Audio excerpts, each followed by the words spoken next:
Teso Parliamentary Group.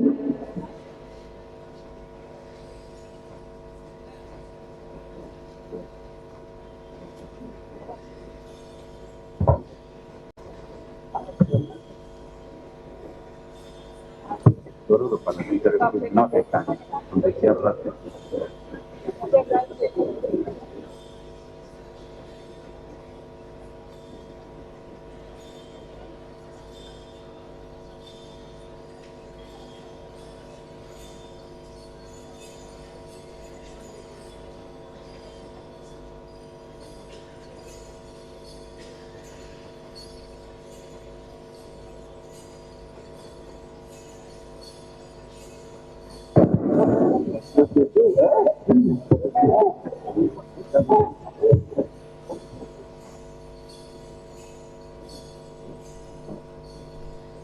Kigezi Parliamentary Group. Kigezi Parliamentary Group.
Bunyoro Parliamentary Group.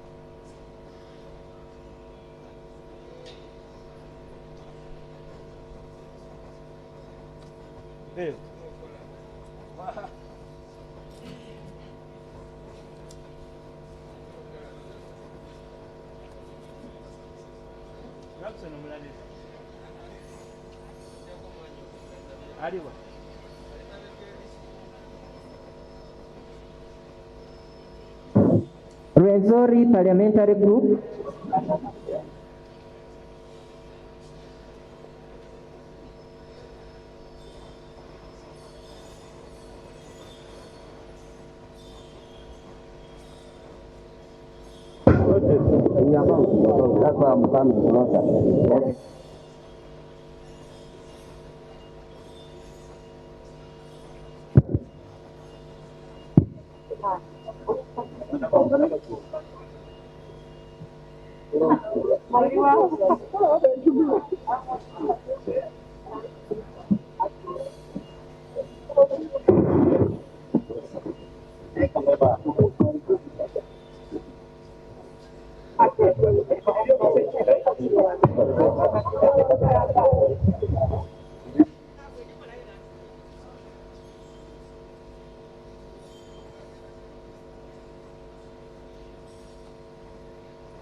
Tororo Parliamentary Group.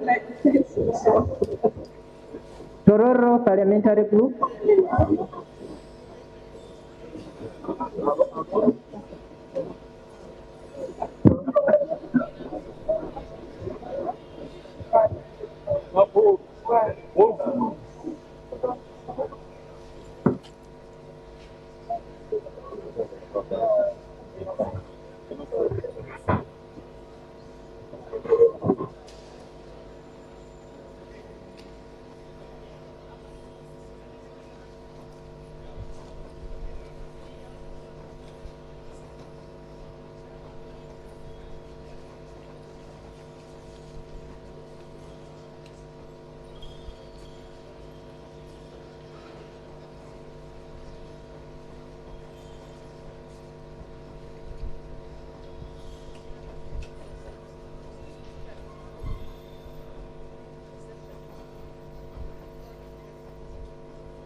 the Uganda People's Defense Forces, the Uganda People's Defense Forces,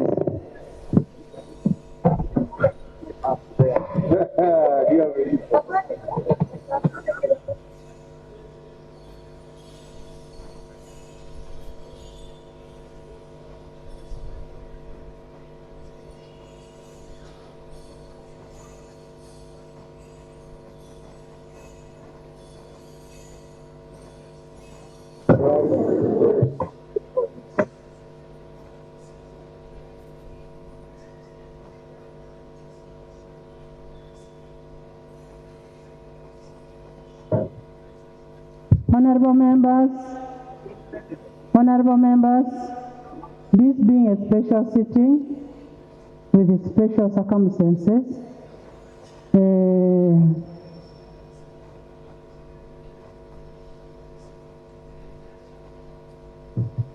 the Chief Justice, being part of the family of Oulanyah, has been allowed in. He's seated just here.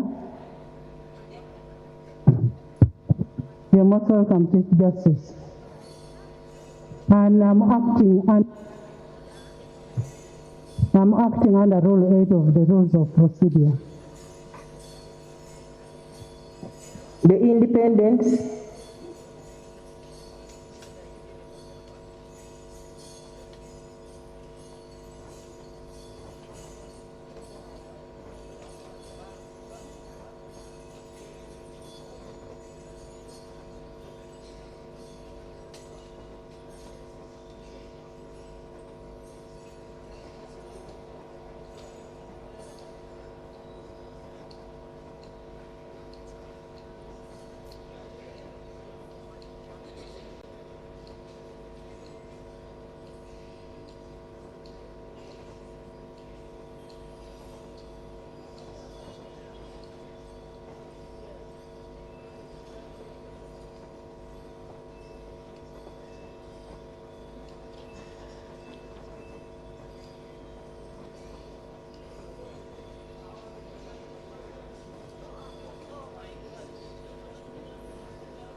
Bugisu Parliamentary Forum,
Sebei Parliamentary Group,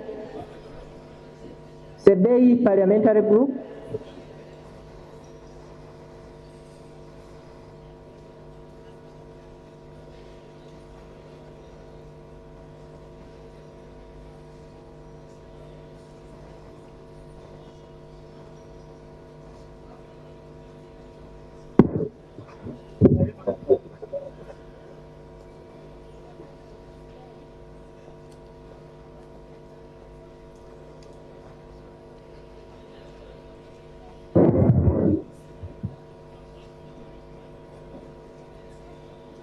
Karamoja Parliamentary Group,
the older persons representative, the older persons,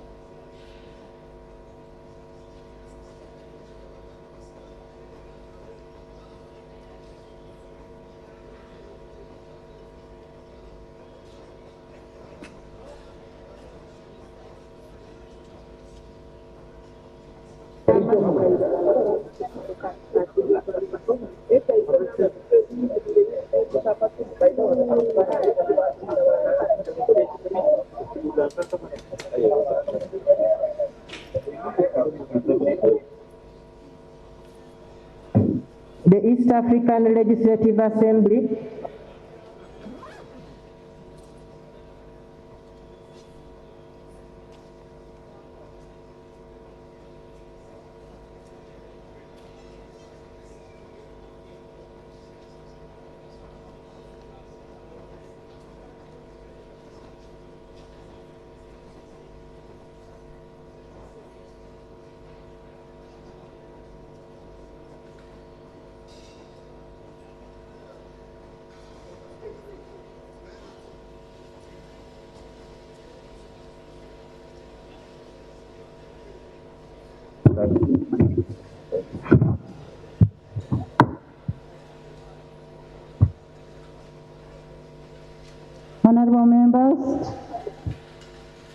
Honorable members, amidst us we have His Lordship the Chief Justice Oulanyah Alphonse. In the VIP lounge, Chief Justice, you're most welcome. In the VIP lounge, VIP gallery, we have His Excellency Mohammed Sulaiman Ahmed, the Dean of Diplomatic Corps. You're welcome. We have Honorable John Nasasira, former Minister. Honorable, you're most welcome. We have Honorable Chibule Ronald, former Minister. Welcome. We have Honorable Amanya Mushega, former Member of Parliament. Welcome, and Minister. We have Honorable Makmot Otto Edward, the former Member of Parliament. Welcome. We have Honorable Simeo. We have Honorable Miriam Atembe, former MP. Maria, you're most welcome. Honorable Kelo, the former MP. Welcome. Right Honorable Margaret Ziwa, former MP and Speaker of Yala. Welcome. Honorable Dan Kidega, the former Speaker of Yala. You're most welcome. We have Honorable Ben Wacha. Ben, you're welcome. Honorable Dan Ogalo.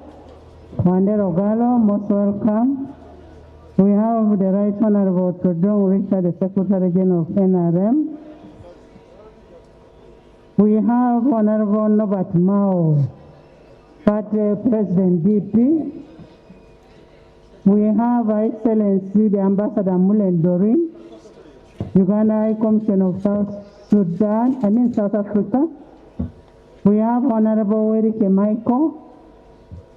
Welcome, former Minister. Honorable Badire Kadogo, former MP. Welcome. Honorable Kumam Nsamba, former MP. Welcome.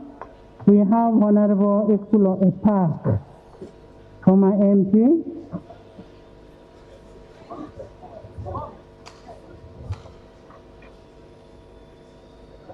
Sorry, it is a typo. We have Honorable Lydia Wanyoto, former MP of Yala. They are all here to witness the proceedings of today when we are paying tribute to our fallen hero. We also have Honorable Mubel. Honorable Mubel Senge, that is a delegation from Democratic Republic of Congo.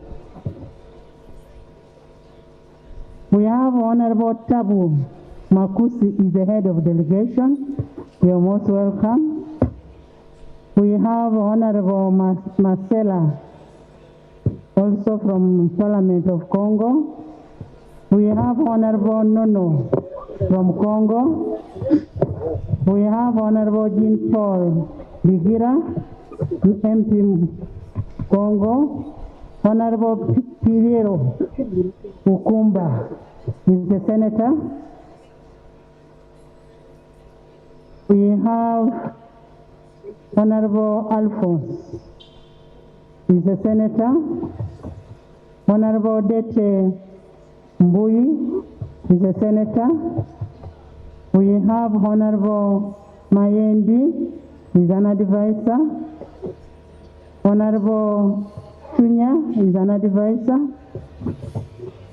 Then a delegation from the East African Legislative Assembly. We have Honorable Rose Akol, Member of Parliament Yala. Honorable Kakoza James Yala. Honorable Mugenyi Mary, welcome. Honorable Mukasa Mbide, you're most welcome. Honorable Musamali Paul Yala. Honorable Namara Dennis. Honorable Dongo George Stephen. Honorable Dr. Mbonye, Director Nakasero Hospital. Doctor, you're most welcome. We have Honorable Sam Kutesa. You're most welcome. Thank you so much for coming to witness the proceedings of today.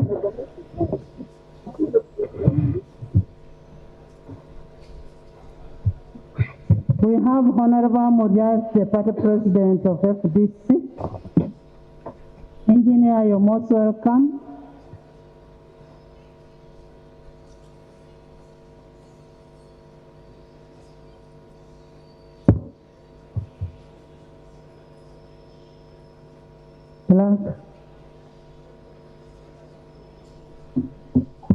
Item number 5 on the order paper, motion for a resolution of Parliament to pay tribute to the late, the Right Honorable Jacob Lokori Oulanyah, former Speaker of the Parliament of Uganda.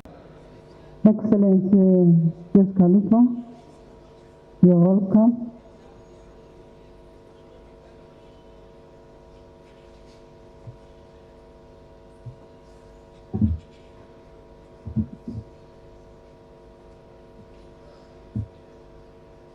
Right Honorable Speaker and colleagues, members of Parliament, this is a motion for a resolution of Parliament to pay special tribute to the late Right Honorable Dr. Jacob Lokori Oulanyah, the Speaker of the 11th Parliament of the Republic of Uganda. And it is moved under Rule 56 of the Rules of Procedure of Parliament and Schedule 4, Part D, Paragraph 13 of the Parliamentary Pensions Act 2007.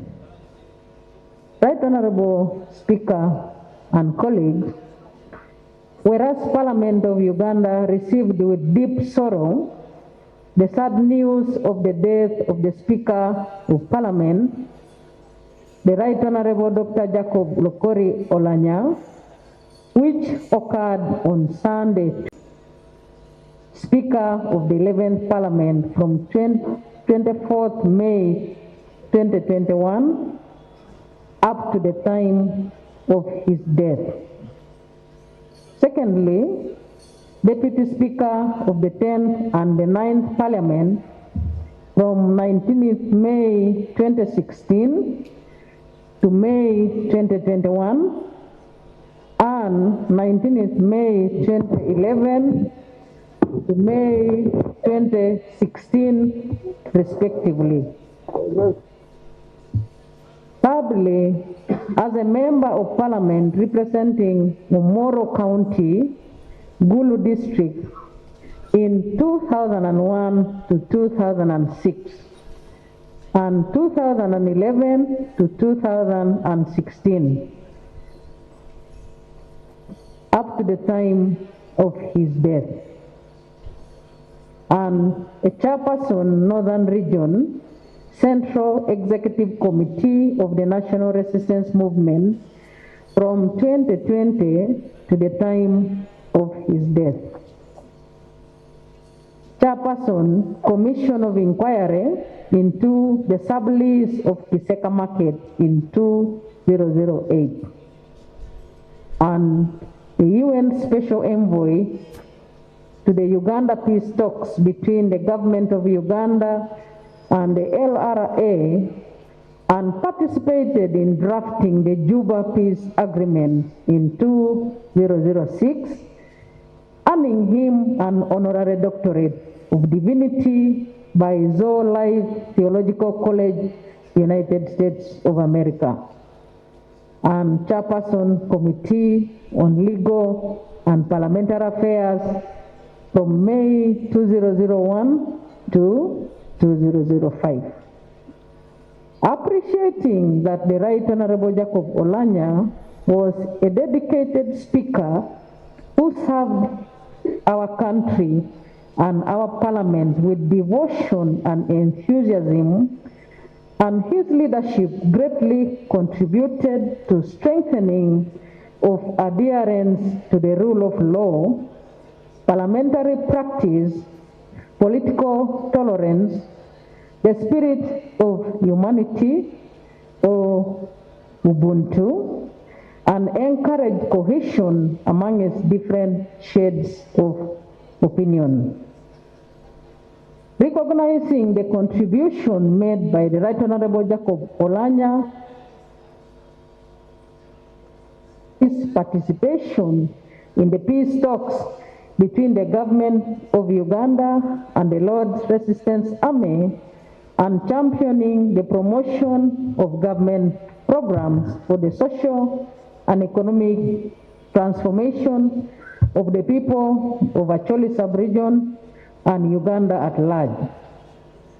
Now, therefore, be it resolved that Parliament collectively conveys its condolences to His Excellency General Yoweri Kaguta Museveni, the President of the Republic of Uganda, the bereaved family of the late Jacob Oulanyah, all relatives and friends of the late Jacob Oulanyah, the people of Acholi sub-region, the Parliament of Uganda, and indeed all the people of Uganda, for the loss of a great and exceptional leader, and takes cognizance of the excellent and patriotic service that the Right Honorable Dr. Jacob Lokori Oulanyah has rendered to the Parliament of the Republic of Uganda, the Acholi community, and indeed all the people of Uganda. Right Honorable Speaker and colleagues, I beg to move. Thank you, Excellent Vice President. Is the motion seconded? Is the motion seconded? Is seconded by the Prime Minister, by Right Honorable Kadaga, by Leader of Opposition, by the whole House. Thank you so much. Would you love to speak to your motion?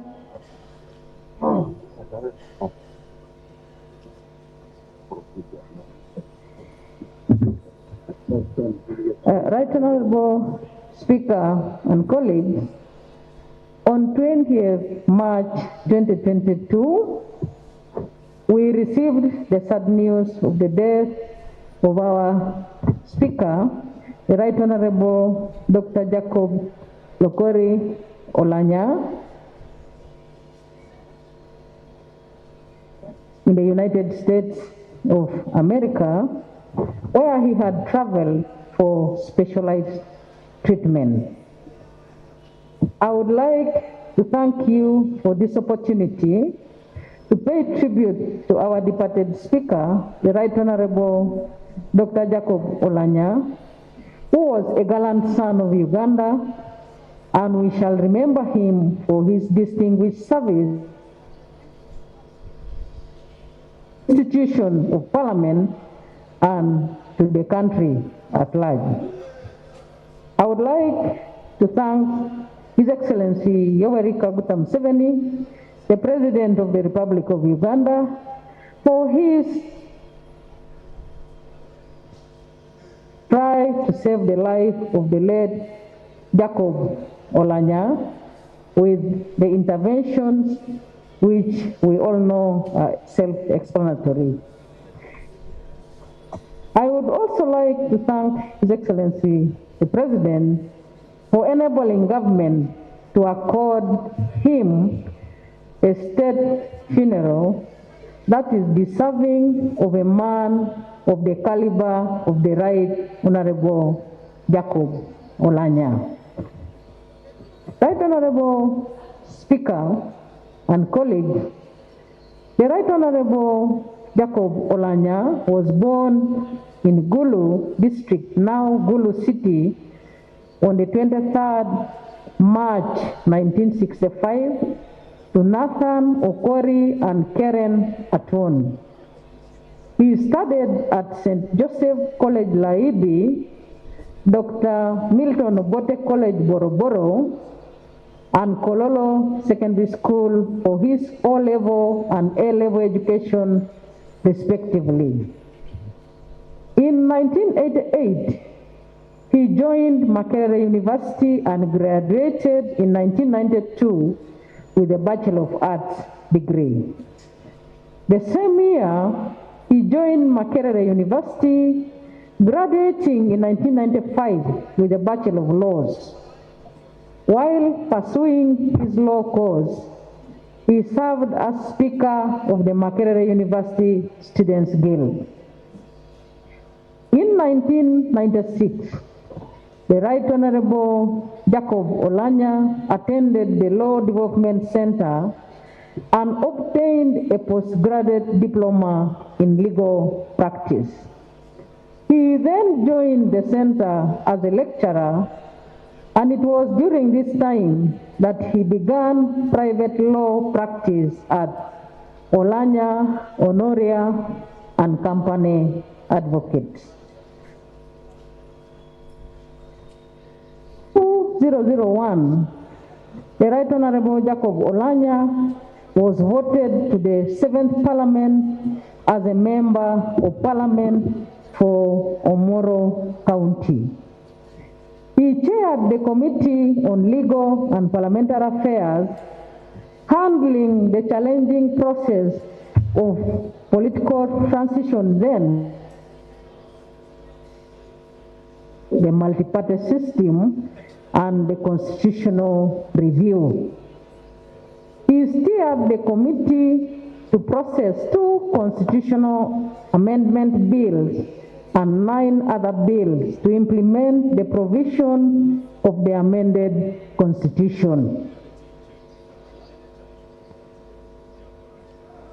Jacob Oulanyah quit the Uganda People's Congress and joined the National Resistance Movement Party.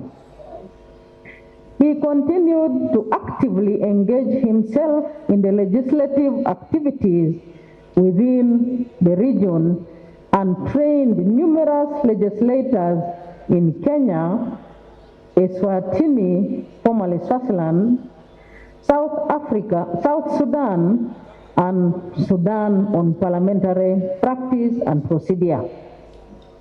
He also drafted several rules of procedure for other parliamentarians or parliaments in the region. The Right Honorable Dr. Jacob Oulanyah was also instrumental in the restoration of peace in South Sudan. He drafted the Juba Peace Talks Agreement and was also an advisor to the government of South Sudan, alongside other high-level persons, including Dr. Riek Machar, who was the chief mediator in the Juba Peace Talks, and President Joachim Chissano, the UN Special Envoy to the Lord's Resistance Army affected areas. Right Honorable Speaker and colleagues, in March 2011, the Right Honorable Jacob Oulanyah was elected Member of Parliament for Omoro County on the NRM ticket. And in May 2011, he was elected Deputy Speaker of the 9th Parliament of Uganda. In 2016, the Right Honorable Dr. Jacob Oulanyah was re-elected as Omoro County Member of Parliament and Deputy Speaker of the 10th Parliament. Right Honorable Speaker, on 13th July 2019, the Right Honorable Dr. Jacob Oulanyah was awarded an honorary doctorate of divinity by Zoe Life Theological College in the United States of America in honor of his distinguished services in faith. On 14th January 2021, the Right Honorable Dr. Jacob Oulanyah was re-elected Omoro County Member of Parliament, and on 24th May 2021, he was voted Speaker of the 11th Parliament.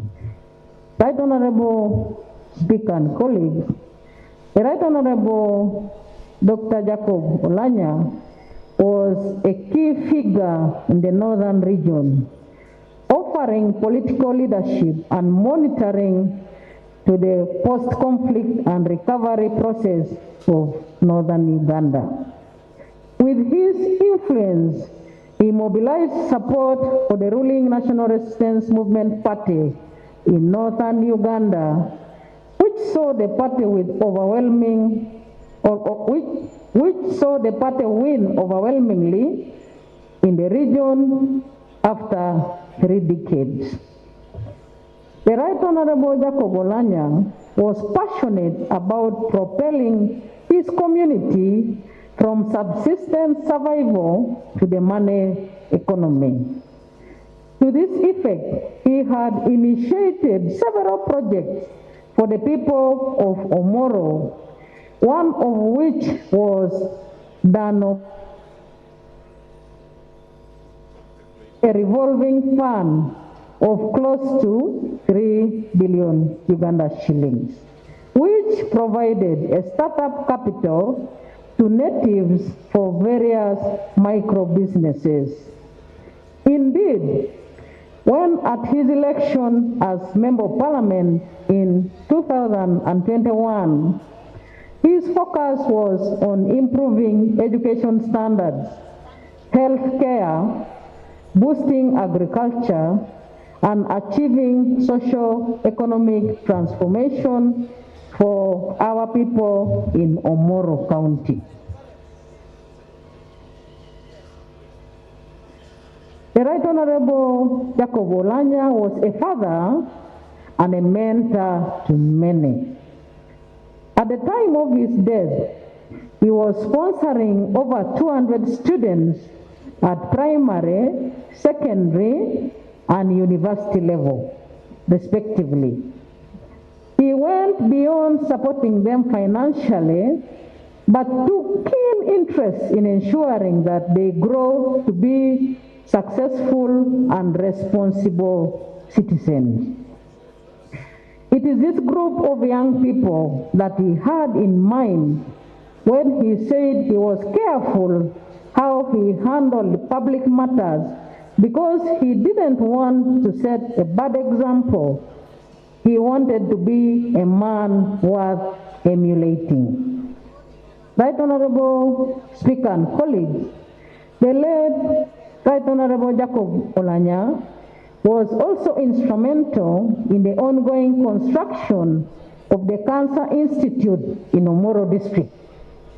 I would like to urge the Ministry of Health to ensure the completion of the said Cancer Institute in honor and memory of Jacob Oulanyah. Right Honorable Speaker and colleagues, the Right Honorable Dr. Oulanyah was not only passionate about politics, but committed his life to serving God and humanity. He was a Rotarian of the Rotary Club of Kampala Central, and he made donations to all major Rotary activities in Uganda and contributed generously to the Rotary Foundation of Rotary International to support humanitarian service. Right Honorable Speaker, as Parliament, would like to wish to extend our sincere sympathy and condolences to His Excellency, bereaved family, the relatives, friends, in-laws, honorable members of Parliament, the people of Acholi sub-region, and indeed all the people of Uganda. May the Lord sustain the bereaved family of the late Jacob Oulanyah, and may the soul of the Right Honorable Dr. Jacob Oulanyah rest in eternal peace. Thank you so much, Vice President, for that elaborate motion. Can we have the Prime Minister? Thank you so much, Right Honorable Speaker and colleagues. I would like to take this opportunity to thank you for according me time to be the seconder of this motion. I would like to thank His Excellency the President of the Republic of Uganda for the support he rendered the late Jacob Oulanyah to save his life and also ensuring that he receives a dignified send-off.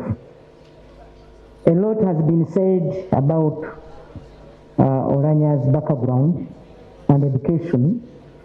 Therefore, I will focus on his legacy as Speaker of the 11th Parliament and a Member of Parliament representing the people of Omoro County. Honorable Speaker and colleagues, the right Jacob Oulanyah served this nation with excellency and dedication. He fostered collaboration between Parliament and the Executive and prioritized government business. The Right Honorable Dr. Jacob Oulanyah was a pro-people person. Indeed, his last task in the House before being hospitalized was the passing of the National Social Security Fund, NSSF bill, which legalized the middle-term access to members' savings. Right Honorable Speaker and Honorable colleagues, the Right Honorable Dr. Jacob Oulanyah sought to restore public confidence in the institution of Parliament by urging legislators to focus on debating issues of national importance and perfecting service delivery to the people of Uganda. As Speaker of the 11th Parliament, Oulanyah was keen on instructive and constructive debate in the House. But while setting the agenda of the 11th Parliament, Oulanyah called for evidence-based debate in the House, citing that without research and statistics, members risk bringing the entire House of intelligent and dignified people into disrepute.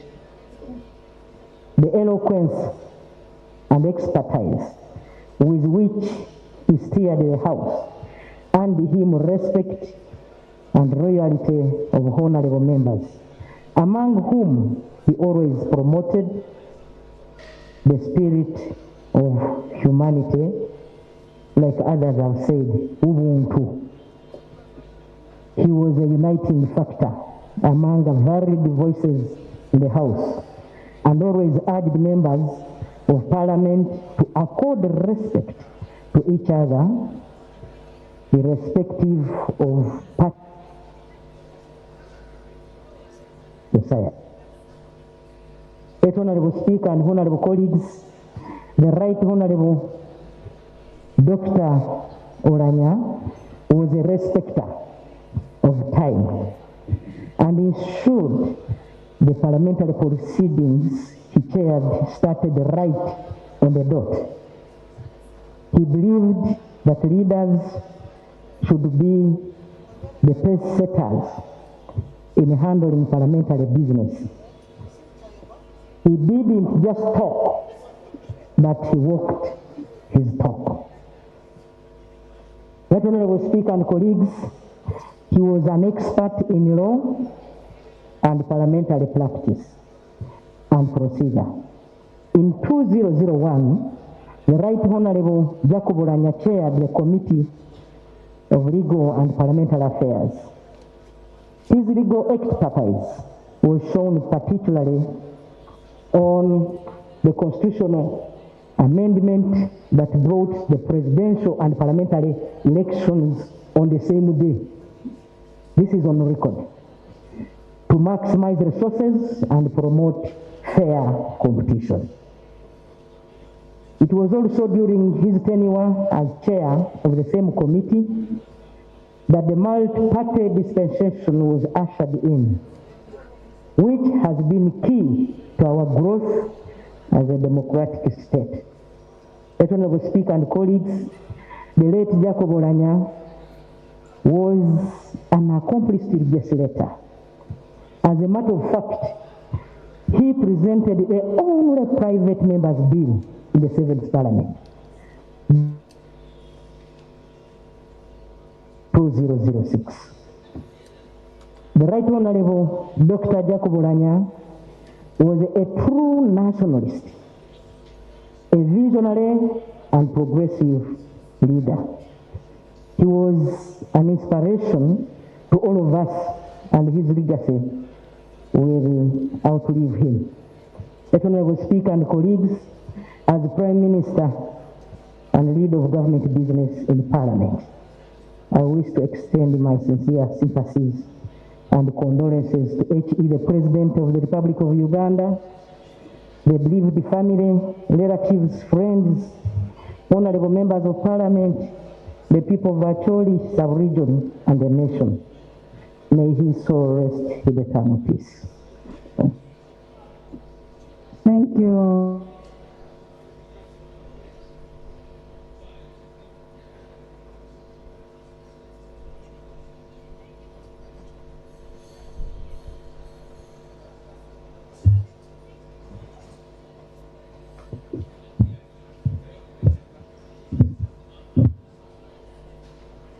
Thank you, Right Honorable Speaker.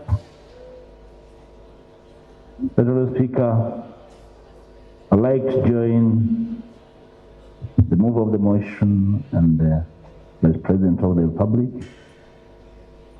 together with the first seconder, the Prime Minister, and you colleagues, members of Parliament, in paying tribute to now the late Right Honorable Jacob Oulanyah, who until his death on 20th of March served as Speaker for the first 9 months of the 11th Parliament. I stand not just to second the motion, but to join all of you members of Parliament to mourn and pay tribute to a great son of Uganda, the Right Honorable Jacob Oulanyah. In my own capacity as leader of the opposition in Parliament, I'd like to extend my personal sympathies and that of my team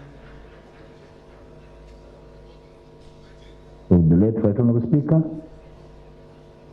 the people of Omoro, the ruling party to which he belonged and served so diligently, and of course the Parliament of Uganda to which he had personified the service. Right Honourable Speaker, it's been a long, painful 15 days for the family, friends, and the country since our leader took his last breath. And it is with a heavy heart that we reflect upon his life and accomplishments. For us in the opposition, the demise of the Right Honourable Speaker is a huge loss. The country and Parliament has lost an encyclopedia of parliamentary procedure when many of our first-time members of Parliament needed guidance from him to understand and master the ways and methods of Parliament. There's no doubt that he did distinguish himself as one with a clear mastery of parliamentary practice. But Mr. Speaker, over the past 16 days that our nation has been mourning, people have expressed their grief in various ways. But what stands out very clearly, Mr. Speaker and colleagues, is that there's been an outpouring of admiration to the accomplishments of the Right Honourable Speaker. His accomplishments over the last years of his service are no mean feat in the nature of political environment in which we operate. And in times like this, Right Honourable Speaker, we tend to ask ourselves questions. What is it about this man that elicits this kind of outpouring in admiration for his accomplishments, Right Honourable Speaker? We now know, Right Honourable Speaker, that Jacob Oulanyah, the OG, worked his way up. He did not climb up. He never was a social climber, but he worked his way to rise to where he rested.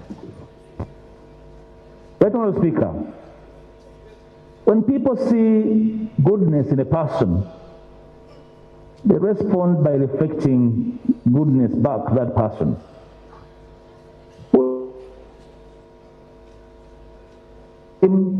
He was a fine gentleman. He was a good man. I have learned over time, Right Honourable Speaker, through my own engagement with people I agree and disagree with, that eventually leadership is about falling in love with the people and the people falling in love with you or loving you back. It is about serving the people with selflessness, sacrifice, and goodwill, Mr. Speaker. As the opposition in Parliament, we had fallen in love with the leader, the Right Honourable Jacob Oulanyah, the Speaker, but necessarily not the politician, and the two are distinct. The distinction probably about him is that he was able to draw a boundary between being a leader and being a politician, which is why he had the right balance while leading us in Parliament. It's a unique trait.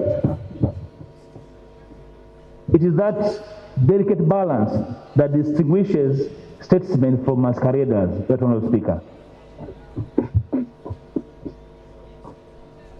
Right Honourable Speaker and colleagues, today we pay tribute to a man whose extraordinary eloquence, clarity in speech, and mastery of House rules and procedure made him unique as the presiding officer of parliamentary sessions.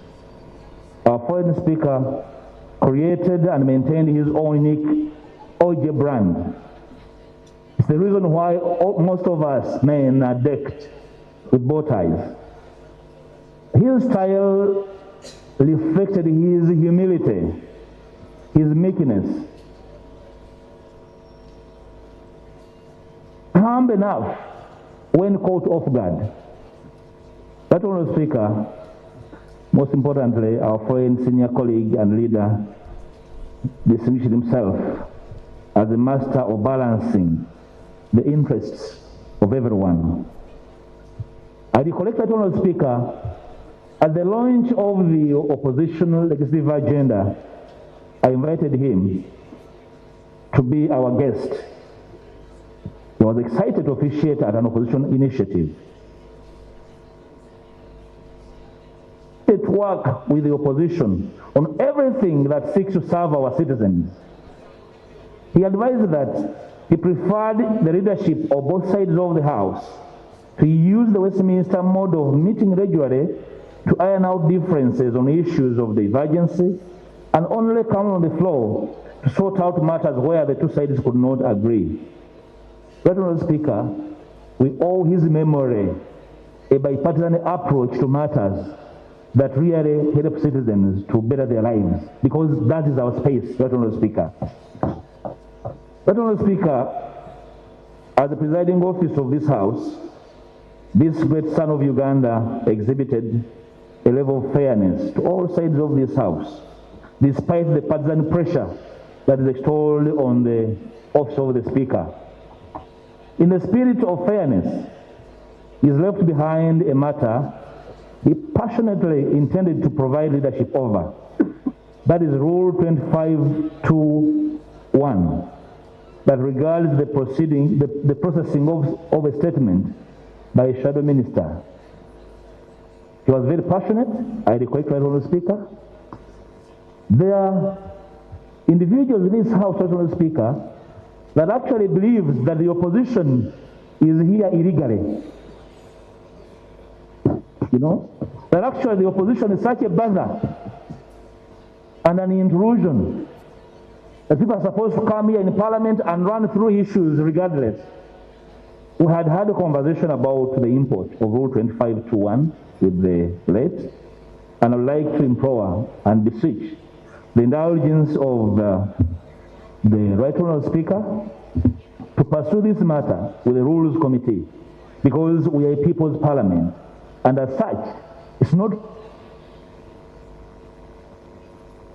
questioned. That questioning the work of government is actually done with the intention of failing government. You know, we are Ugandans. We know a government in power will go and shall take over. We want to find a better Uganda before we take over. Right Honourable Speaker, before I take leave of this eulogy, may I take this opportunity to remind this august House of brief three issues before I take leave, as a matter of reflection, as we bid farewell for our brother, leader, comrade, friend, a parent like most of us. One, Right Honourable Speaker, as leaders, it's very dangerous as we offer leadership in this country at various levels, as much as possible, refrain from generalizing and characterizing citizens when we disagree. We have had leaders in this country trying to draw a wedge between citizens on ethnic. The memory of OJ will not be served well with these partisan posturings, Right Honourable Speaker.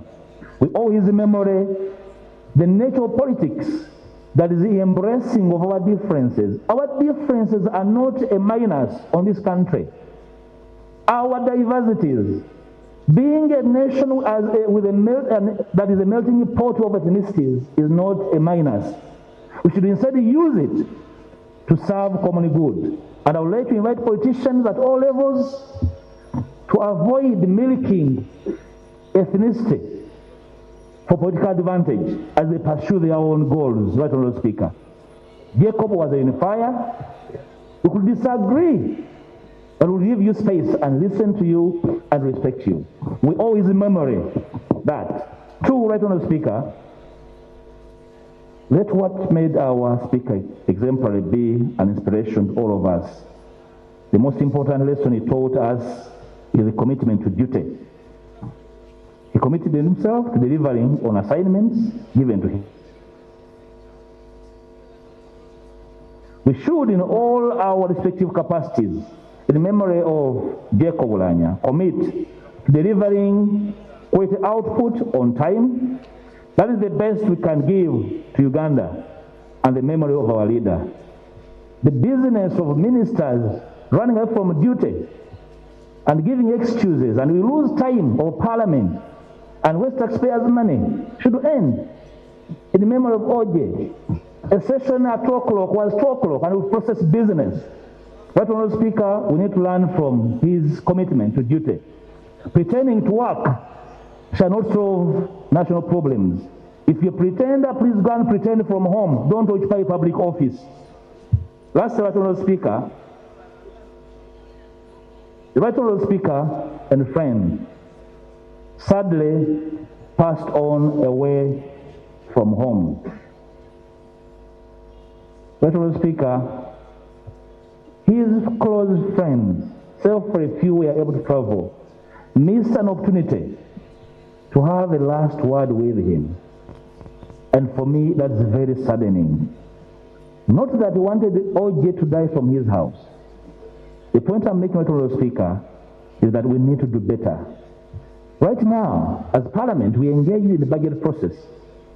I am waiting to see the level of commitment given these experiences on the health sector. Right Honourable Speaker.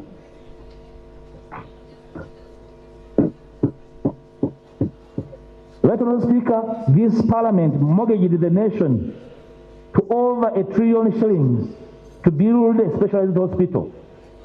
That facility is a no-go area for members of Parliament. Right Honourable Speaker. And as leaders, we need to be very, very careful in our actions. It's very, very dangerous.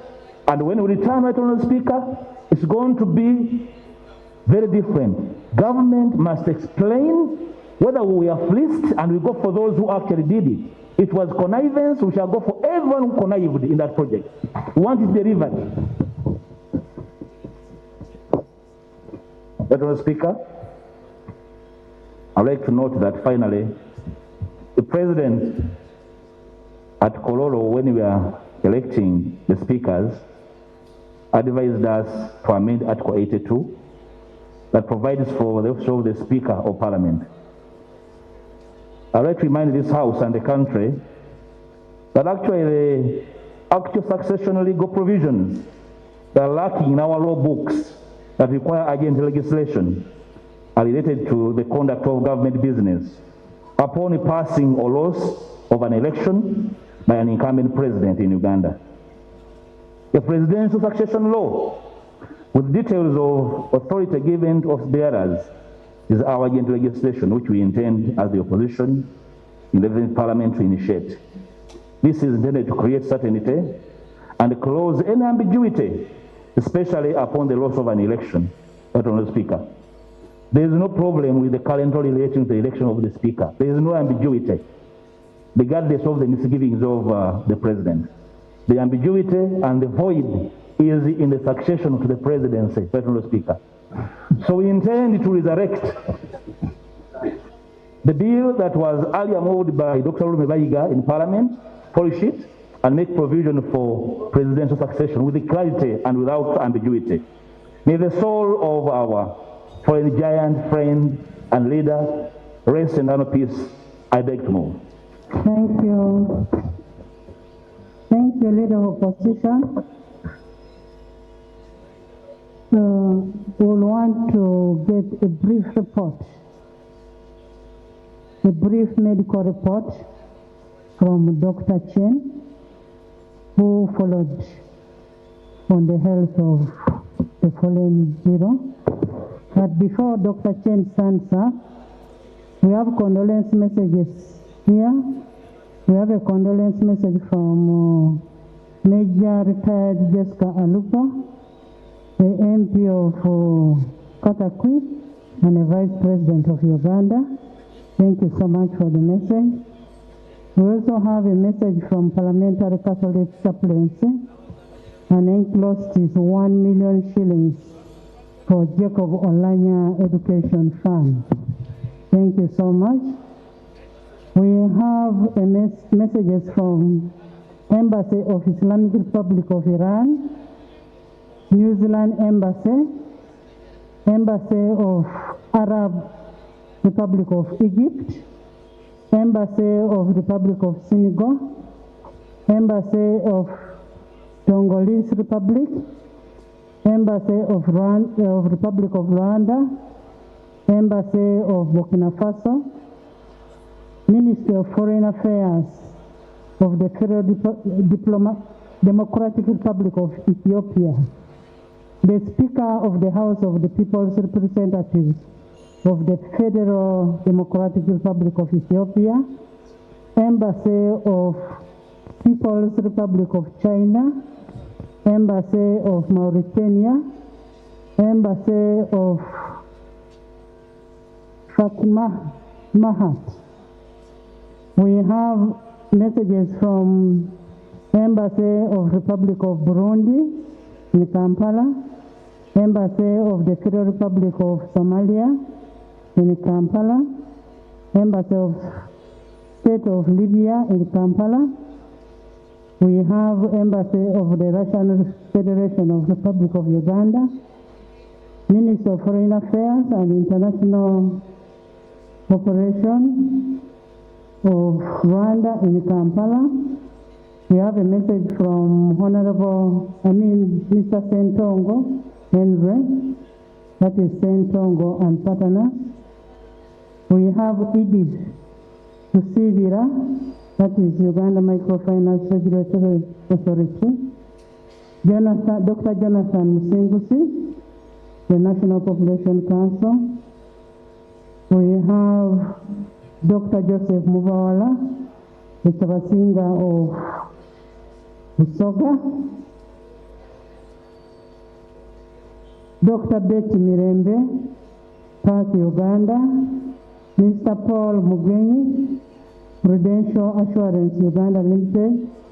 Honorable Safia Nalule, Equal Opportunities Commission. Right Honorable Valentina, that is the Speaker of the Federal Council of the Federal Assembly of Russian Federation. We have a message from the General Secretary and the President of the Interparliamentary Union. We have a message from Dr. Sanya Wilson, Urban Authorities Association of Uganda. We have a message from Professor Mustafa Sentongo. We have a message from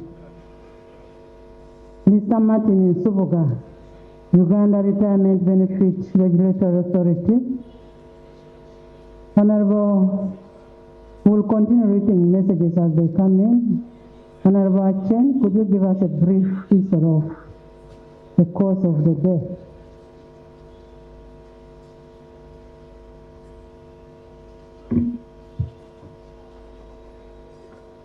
Thank you very much, Right Honorable Speaker. Allow me to convey my condolence to His Excellency, the President of the Republic of Uganda, to the Vice President, to you, Right Honorable Speaker, to the Chief Justice, to the Right Honorable Deputy Speaker, and all colleagues in the House. Right Honorable Speaker, allow me to appreciate the Parliament, the 11th Parliament, and through you, for all the support that was given to the late Right Honorable Speaker. You did not leave any stone unturned in our quest to see that he remained alive and healthy. And allow me also to appreciate all the honorable members for their prayers, which kept the late Honorable Jacob clinging onto life. And in a special way, to appreciate the family for standing together, staying together, and honoring their father. Right Honorable Speaker, the ill health of the late Speaker started in 2019. And because you have asked me to be brief, I will summarize. In 2019, he discovered a swelling in the neck. It was a relatively big swelling. And he took it upon himself to seek medical attention in Germany. The swelling was removed and analyzed, and he was told it was a cancer. And later on, I will summarize what the cancer was. He was started on treatment, which he finished in Uganda Cancer Institute. He subsequently visited several other hospitals because of the same, but we also had challenges during the lockdown and during the elections when he was not able to be in hospital. On the 23rd of January, we admitted him to Mulago, where he was to stay for 2 weeks. And during that time, we were preparing him to travel and also getting in touch with several hospitals that could provide a gene therapy treatment known as the CAR-T cell, which did not require more chemotherapy because he had had multiple chemotherapy that had suppressed the bone marrow. And one of the reasons, Right Honorable Speaker, why visitors were limited was because his bone marrow was not functional and he needed to be protected from infection. So it was not that visitors were bad deliberately, but that was the reason. Allow me to appreciate the team of doctors in Mulago who took care of him, 15 of them led by Dr. Jackson Orem, the Uganda Cancer Institute Executive Director, who attended to him from the time when he discovered the lump until he went to Seattle. On the 3rd of February, 5 people left for Seattle, 5 physical people, together with the Holy Spirit. The 5 physical people included the late Right Honorable Speaker, included Patricia Lakidi as an attendant, included Christina Ward, and included his security guard, Ocheng, and included Dr. Jackson Orem, who was to ensure that the hospital picks him immediately, stabilizes him, and takes care of him. While in the hospital, several investigations were repeated. The biopsy tissues from the various hospitals were recalled for further analysis. Bone marrow biopsies were retaken for analysis, and details of all these were provided. So, Right Honorable Speaker, the report I have here is the death summary report for the late Right Honorable Jacob Oulanyah Lokori. The immediate cause of death, and therefore, 1, the immediate cause of death was multi-organ failure. The heart failed, the lungs failed, the liver failed, and the kidney failed. The liver started failing while he was still here in Uganda, as well as the lungs that had started collecting fluid.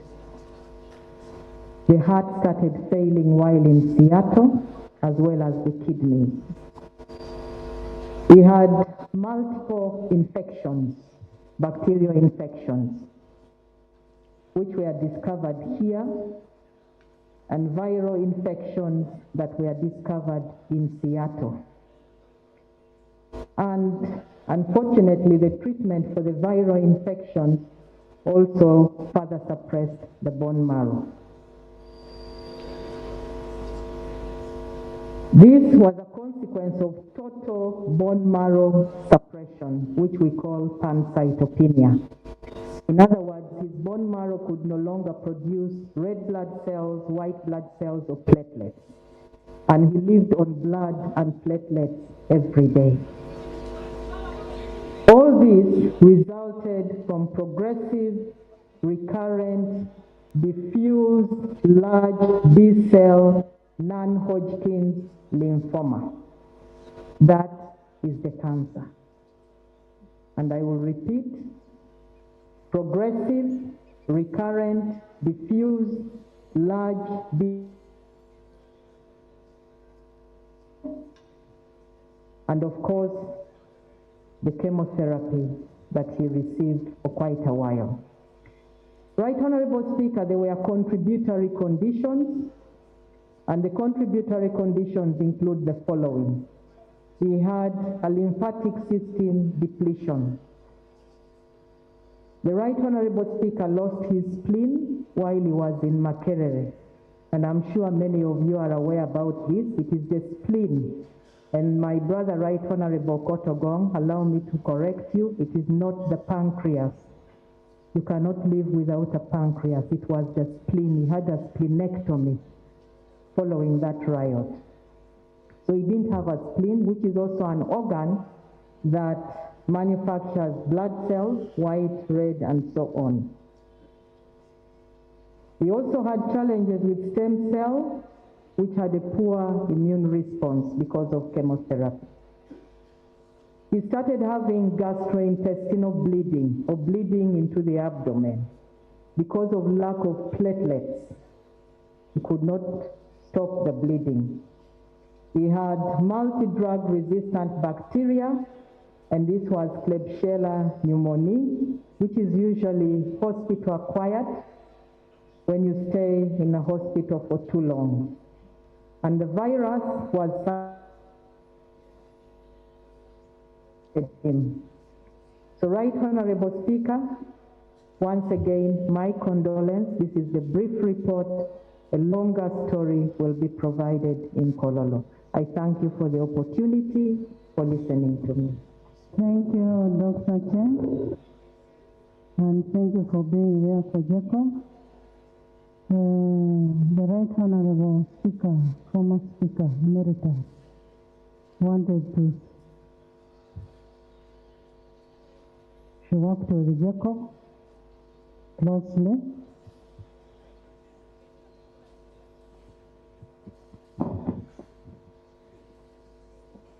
Thank you very much, Honorable Speaker. Honourable members, condolences to the family, my Lord the Chief Justice, and members of the family, the friends, the House, His Excellency the President, and the people of Uganda. I support the motion, and I am here to give some testimony about his working life. His education, growing up, party growth has been discussed. I just want to talk briefly about our time together, because I worked with him here for 10 years. We had a good working relationship. Honorable Jacob was, apart from supporting in the House and the Appointments and Business Committee, was also the head of delegation of the ACP, the EU, was also the head of delegation of the International Congress of the Great Lakes region, was also in charge of external travel with the members of the Parliamentary Commission, where I was in charge of the Commonwealth and the Interparliamentary Union.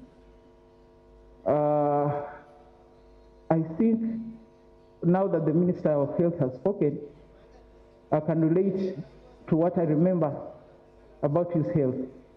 Even for me, I think it was in 2019 that I realized that Honorable Jacob was not well. And it happened by accident. I was looking for him because we were approaching the Christmas recess, and there are some items I wanted on the order paper. One of them was the motion on the new cities. We had sat in the business committee and agreed that the motion on the cities must be completed before Christmas. One, because we needed it to be the budget framework paper, but secondly, to ensure the Electoral Commission would have an opportunity to demarcate the constituencies in good time so that the elections of 2021 were held, including the new constituencies. Now, I was looking for him because on 2 occasions, he had presided over the sitting and no decision had been taken. So I was looking for him to find out, him having had the opportunity to listen to the debate on 2 occasions, was there a risk that if I brought back this matter on the order paper, it would be voted out? Also, would he be in a position to complete it, or should I do it? So when I found him, he said, I'm not well. So I said, oh, do you have malaria? He said, no, I've had an operation. So what's the matter? He said, I got an appendix operation. So I said, okay, in that case, we have got 3 weeks to the end of the meeting, you stay home. So I was shocked 3 days later to receive a letter from him that was going out of the country. So I picked up the phone. He said, Jacob, I thought we agreed that you stay home. Are you going to travel when we just had an operation? He said, I cannot explain, but I need to travel. So I let it pass. In that letter, I think he had told me he would come back at the end of around 28th of December, 2019. Now, on the 29th of December, I received another letter telling me that he had come back, but he wants to go out again. So I said, okay, we are still in the recess, you go. So at that time, I was due to go to the Conference of Speakers and Presiding Officers in Canada, where, by the way, I want to give notice that I committed Uganda to host the Standing Committee of the Conference of Speakers and Presiding Officers. Because he was not here, I had spent only 3 days in Ottawa so that I could come back and start the 3rd meeting, which was a budget meeting. He came back briefly, worked for a few days. Then I got another letter, which puzzled me. He wrote to me that he was going to the Federal Republic of Germany on a trade association, and that he was going to visit all the federal states of Germany. So I said, Germany, first of all, this parliament does not have a bilateral with the Bundestag of Germany. So I was puzzled, why should a Ugandan official spend 6 weeks in Germany? And why should he visit all the states? So I wrote to him, I said, no, I think it's not, you shouldn't travel now. This is the budget meeting, we are about to start the budget. He didn't answer. So I think now it ties in with what the minister said, why he had spent time in Germany. He came back, worked a bit, and again requested to go. So now I really got worried. I took time and went to the president, told him that my colleague doesn't appear to be well, but has not informed me what the problem is. But Your Excellency, I want you to know, because you're the one who sent us there. So this went on and on. He wouldn't stay for long in the country. And the other things you saw after he became speaker are similar to the ones that happened when he was still deputy speaker. So all I can say is that I think he was struggling, but was also trying to fulfill his obligation, both in the constituency, to the party, and also that he did, because we did a lot of work together.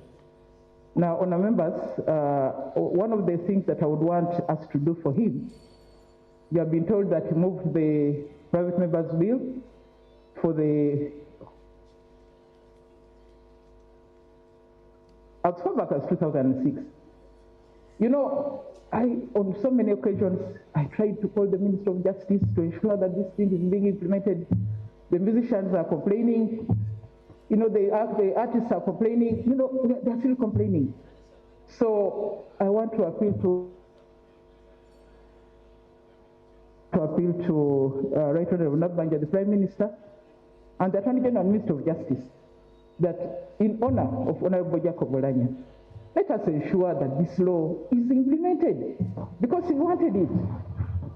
And members, you may not know that it's maybe now many members bring private members bills, but in the other parliaments, 1, 2, 3, in 5 years. So I want us to honor him by ensuring that we do something that he was really committed to. Honourable Speaker, I want to give notice. I will not be able to be in Kololo. I will not be able to attend the other ceremonies. The Council of Ministers is meeting. They started yesterday, but I delayed my departure because of this. Tomorrow we are busy with the budget in Arusha, and then the recruitment. On Friday we shall be in Nairobi to attend the ceremony for the deed of accession between the South African community and the Democratic Republic of Congo. So I want to say farewell to my friend, my colleague, partner, member of our party, Right Honourable Jacob Oulanyah. May your soul rest in eternal peace. Thank you. Thank you so much, Right Honourable Speaker Emeritus. Thank you for those kind words.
I am going to open the debate, and you will all have to debate. One of the reasons why I've called a special friend to the late Jacob Oulanyah. Jacob Oulanyah wanted to be a speaker so much. But it is this lady who pushed and made sure that Jacob achieved his dream. That's why I said a special friend. And the fact that she helped Jacob in achieving what he wanted, that's why I'm giving her space to speak, and I will open the debate.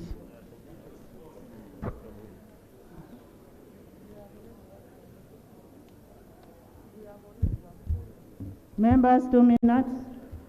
Thank you so much, Right Honorable Speaker. I bring condolences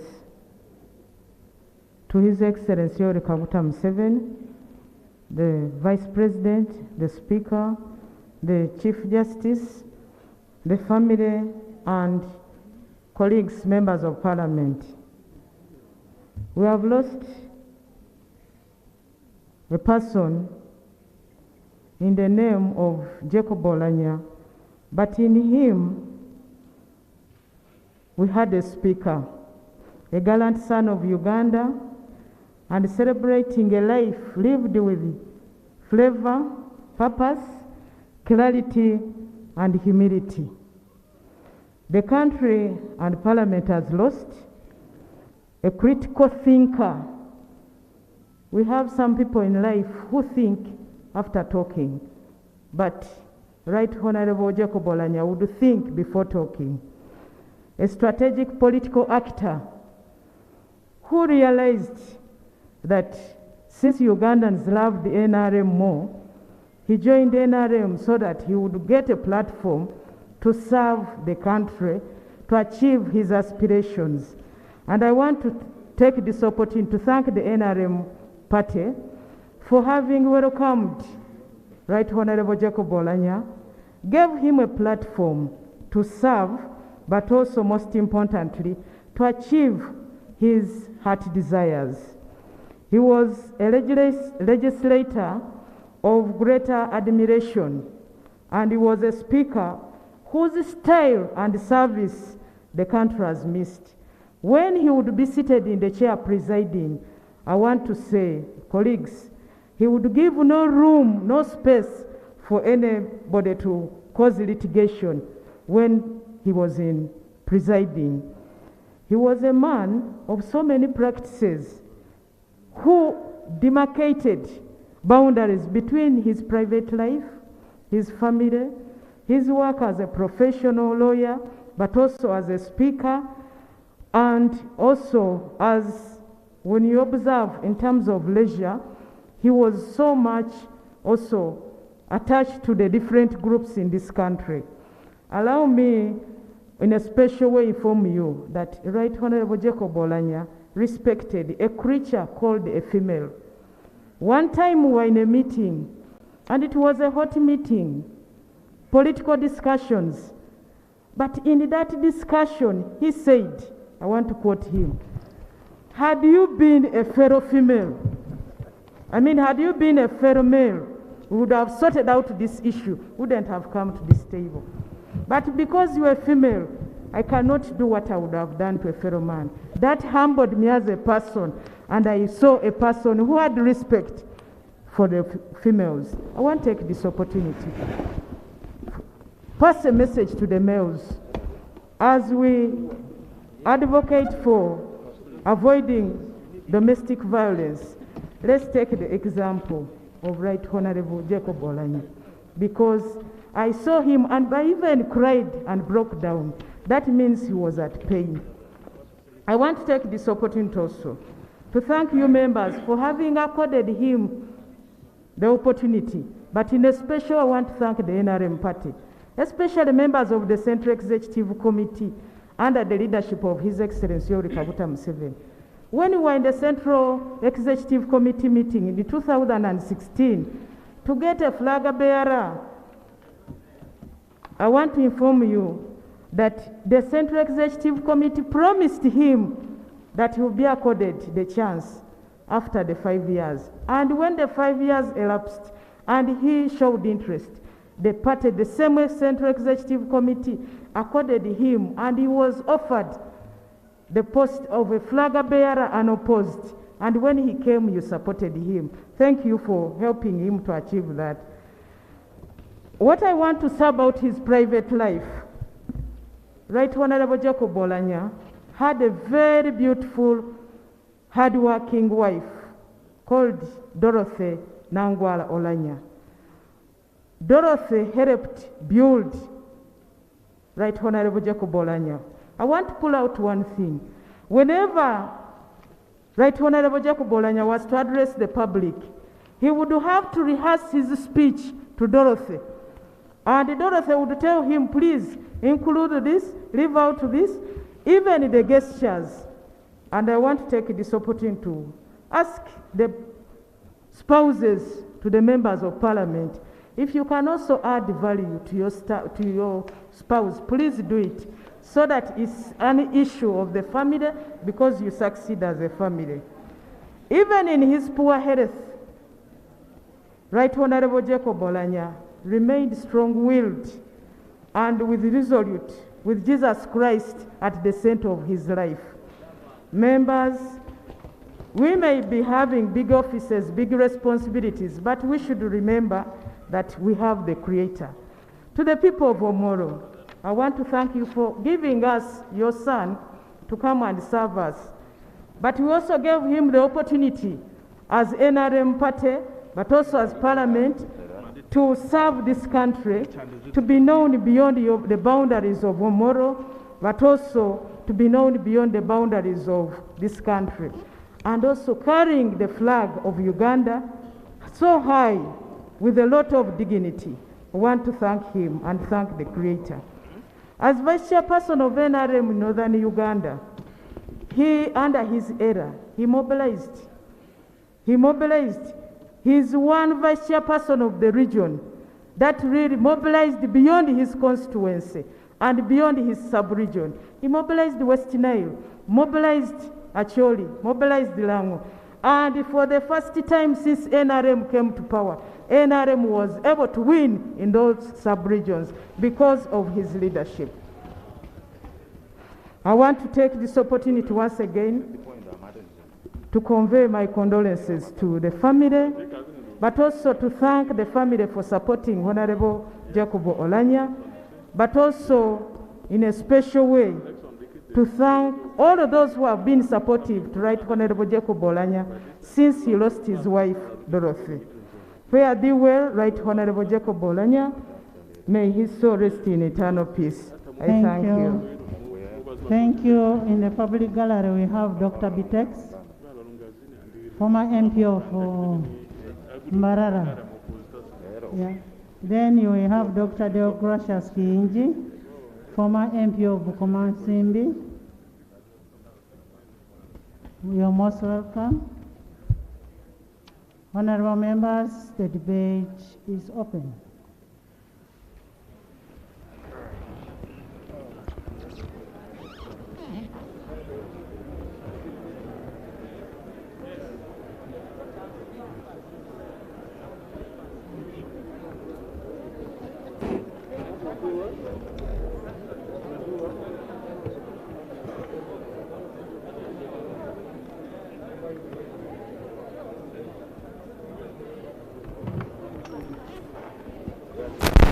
Honorable Nakadama. Cecilia, do you have something to say? Right Honorable Speaker,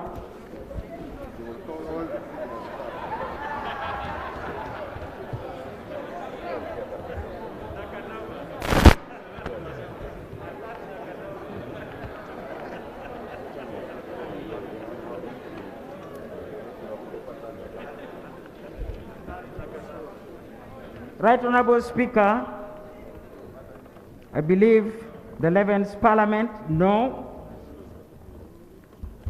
that I was always referred to as Oulanyah's mother. And therefore, when I stand at this moment, I expect, Right Honorable Speaker, for you to understand.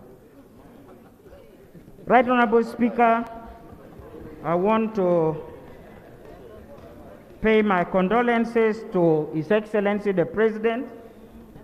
To you, you were not given time to celebrate your change of leadership because of the situation. I want to also extend my condolences to your deputy, to the Chief Justice, and to the Prime Minister and the team, and the Vice President. Thank you so much for the moving the motion. Right Honorable Speaker, I felt that after the Minister of Health gave us details of what caused the death of our fallen speaker, I thought the motion that I wanted to move with the support of the majority of the House, and I think before I move, or at the end, all the members of Parliament will understand why I will move this motion.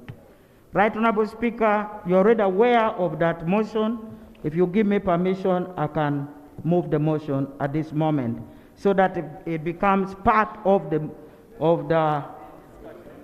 motion. Thank you.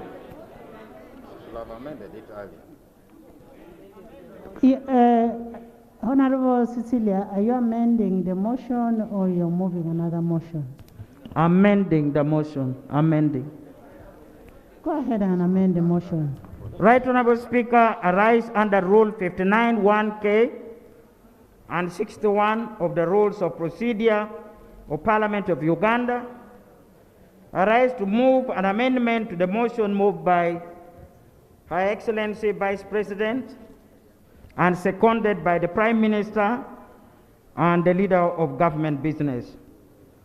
Right Honorable Speaker, we have heard of what caused the death of our leader, the fallen Speaker, Jacob Oulanyah. And it is in this, Right Honorable Speaker, that I move that the government, that I urge the government of the Republic of Uganda to urgently acquire the positron emission tomography, PEP, to facilitate the Uganda Cancer Institute in early detection and early management and diagnosis of cancer. I beg to move, Right Honorable Speaker. Is that motion seconded? Is it seconded?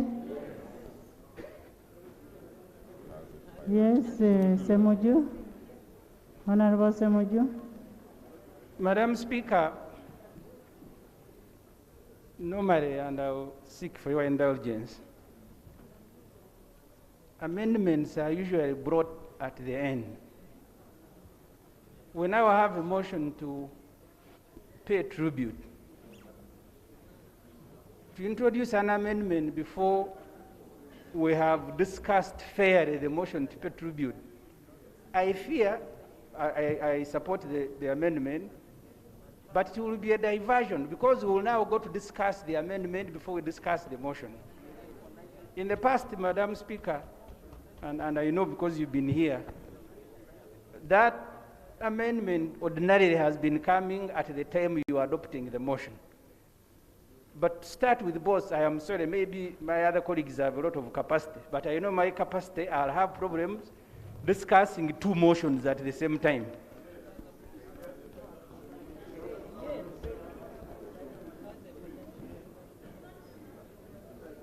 Honorable members, it is not an additional motion.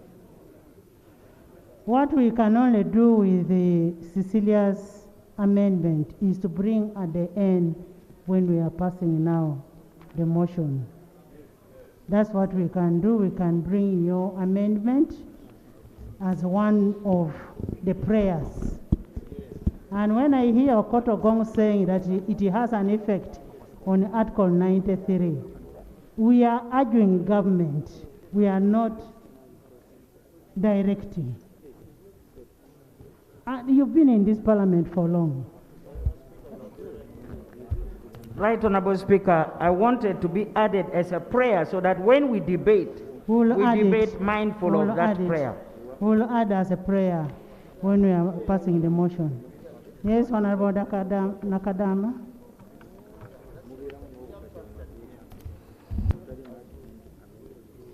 Right, Honorable Speaker, members of Parliament, I stand here to second the motion moved by His Excellency the Vice President and seconded by the whole House to join the world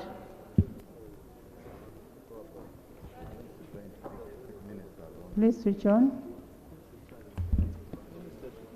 To join the rest of the world to sadly mourn the passing of our own, the late Right Honorable Jacob Oulanyah. I send deepest heartfelt condolences to the people of Uganda, His Excellency the President of the Republic of Uganda, the legislative arm of government, the NRM party, the people of Acholi, his church of affiliation, the people of Omoro, the family, relatives, friends, and the children he has been supporting. I have known the late Right Honorable Jacob Oulanyah for over 20 years. When we joined Parliament here, we came in at the same time. The nationalistic and patriotic character of the late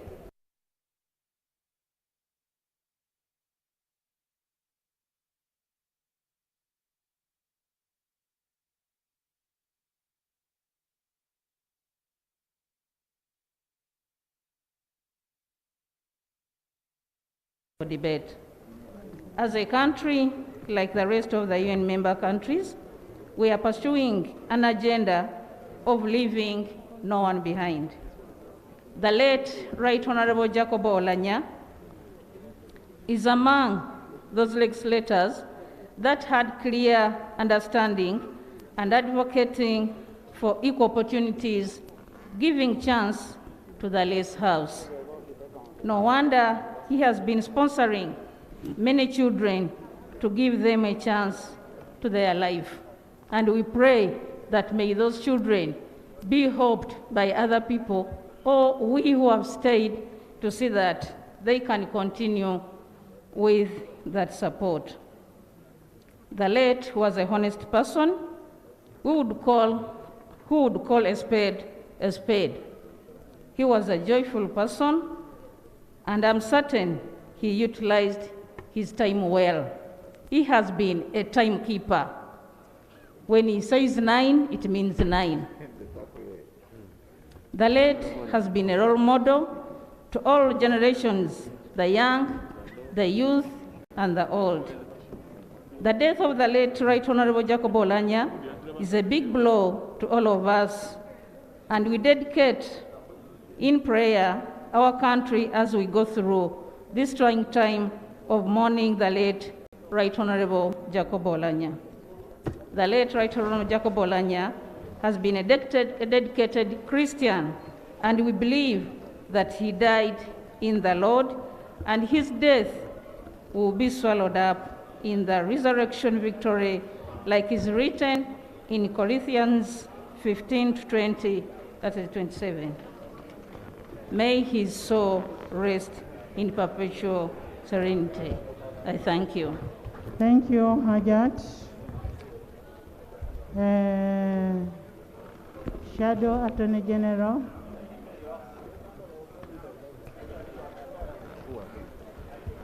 Honorable members, because of the congestion, when you finish speaking, if you feel you can go and sit in the lobby, you can go. Yeah. Thank you, Right Honorable Speaker. I want to join the rest of the members in supporting the motion to pay tribute to our deceased 2 minutes.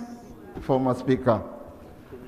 I knew the late Jacob Oulanyah when we joined Makerere School together in 1991. And since that time, we've worked closely together, and I think I'm among the few members here who know him better. When we were at the law school, whenever we would be free, he would bring to our attention the plight of northern Uganda, which was then ravaged by war. And when we concluded and completed university degree and went to Road Development Center still together, our class was few, we were less than 50 members, and we did finish the LDC. He opened up a law firm, as I did, and we would occasionally handle matters either together jointly or on opposite sides. And when he joined the parliament in 2001, I'm not surprised that he was one of the influential members in passing the Amnesty Act, because he had northern Uganda and the people of northern Uganda at heart. We again met in 2011 in this parliament, and I remember offering myself against him for a position of deputy speaker when I was still that side before I was expelled.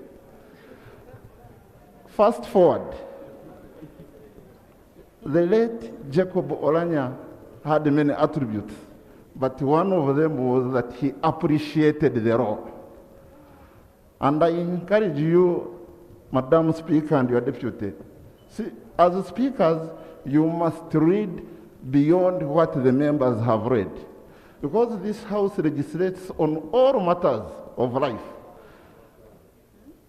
So you must know economics, you must know law, you must know medicine, you must know engineering and the like. The good thing, you both studied law, and I will encourage you to read hard before you come to preside over the session. We occasionally get bills that are drafted in a manner that is wanting, and a lot of surgery to the bills is made here.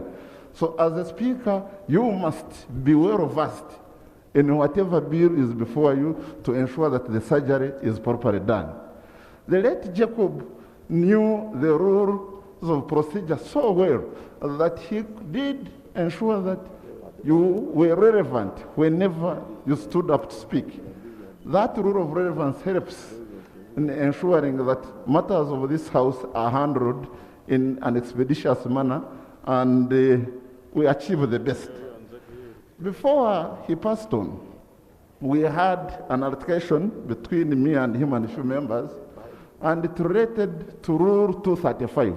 He actually made a very powerful ruling in the chair in respect of Rule 235.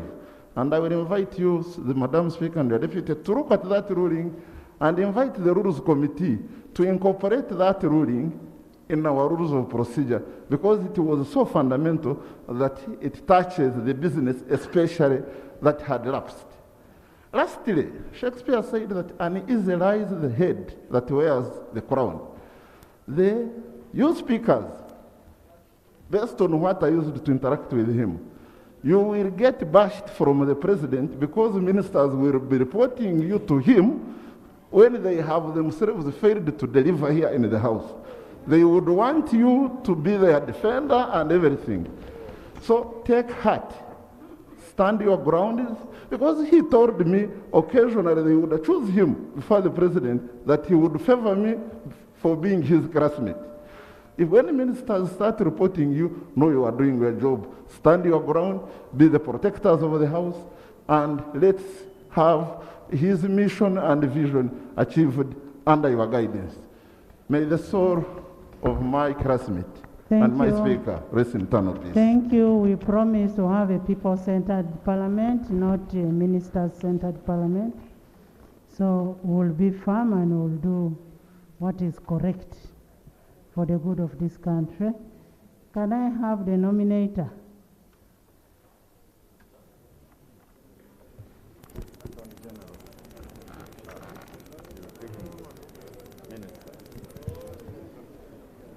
Right Honorable Speaker, colleagues, members of Parliament, and all distinguished monarchs.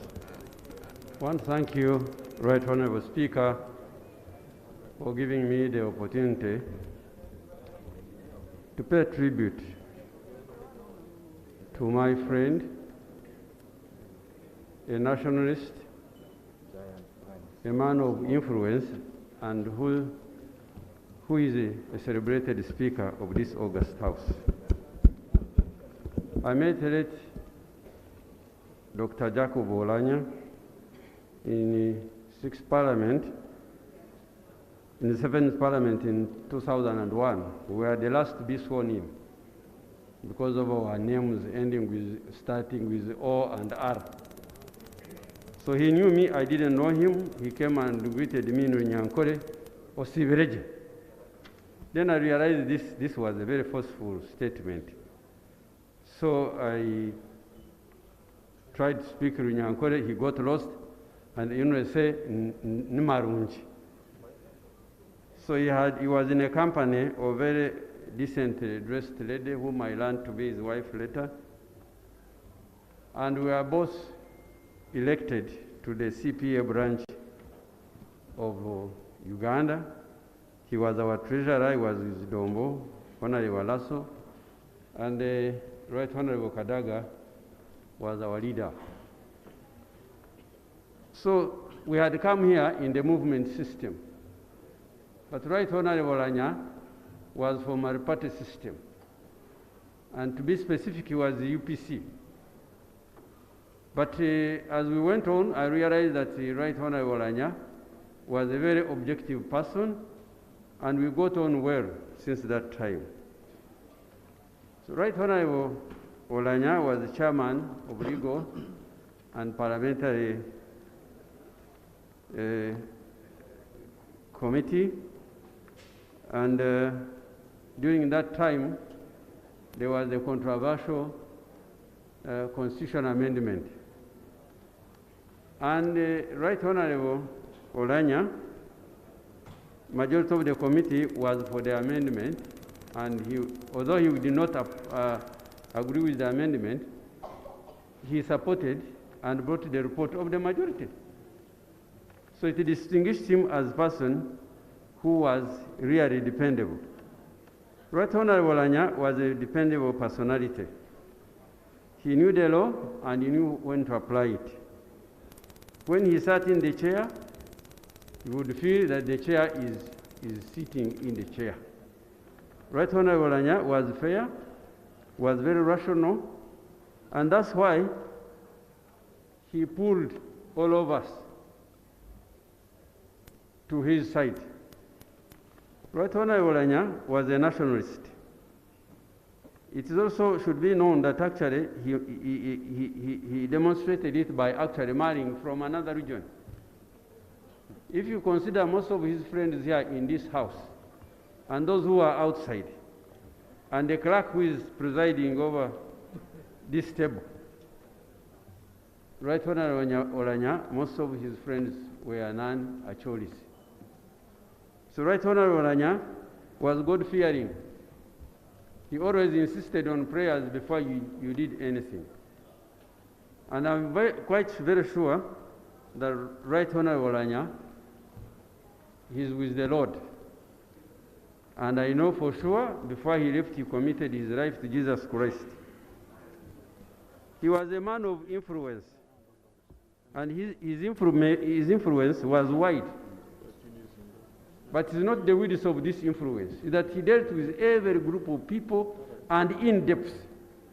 It is this depth that has united all us even after his death.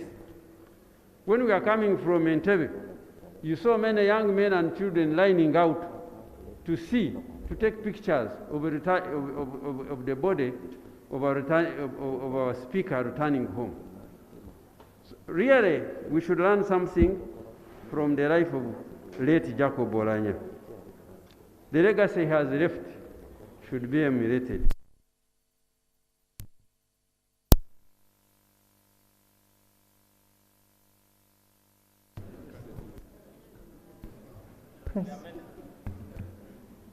Right, let me conclude. Right Honorable Speaker, he has left a very big legacy, and those of you who have stepped in his shoes should emulate it. I know you are very hard. We want to take this opportunity to thank those who helped Jacob Oulanyah during his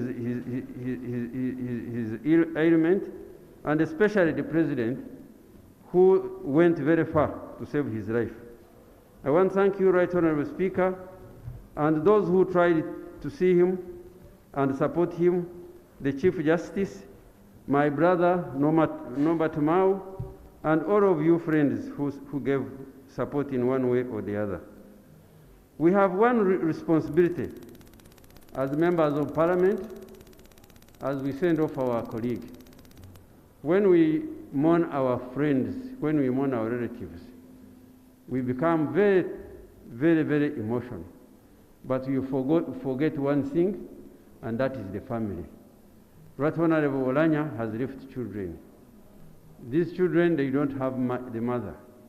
I want to thank the Chief Justice and you, Right Honorable Speaker, for the fund. And I would like to encourage my colleagues that we contribute this fund to make sure that the family of Right Honorable Oulanyah is supported so that they don't miss on education, so that they are not disorganized. I want to thank you, Right Honorable Speaker, for your attention, and I want to make a correction. The 10 cows are part of government effort. Because of the demand for animal protein and overwhelming numbers in Omoro, we are approached, and also by your office, and because of quarantine restriction in the neighborhood areas, we have a ranch in Aswa, and the board made a special sitting, and they offered 10 cows, which I communicated to the organizing committee and your office, Right Honorable Speaker. May the soul of my friend, the brother, Right Honorable Oulanyah, rest in perfect peace. Thank you. Thank you so much. Once again in the public gallery, VIP gallery, we have Honorable David Migereko, former minister. Daudi, you're most welcome.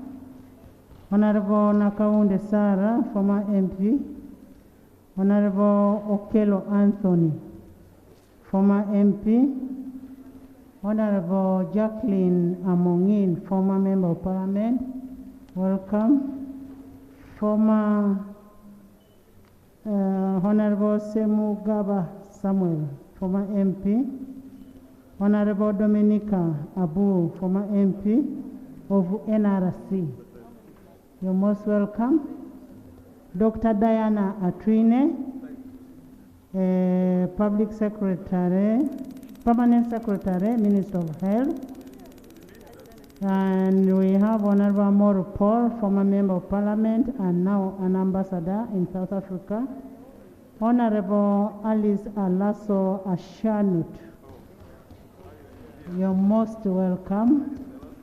The Secretary General of Alliance for National Transformation.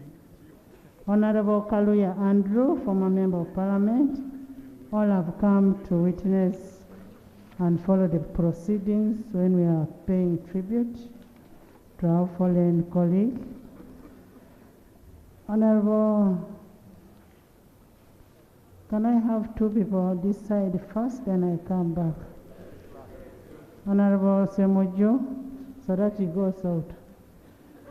Honorable Semojo, he's fasting, he has to go and pray.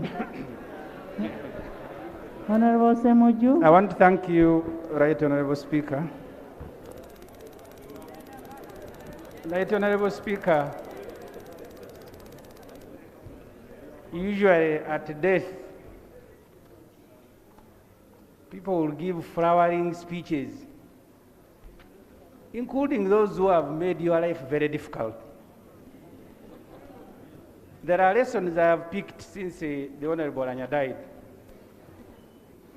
In fact, I intend to draw a list of those who will come near my body and those who will speak when I die. The Honorable Oulanyah was shot at when he was a student guild speaker in Mackay in 1991 by this government. The Minister of Health said that actually that is the origin of his problem. Madam Speaker, there are things that have annoyed me that I want to say before I say something about the Honorable Oulanyah. First, the mishandling of his death. Of course, I can't accuse this government of competence. Because you needed to explain to the public what it means to accord someone a state funeral. A state funeral is extremely expensive. But every day you are pleading, no, this is not the budget. Now this is the budget. I'll give you an example. On Friday will be public holiday. If you look at the money we collect, even as URA, it means we'll lose more than 60 billion shilling on Friday. But because of the incompetence, you focus the whole country of discussing 1.8 billion shilling, scandalizing the Honorable Oulanyah. But I also want to caution, especially colleagues on this side. There are benefits in joining NRM. You can become a speaker. You can become a prime minister. But you must be ready to be judged by the crimes you have not committed. People who are demonstrating about the breakdown of health infrastructure in Uganda were not demonstrating against the Honorable Jacob Oulanyah. And I don't know why the president chose to keep silent this time. Because one of the monumental stories when I was a journalist at Daily Monitor, the very first person to be flown for treatment in Germany was President's daughter, Natasha. The presidential jet eventually became an air ambulance, taking the Honorable Nobo Mayombo, taking the Honorable former Speaker. But the president, when they were harassing a dead Oulanyah, kept quiet. I don't know why, but when we wrote about the daughter, the following day he was in all the papers explaining why it is important to fly people out. This government, you need to learn. I have said these things. One of the philosophers said, and you'll forgive me if you are annoyed by what he said, I am only reminding you. He was against bringing extremely very ordinary people into high positions because they are going to be overwhelmed by power.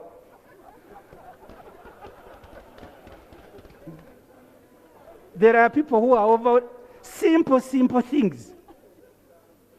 The budget of this parliament is about 600 billion shilling, which means every day we sit is about $1 billion.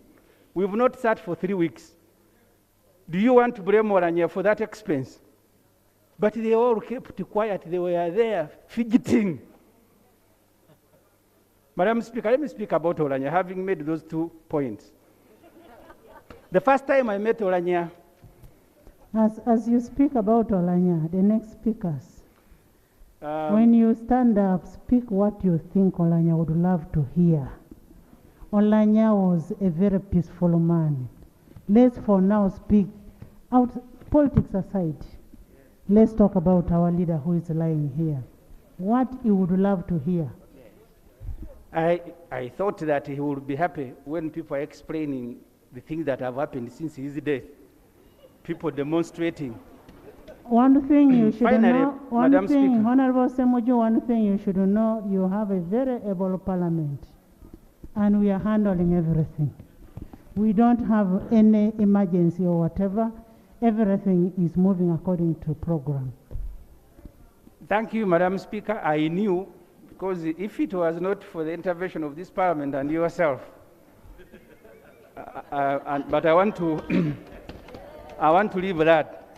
Because, Madam Speaker, it is very painful. The things that have happened since Right Honorable Jacob Oulanyah did.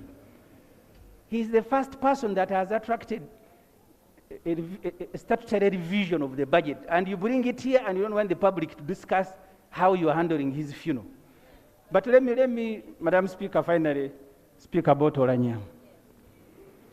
I first interacted with Honorable Jacob Oulanyah as a lawyer, then as a Speaker of Parliament. I will say one point and sit.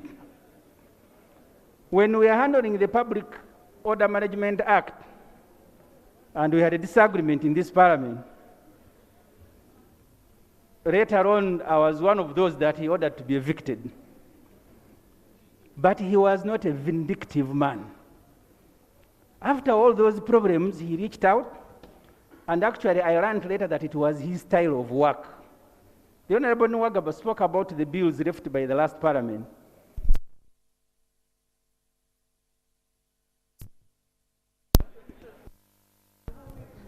Dr. Lulume? Dr. Lulume?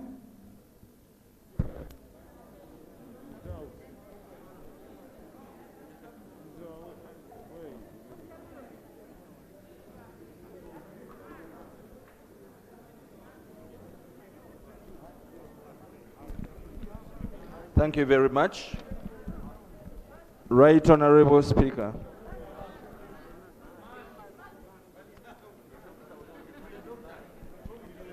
Thank you very much, Right Honorable Speaker.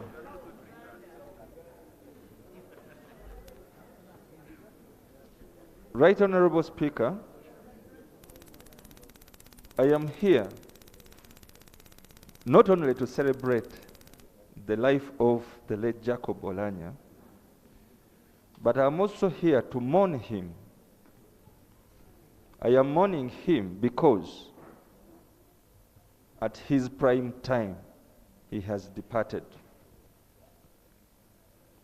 This was the time when a man who has worked tirelessly throughout his youthful time, building the nation, serving his country, when the world and the country is looking at him to offer leadership, not only for Parliament, but also the country, that is when the Lord has decided to call him.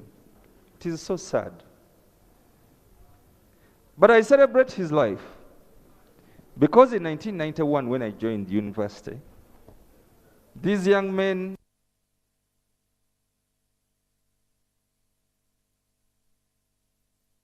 just starting. They had made history at Makerere University, and his cohort included Honorable Norbert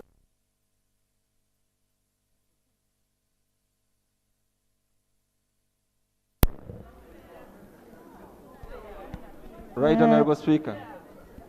I have just used 1 minute. Thank you very much. His cohort included Honorable Norbert Mao and Honorable Okumu Ronald Reagan.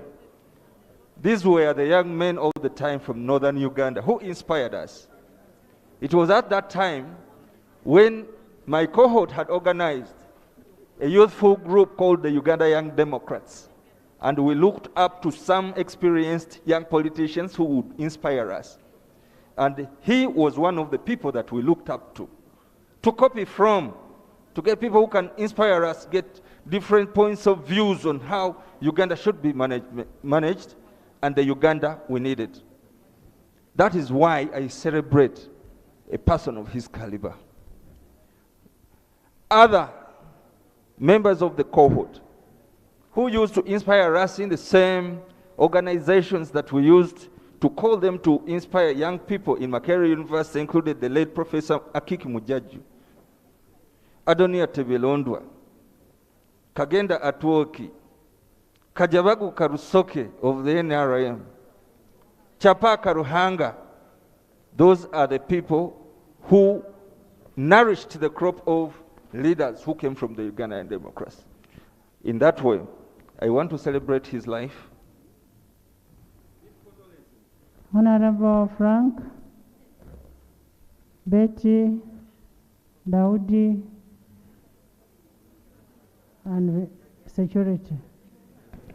Thank you, Right Honorable Speaker, for the opportunity to pay tribute to my friend, my brother, and my leader. Condolences to you, Right Honorable Speaker, to the President, and to the family. Madam Speaker, we gather here with heavy hearts, feeling pain and sad on losing our brother.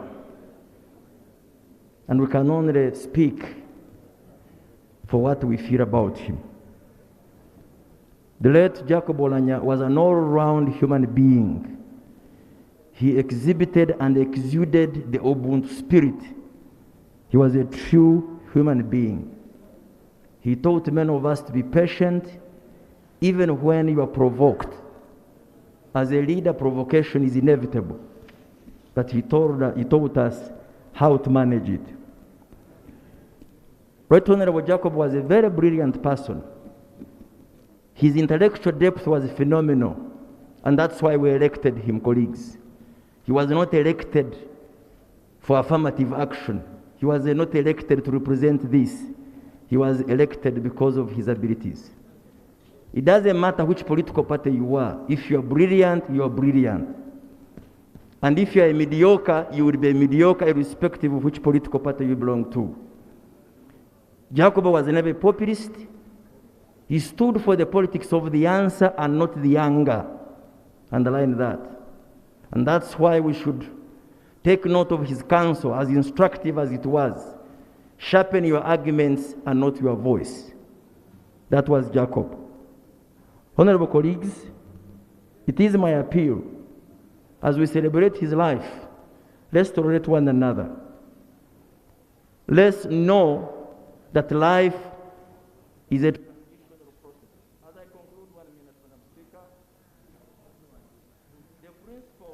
the principle of the dead are not dead is true in our brother. Spiritually, he prepared his journey to heaven. And traditionally, I see Oulanyah in the gift of his kids. Last night, Right Honorable Andrew Oulanyah made us, comforted us. I saw a leader, and I heard his voice. He speaks like him. It is my prayer, without being controversial, that the people of Omoro see the leadership in Andrew. May his soul rest in eternal peace. Thank you. I want to recognize the bikers. The bikers where the late Honorable Jacob Oulanyah was a member, have been there for us since the body arrived in Uganda. And the bikers are seated right out there, and one of them is inside here. Biker President, can you stand up? He's one of the bikers.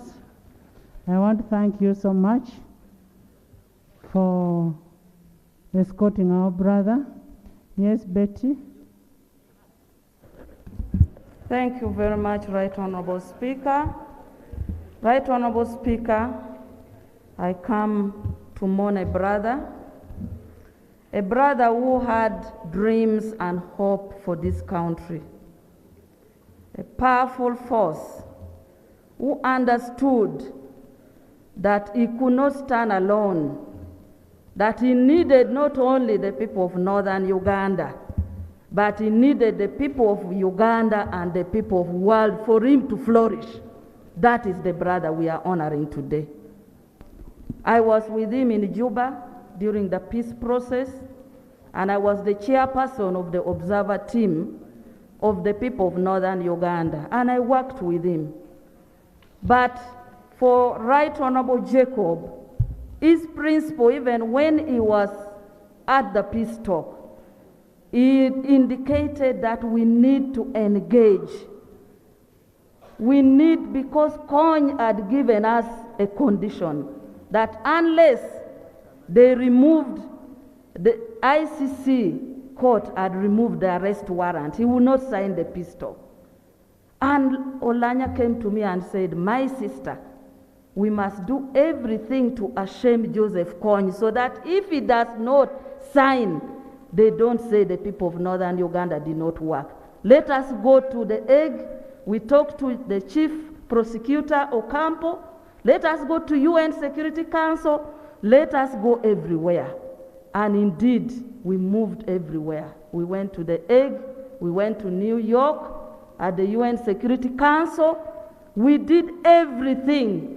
And by the time it would not be, no excuse would be given by Joseph Kony. And he gave us a... Let me just finish. That is when Joseph Kony refused to sign. However, the most important thing for us, for people of northern Uganda, we signed the cessation of hostility, agenda number 1, which he helped in drafting that agenda. And with that agenda, the soldiers and all the rebel groups were moved from northern Uganda to Oulanyah in southern Sudan, and that was the beginning of peace in northern Uganda up to now.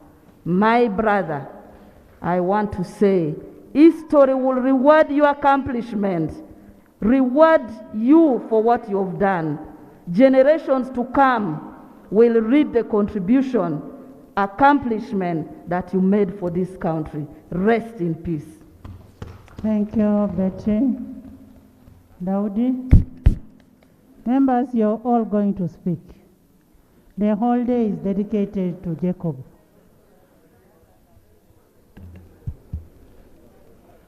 Thank you, Madam Speaker. I want to extend my condolences to the people of Uganda, to you, the Chief Justice, the Deputy Speaker, and colleagues, upon the death of our dear brother, friend, and Speaker. Jacob was an effective and courageous Deputy Speaker and Speaker who instilled in us discipline of time management, the virtues of patience and respect, and mentored many to become better legislators. Colleagues, he never wanted this House to be consumed by pettiness, but by engaging in debates on service delivery and the destiny of our country. He wanted big and productive debates, and he insisted on evidence as a guide to quality debates. A legacy I'm glad to mention that the two speakers are following and carrying on. Colleagues, one of the greatest tragedies in life is to watch the demise of an unexhausted potential. What a tragedy that death has cut short the potential of our dear brother Jacob. Jacob had immense potential to transform this parliament into a center of service delivery and strengthen this institution into a source of justice and just law.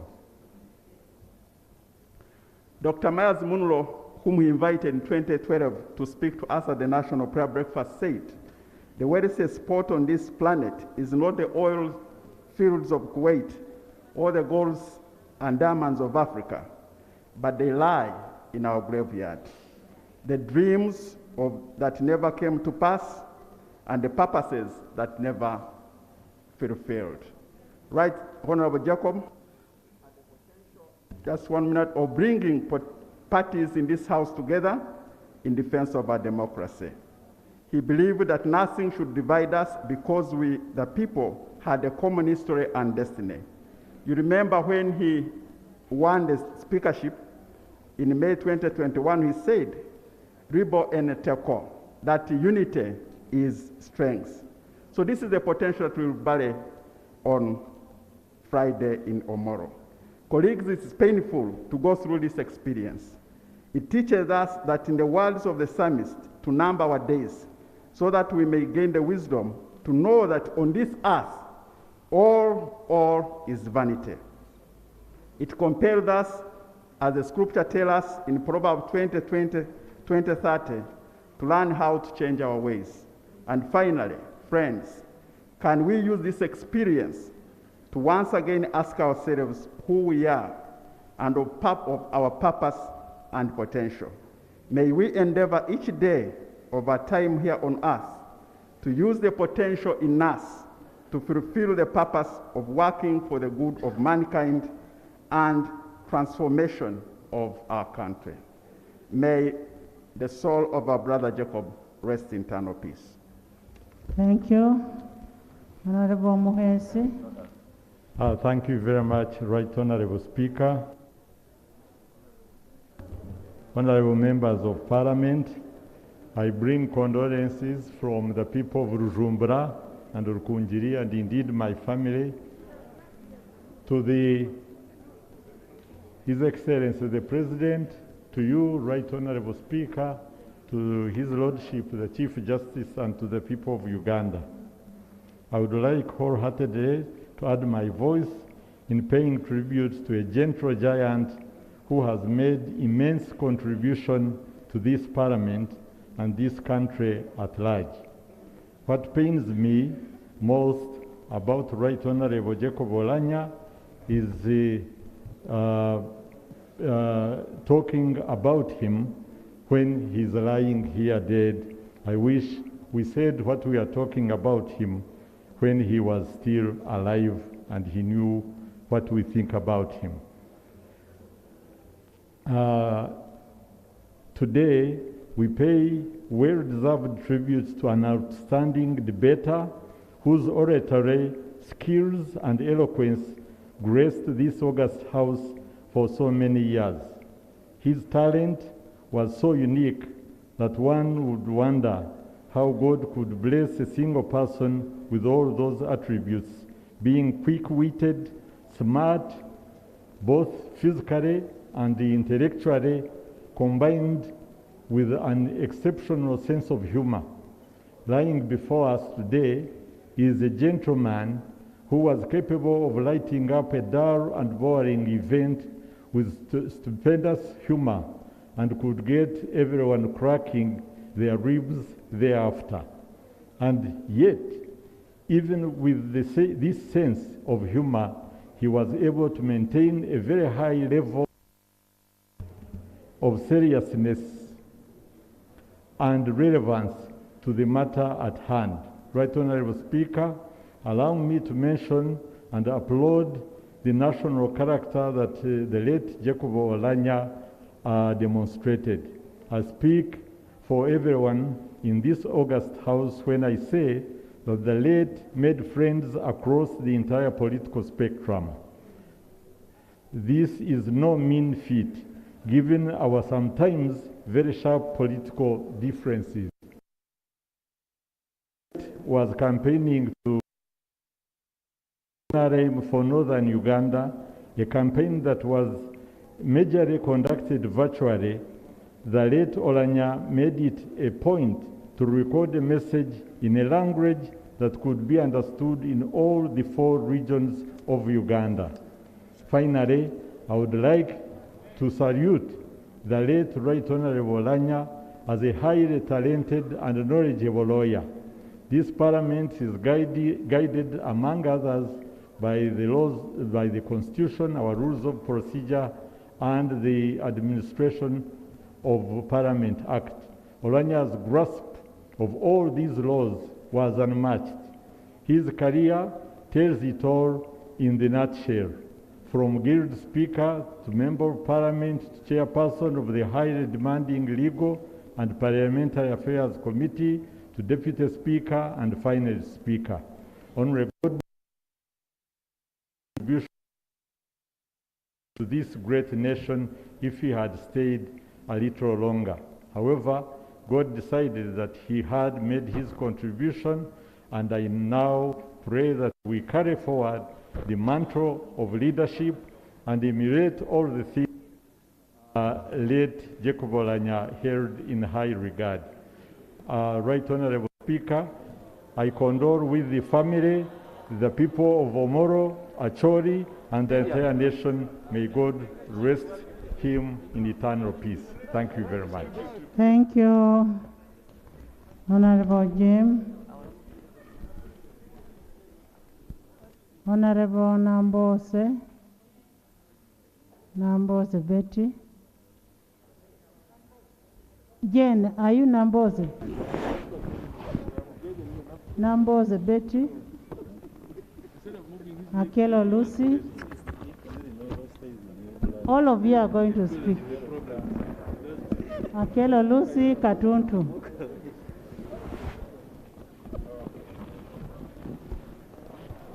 Thank you very much, Right Honorable Speaker. Right Honorable Speaker, on behalf of the people of Mukono Municipality, I wish to extend our condolences to the family. Most so, Madam Speaker, it is a very, very difficult moment when an old man has to bury his son. And this is the condolences I'm extending to the father of our fallen speaker, the children, and all those people related to him, including the people of Omoro, whom he has represented in this house, we have had an opportunity to work under him for over 10 years now. Right Honorable Speaker, colleagues have said what they have said, and I want to agree with them. But as I support this motion, I want to recall that a few years ago, Uganda thought about stopping what those people in foreign countries call medical tourism. And a company came here, Madam Speaker, and we guaranteed it. And the agreement was that within 2 years, we would have an hospital here in Uganda, and that from then on,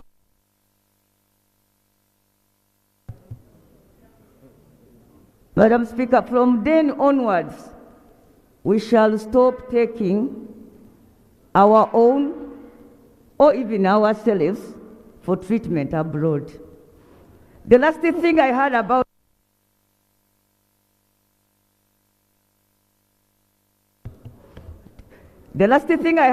Rubowa is that they even chased away a committee of this house that had gone to assess the level of implementation. Madam Speaker, I therefore pray that this matter be brought back in this house, so that at least even when we have to lose our own, even when we have to die, let's die near our friends, near our relatives. Lastly, Madam Speaker, a case does not die. If the minister stood here and said that Right Honorable Speaker Oulanyah was nursing trauma and marks of torture from an attack by his own security people in the country. Madam Speaker. Honorable Nambose, there was no issue of torture. It was a strike at the university. Don't put words in the minister's statement. It was nothing in regard with the torture.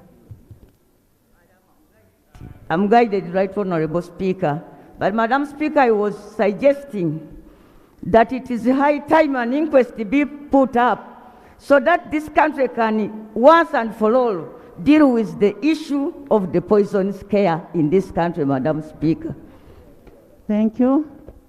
I am also glad that Honorable Betty is one of those beneficiaries who has been taken out by Parliament for treatment. And the point she's raising is the point she's raising is very, very important on the issue of Lubowa Hospital. Lubowa Hospital must be worked on. Thank you. Lucy? Yes, Mayor. Right Honorable Speaker, thank you for giving me this opportunity. Lucy Katuntu. Thank you for giving me this opportunity. On behalf of the people of Amuru District, the Catholic Chaplaincy, and on my own behalf, allow me pay my tribute to a brother and a friend. Madam Speaker, I got to know Right Honorable Jacob Oulanyah when I was a student in Makerere. He had come to officiate over the handover ceremony of the Acholi Makerere Student Association. I was impressed by how he spoke and inspired. Today I am in the August House thanks to him. Thank you, my brother. I want to say that Jacob was a man who loved his family. I remember there's a time I went to his office and he said, my sister, you are going to wait because I have to take a cake for my daughter in school. And he left all of us there and ran to take a cake for the daughter. And I'm assuming this daughter must be a team. And that is how much he loved his family. He was a pro-life man. And may he continue to fight for the children even when he is in heaven. Another thing, he stood for the common man and woman. I remember how he stood strongly about the issue of nodding syndrome. Madam Speaker, as we pay tribute to Jacob Oulanyah, and I urge government, the center, the Nodding Syndrome Center in Omoro, let me just conclude on this, that has gone to dust. May we resurrect this center and make it work if we are to really remember the good work of the Right Honorable Jacob Oulanyah for the sake of the thousands of the nodding syndrome children in northern Uganda who are suffering and dying every day. This was something he was very passionate about, and as a parliament, we need to set aside money for these children so that they also live like human beings. Rest in peace, my brother.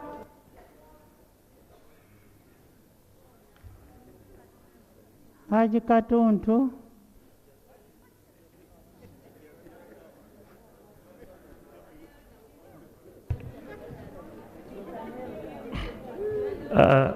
Thank you very much, Right Honorable Speaker, for giving me this opportunity to eulogize a brother, a friend I have known for 34 years. I don't know how many people in these chambers have known the late Jacob Oulanyah for as long as I have, but they are not many. And on that account, Right Honorable Speaker, I request that you give me an extra 2 minutes to tell you what I know about Jacob Oulanyah. Right Honorable Speaker, in 1988, I was a second year at university. I met 2 men, one very tiny and short. Later on, I came to know that that very tiny and short man was coming from Namiryango, and he had been a head prefect. Another one, a little bit tallish, with a jacket, and I later came to learn he was Jacob Oulanyah. At that time, the Uganda People's Congress officials were recruiting us students to participate in students' politics. And that's how I and Jacob Oulanyah were recruited in student politics. And we are all members of the Uganda People's Congress. We are recruited by Professor Kagenda Atwoch, the late Akiki Mujaji, the late Patrick Mwonda, Ben Watcher. Later on, we met the Honorable Kelo Kelo and the Honorable Abede Gongom. And of course, Yona Kanyomos. They took us to Uganda House to meet the boss then, who was a very patronizing woman, and she has remained patronizing up today. And she just seated right behind me, the Honorable Cecily Ogwal, who was now the Assistant Secretary General of UPC.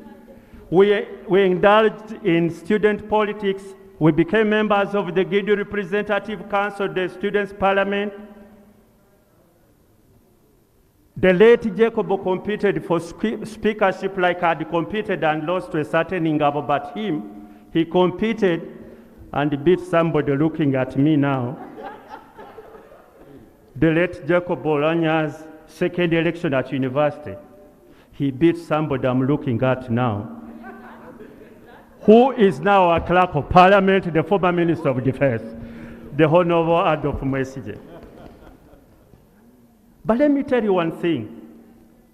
The other short man I was talking about and Jacob, if you met them at that time, you would dismiss them. until they opened their mouth. Then you would know these guys were obscenely intelligent. Obscenely intelligent. And they were orators. But let me tell you one thing about Jacob. Him and that short gentleman, I'm not going to mention that short gentleman's name because Now, it's called Mao. Okay. Right Honorable Speaker, Robert Mao was then a member of the Democratic Party, which has remained up to now rising to being the president. Jacob Oulanyah was a member of Uganda People's Congress like me. He eventually became NRM, but you do not separate them. That is Jacob. Political persuasion did not in any way affect their personal relationship. Then I asked myself, what is this that divides us? That you quarrel, you fight? I think that's the biggest lesson you have to learn from Oulanyah. That even me, when I left UPC, actually I left him there, and I went some other place. Though I have since then left that place, now I'm in self-isolation. Up from that time, we are together. And the late Jacob Oulanyah left Uganda Peoples and joined the National Resistance Movement, rising up to being a vice chairman of the party. Jacob was a very courageous person. He was intelligent and he was magnanimous. Honorable colleagues, do you remember on the day he was elected the speaker? Do you remember that speech? Because you see, if you win, you reach out to the vanquished. And that's what he did. There are very few winners who apologize to the people they have beaten. Oulanyah did. That's the gentleman lying in that casket. What more would you need of a leader? We joined this parliament same day in June 2001. When I look around, there are not many of us still around anyway. Honorable Cooper, Honorable Mafabi there, Honorable Amos, Honorable Anyima, you are our senior, and you took even a sabbatical. Honorable Anifa, no, we are the only ones. And I can tell you for all these years from 2001, we've worked closely with Jacob. Jacob is not, whether you know him today, tomorrow he'll call you in the office and you sort matters out. And that's where it will end. Not that we did quarrel. Honorable colleagues, we used to quarrel with the late Jacob. Very, by the way, big quarrels. One time we were quarreling about how the UPC government fell. And I was accusing some people and he was accusing others. And we clashed. We took like around 3 or 4 days without talking. Then eventually we met and we went to his office. Let me tell you, Honorable Oulanyah is a man you can rely on. He's a man you could rely on. Jacob, I can spend the whole day talking about you, but you are gone anyway. You are gone. Right Honorable Speaker, what lesson do we get for those of us who have lived with Jacob? One, be courageous. One, you can rise. You can rise. Jacob rose from nothing in the NRM as a recruit up to vice chairman. What more would you need? That is Jacob, very brilliant and very courageous. But even then, Jacob had a sense of humility. You not see when you interact with him that this is the big man. Yes, he was a little bit pompous, especially with his bow tie. very smart. He was smart both figuratively and physically. But Jacob did not despise anybody. Even when you had what he thought was a disarrangement, he would find a way of putting humor into it and say, let us engage. And that's what leaders should be. Right Honorable Speaker, we are burying, or we are going to bury one of the best leaders this country will ever have. It was an honor for me to know you, Right Honorable Jacob Oulanyah. May your soul rest in peace till we meet again. Thank you. Thank you, Honorable Katuntu.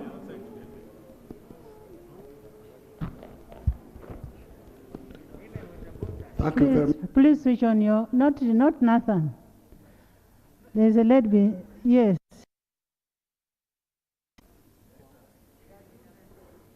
Nathan, you can speak while seated. Thank you, Madam Speaker. On behalf of the 6.5 million persons with disabilities in this country, I'd like to bring our condolences to especially the family of the fallen Speaker of Parliament. I'm going to say one thing, that for the few months that I have known the Right Honourable Speaker, he was a reflection of Proverbs 11, which says, pride comes before a fall, but the humble are full of wisdom. That is my only explanation of who the late Jacob was. I can't forget when I walked into his office and he got off from his chair, pulled a chair for me, we talked, I was going out, carried my bag, walked me to the door. I have never seen such a humble man.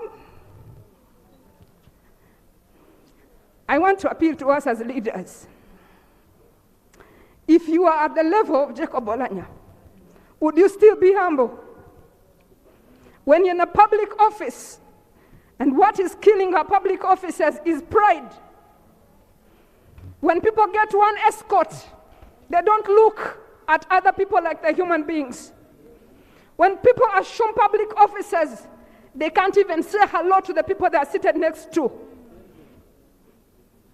Leaders of this country, if we can be humble, God will give us the wisdom that Jacob had. But if we remain proud, we shall fall and shame shall be on us. I want to say to the people in public offices that those offices are temporary. You will not stay in those offices for the rest of your lives. Be humble. Preach. Accept people the way they come. Those who are rich, those who are poor, those who are dressed in rags, when they come to those offices, they are public offices. Put your pride aside because God has given you that office for a period of time. I thank you, Madam Speaker. Rest in peace, Jacob. Thank you, Madam Speaker. Thank you, Nathan, Mama Mavenjina.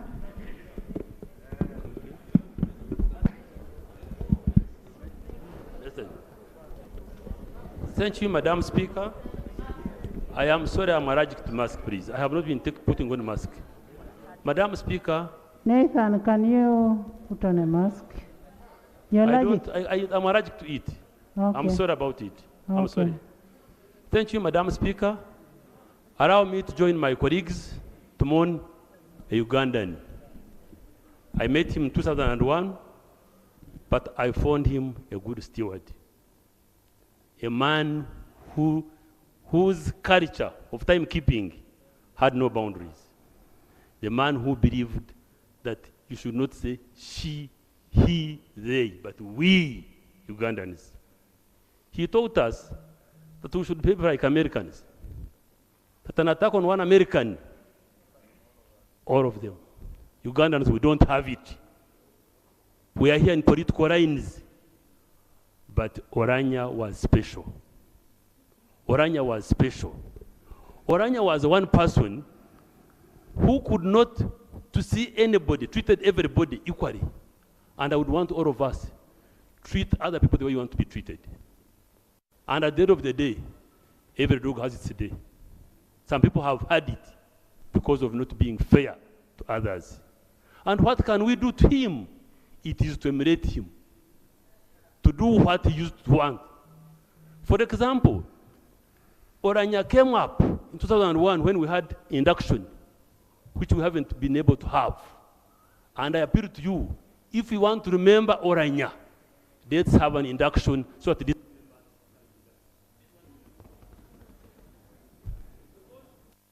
We are lucky that we still have good Ugandans. Honorable Ben Wacha, Mao, Winnie Byanyima, and many others, Okero. These people can take us through.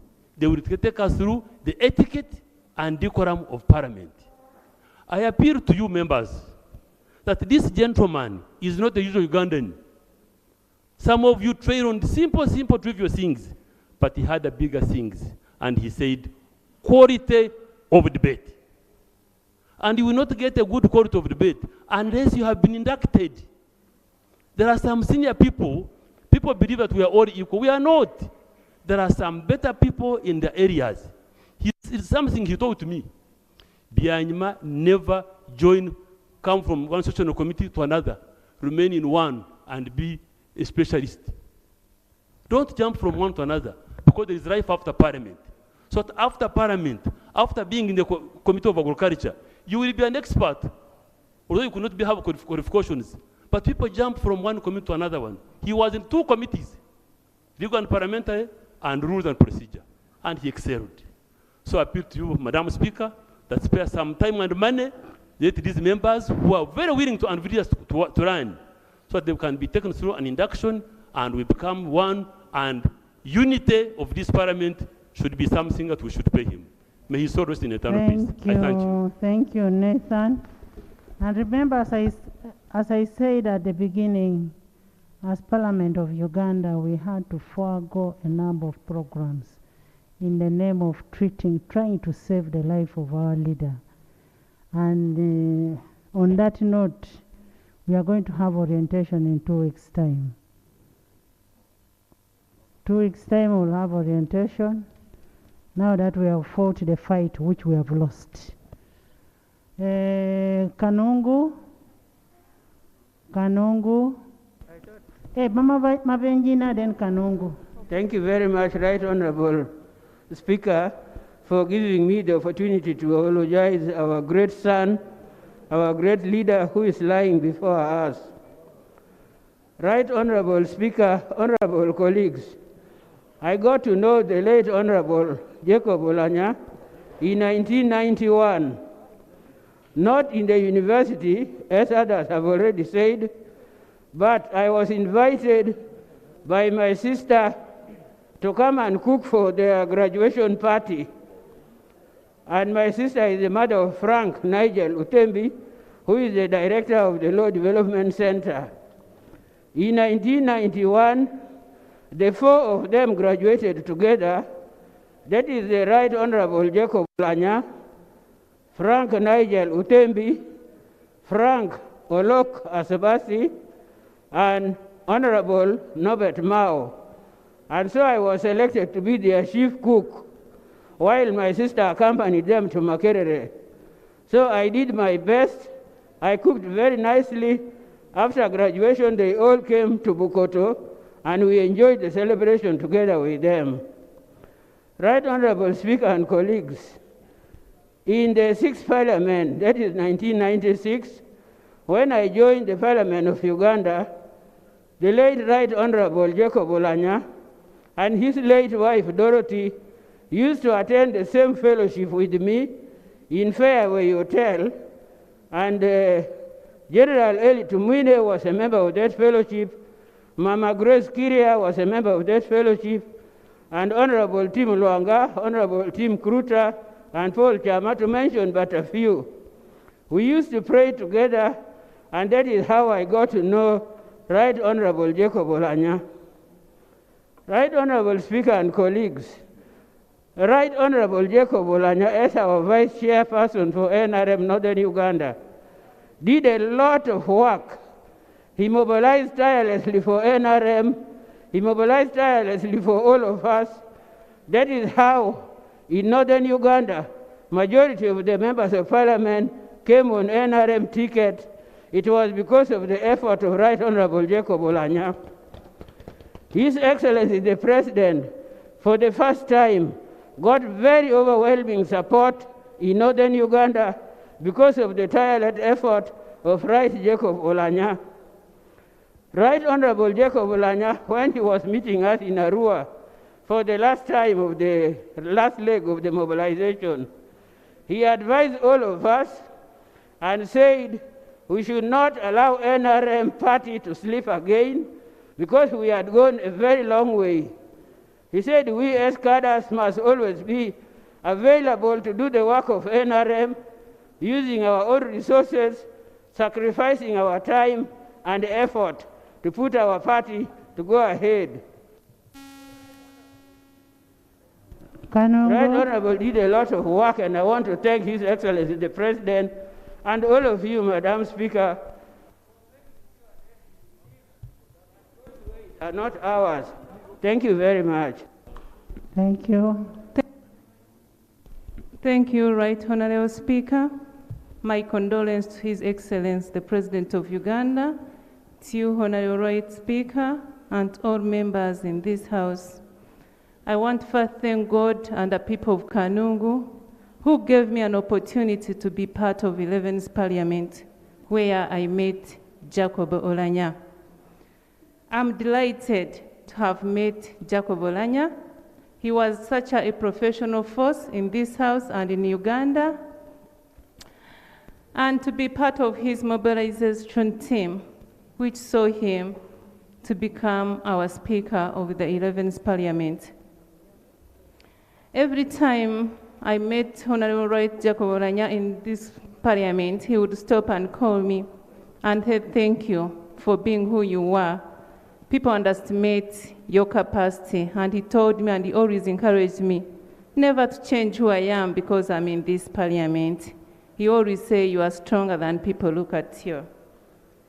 I pray his legacy continues with such an impeccable reputation, and I pray that God gives you comfort where you are. You have hiked your best mountain, and I pray that you sleep well. My prayers and condolences from the people of Kanungu. Rest well, Jacob Oulanyah.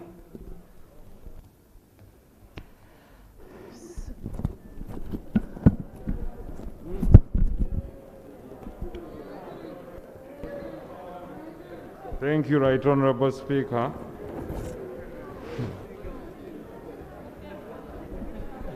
And honorable colleagues. Korefi, you're going to speak. You like complaining. Right Honorable Speaker, I would like to send my condolences and those of the people of Kampala Central for the loss of a gallant soldier of this country. The Right Honorable Jacob Oulanyah has a number of attributes well known to most of us. For those that were in contest with him and also worked with him, we have a lot of stories to tell. In 2016, myself was involved in a contest for deputy speakership with the late. He's someone worth a contest. You could never hear any single word of negativity coming out of him or of blackmail. He's a man, even after his victory, he extended his hand towards me and called me into his office. And he said, Mohammed, this is our office. We are all vying for this office. Whatever you need from me, you'll get it. Whenever he would get trips, he would extend to me invitations and say, brother, if you want to go with me, it's available. Then it was your discretion. The last trip we shared together with the late was in 2020 when we went to Montpellier in France And then he was sourcing for cheaper energy, cheap and clean energy. And he had identified a place, Right Honorable Speaker, where to put solar panels and generate over 100 megawatts of power for this country.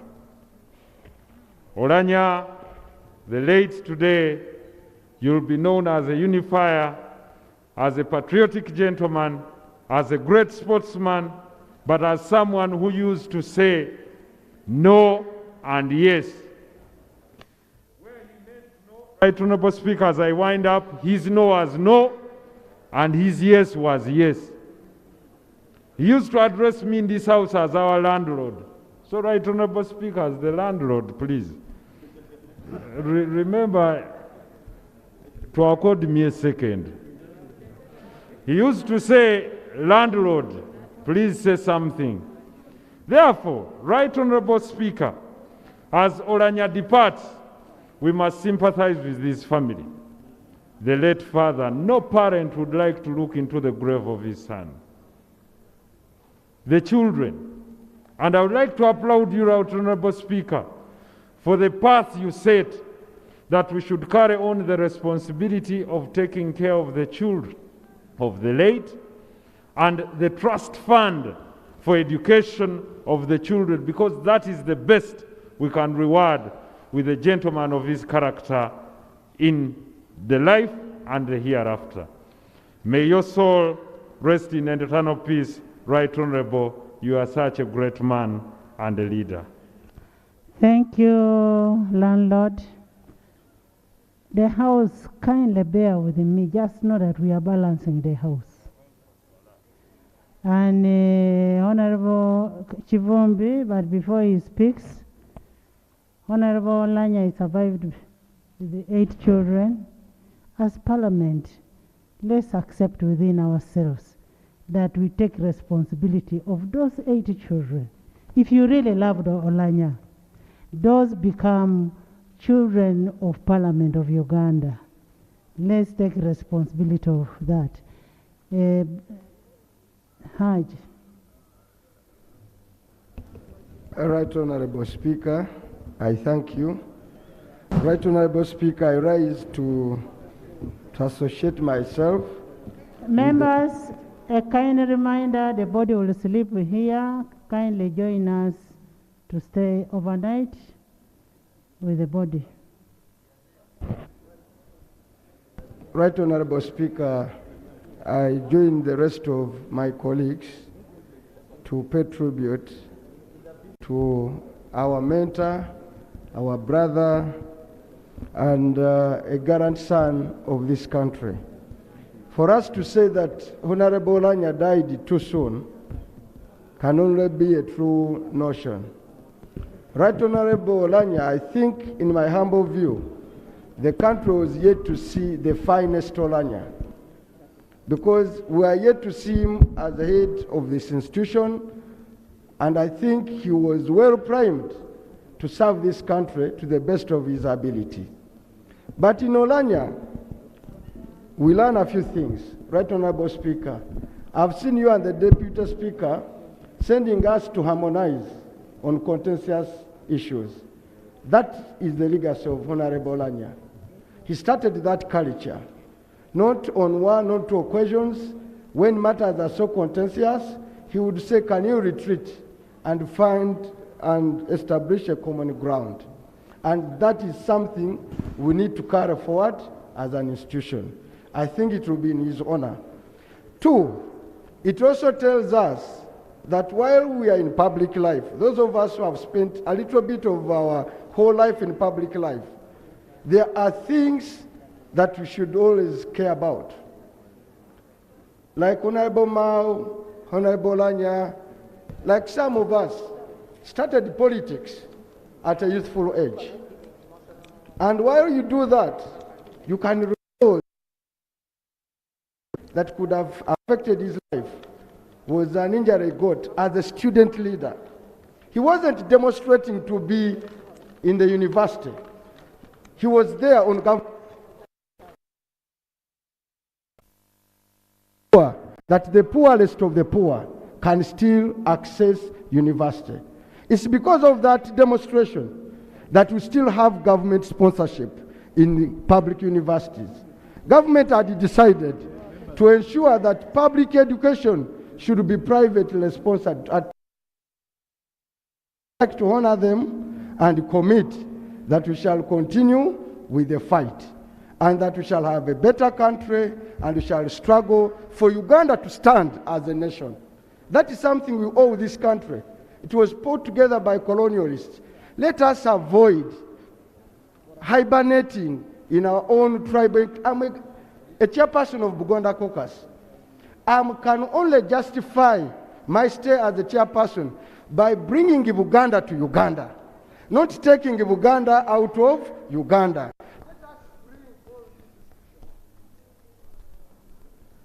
Thank you, Honorable Mwanga.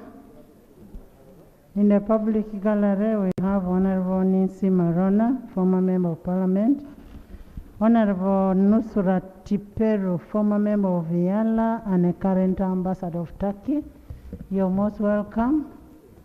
Honorable Grace Bagaya, former Member of Parliament of Nakasongola, welcome. Honorable Amoit Mariam, former Member of Parliament. Honorable Kataike Sara, you're welcome. Honorable Captain John Emily Etekat, former MP, you're most welcome. Honorable Anifa Kaoya.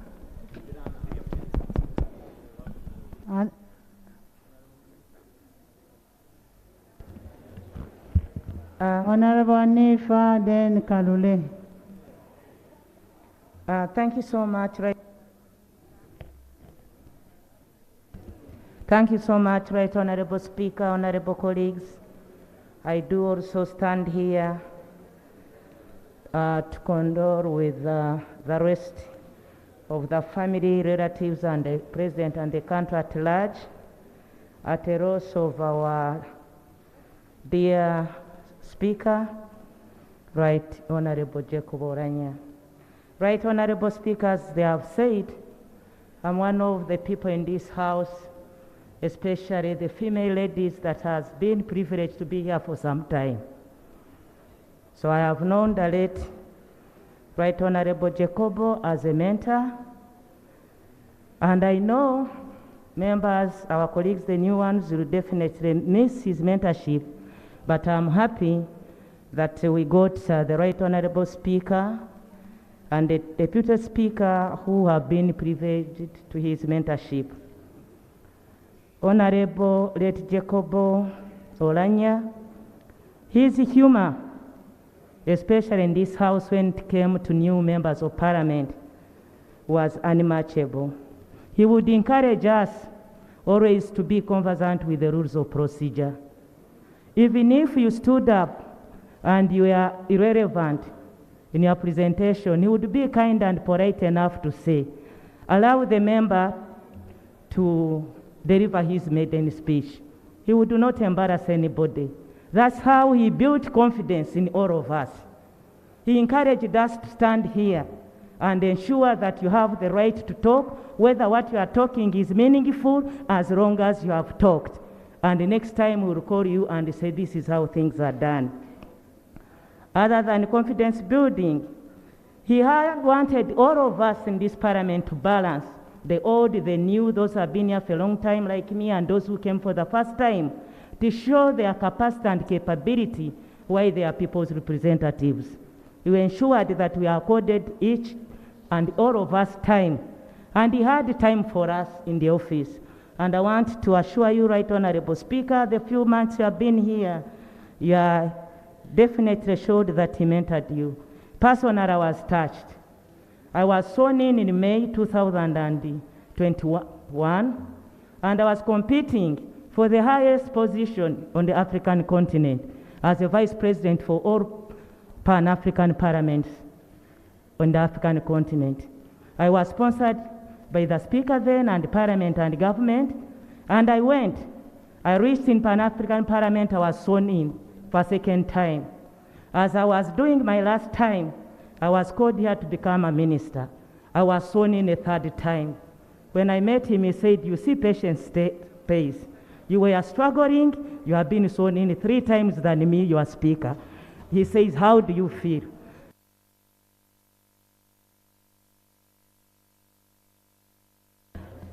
I said, Right Honorable Speaker, patience of course pays, because God's ways is not our ways. My friend, my mentor, may your soul rest in eternal peace.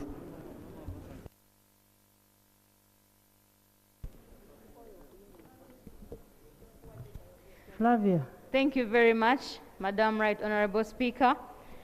Today I stand here to remember the late Right Honorable Speaker Jacob Oulanyah as a man who was a huge advocate for women empowerment. In his words, he said, if a girl, right from her first 1,000 days of life, if a girl is given all resources, right from her first 1,000 days of life, that girl will grow up to challenge patriarchy and all the powers wielded against her. Right Honorable Speaker, as we stand here today, we have so many issues that battle and fight. The backlash against women's empowerment is real in this country. But I am glad to say that the Right Honorable Speaker, Jacob Oulanyah, who is lying here with us, recognized that women's economic empowerment was not only the right thing to do, but also the core development and smart objective in this country. And it is no wonder, no surprising, that he was educating a number of girls across the country. So with that women's advancement on gender equality, I call upon this august House to once again revamp and reopen the conversation on the marriage and divorce bill in this country, so that we can be able to help women and girls out there. Finally, the Right Honorable Jacob Oulanyah was a person that I was looking forward so much to learning from, because he was a mentor in his speeches, in his plenary, when he was presiding over plenary. He mentored us, especially the new MPs, and protected us against senior colleagues bullying us as we were making our speech plenary. So I learned a lot from him, and may his soul rest in peace. Thank you very much. The senior member who was bullying the members, Honorable Segona. Then we have Minister of Lands, Northern Uganda, Foreign Affairs. Right Honorable Speaker and honorable colleagues, in my history, bullying stopped in 1991 when I was in Senior 1 and a student was killed in Namiryango. So for the record, I am a peacemaker and I do not encourage bullying. Colleagues, we congregate today to celebrate the life of our brother because it is worth our celebration. We are not here to celebrate the life of Lokori Jacob Oulanyah, who I fondly refer to as Ladit, because we are doing a ceremony. But we are doing this as something we owe a man of his personality. Ladit Jacob Oulanyah is somebody I knew when I was in high school. I was first attracted to his brain when he handled the case of Candida Lakony, the woman who had been mistreated in a barracks. I admired Jacob as a defense lawyer. At that time, I had nursed ambitions of being a lawyer, and I can say that the ambition was reactivated by the cross-examination of Jacob Oulanyah as against some lieutenant who had been pictured doing the abominable act on that lady. While I was in Makerere as Speaker of Makerere Law Society, I was tasked to organize a symposium at which I invited the Honorable Jacob Oulanyah. He came and spoke to us. Right Honorable Speaker, I think someone was unfairly getting me off the microphone, having said I'm senior and I've spoken for long. And since that time, we became friends, and our name for each other was Ladit, as you have witnessed. And Ladit, amongst us, the Luo, is a friend. I have been telling people that I have very close roots from Coach Goma in Nwaya. And I always teased him that I am more Luo than him. The Honorable Ladit Jacob Oulanyah was an intelligent man. And it is such people that we need to lead this country. We both agreed that this country does not need strong men, but intelligent, compassionate, and caring leaders. In him, we have missed that kind of leader. I said we are not mourning because he has carried the cross. He has fought his fight and won the battle. He's therefore worth our celebration. Before I conclude, because we have very limited time, permit me, Right Honorable Speaker, to bring you condolences and the family, first, of course, from the people of Busiro County East, but more officially from the Afro-Pac leaders, where I represent this country as Vice Chairman of the Association of African Chairpersons for Public Accounts Committees, from the sub-regional network of AirPac, that is the East Africa, the SADC, which is the South African region, and WAPAC, as you know, the West African region, who have jointly conveyed condolences to you, Right Honorable Speaker, to this Parliament, and to the family of the late Honorable Jacob Oulanyah. Finally, if there is nothing we can get from the passing of the Honorable Oulanyah, let us get one thing: to be united as a country. Jacob Oulanyah told us one day that when you enter a public office, your journey out of that public office begins. If only we could understand that, Uganda would be, and I believe will be, a better place for us and for our children and generations in the future. I join the Vice President in agreeing that this is a motion worth our support, and I support the motion without reservation. I thank you, and may my brother rest in eternal peace. Thank you so much, Honorable Segona, the senior bully. Thank you, Right Honorable Speaker. I stand here to support the motion by Her Excellency the Vice President, which was supported by all members of Parliament. Right Honorable Speaker, condolences to you, the Speaker of Parliament, His Excellency the President of the Republic of Uganda, and Ugandans at large. Right Honorable Speaker, the leader lying before us has been a unique leader. The Jacob Oulanyah I knew was a man who would always listen to whoever went to his office. He was there to guide us. He was there to encourage us. And he was there to always support us in the course of our work.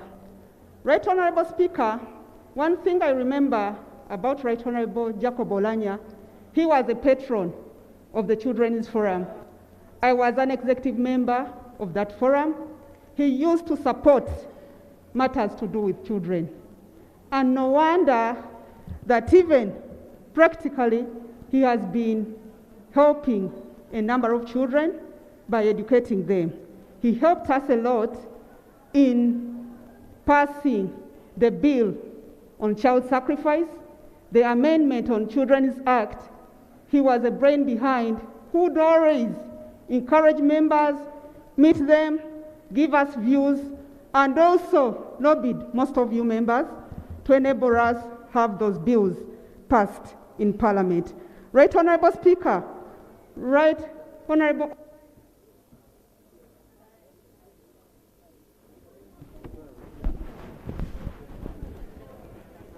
Honourable Grace.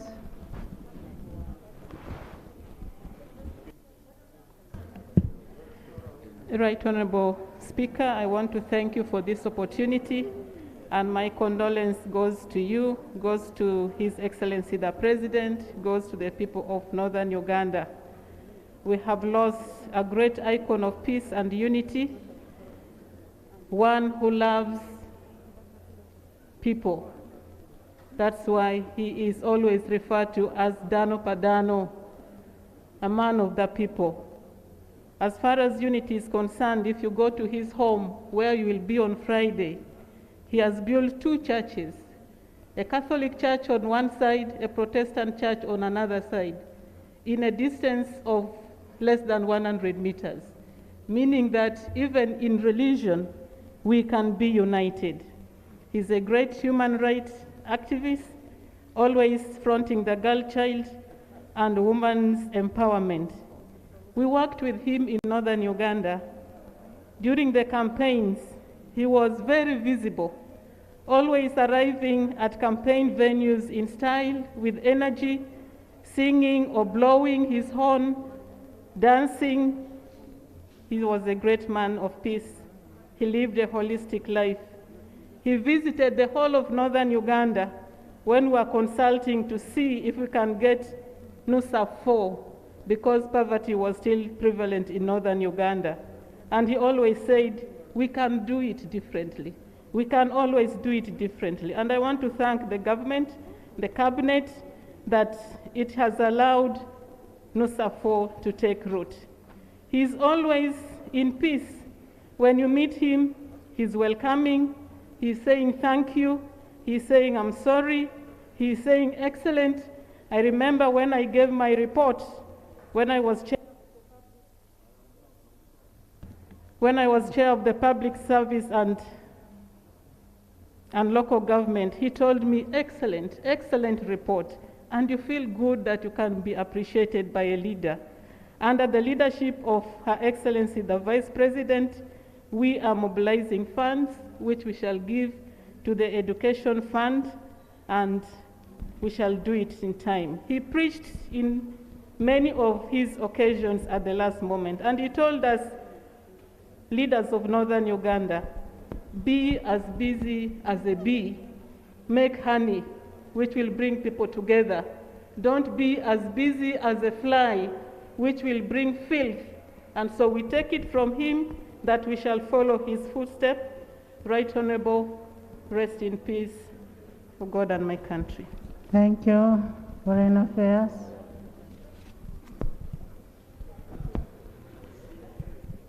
Foreign Affairs, then a woman MP of Omoro.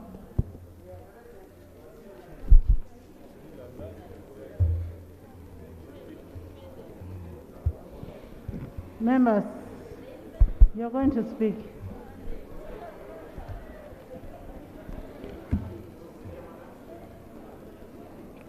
Right Honorable Speaker Jacob Oulanyah. You have a procedural matter? Yeah, thank you, Right Honorable Speaker. It is true that in the African culture, the in-laws speak last. And I've looked at the composition of this parliament and the composition of Uganda as well. All regions have been well represented, apart from the region of the in-laws. So could it be procedure right that after the Honourable Minister is done, the in-laws also have something to say? Thank you. In the African culture, in-laws speak last. And we will appreciate you for giving us a woman from Bogisu. And the senior in-law is seated next to Honorable Mbayo. Senior in-law, you will speak last, and we'll thank you for giving us a wife. And indeed, Honorable Oulanyah was a nationalist. He was born of Ulango, domiciled in Acholi, married in Bugisu.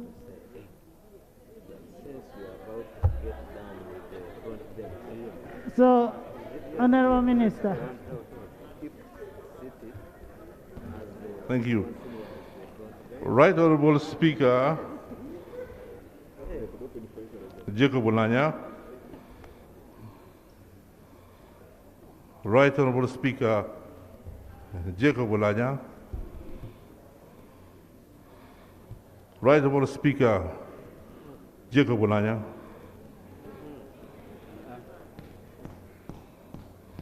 Madam Speaker, Oulanyah is not responding anymore. Oulanyah voice will not be heard in this house. Oulanyah will not respond to calls of his name. Oulanyah lies in this house, having left us. I have spoken so much about Oulanyah, just like you said that the other day that you will not cry anymore about Oulanyah. Madam Speaker, I don't want to speak much to give opportunity for others. But I just want to pick one thing and then extend my appreciations. Oulanyah was born in Acholi, but Oulanyah was beyond being an Acholi. Beyond. By the time Oulanyah died, Oulanyah was Teso, Langi, you name it. Even he was a Zambian, a Kenyan, a European, everywhere. There is nobody that I've come across in my life for 63 years in this world, 62 in this world, whom I've come across like Jacob Oulanyah. Oulanyah, in all pieces, was not a relative of mine. Not a relative in iota, not a relative of mine. But if Oulanyah has daughters, but I could not even allow my son to think of marrying Oulanyah's family. Because we were that close. We were like relatives. And I would feel it embarrassing that my children could marry, or I could marry into Oulanyah's family. He was that character who was above everything. When I met Oulanyah, in the hospital, visited Oulanyah in Dubai hospital, and Oulanyah would not tell us his challenges. I told Oulanyah, you are no more Oulanyah. You are the property of the people of Uganda. You belong to the world. You have a responsibility to them. And that's what Oulanyah was by the time I died. I want to just thank God. I want to thank God for giving us this wonderful man, wonderful brother, giving his children a wonderful father, giving his father a wonderful son. I want to thank God for giving this parliament Jacob Oulanyah during our lifetime. I am glad that God, in his wisdom, gave me to be born at a time and be in this parliament at a time when Oulanyah was in this parliament. I think I would have regretted if ever I came to parliament after Oulanyah was dead in this parliament.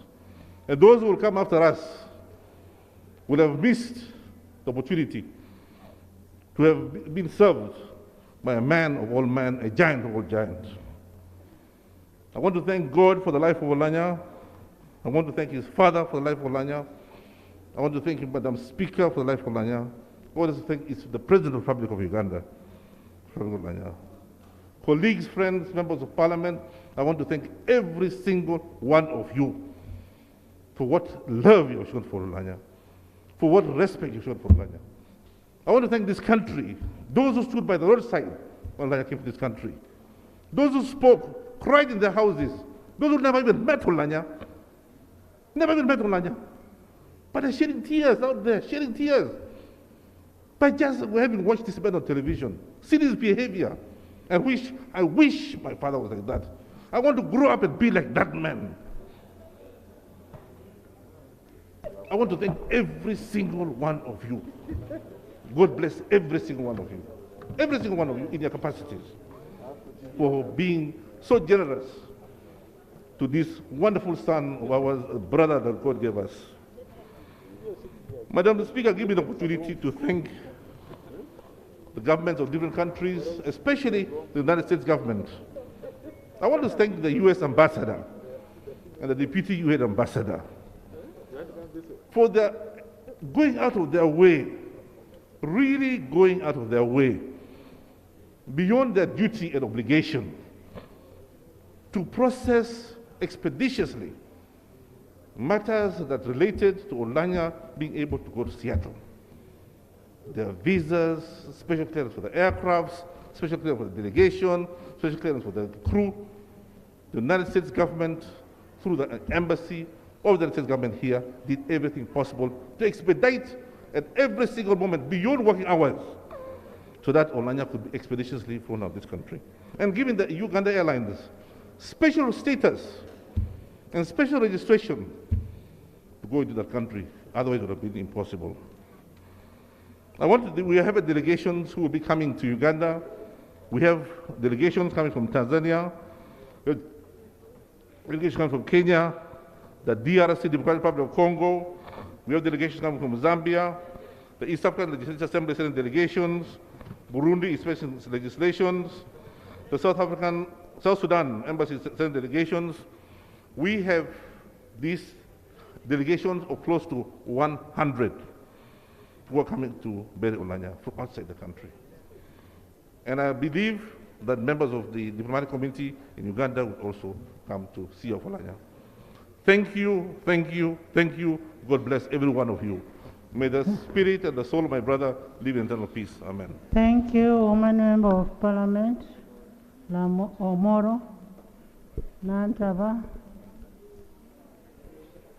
Woman Member of Parliament. Right, Omoro. Honorable Speaker, and dear colleagues, I want to fully associate myself to the motion that was raised by the Vice President, seconded by the Prime Minister. Madam Speaker, the man we're speaking about, Right Honorable Jacob Oulanyah, was a colleague in the constituency. Madam Speaker, Right Honorable Jacob Oulanyah was a big brother. I got to know Jacob Oulanyah first hearing about him through my father during that time when they were congressmen. Madam Speaker, the man whose body is lying before us here lifeless today, Right Honorable Jacob Oulanyah, was a great man. He achieved his greatness through hard work. When he was in the 9th Parliament, Madam Speaker, Right Honorable Jacob Oulanyah advocated and lobbied because he was very passionate about services reaching the common man on the ground at the grassroots. He pushed hard and created Tochi County out of Omoro County in Gulu District then. Shortly after that, Madam Speaker, Right Honorable Jacob Oulanyah, still because of him being very passionate about the common man at the grassroots, he again lobbied government and made sure Omoro District was created out of Gulu District. In 20, Madam Speaker, the man we are speaking about here today rose to greatness through hard work. As a district, we mourn him, but also we will dearly miss him as a father. He contributed a lot to the establishment of Omoro District, but he was very passionate about the issue of education of the children, health, economic transformation.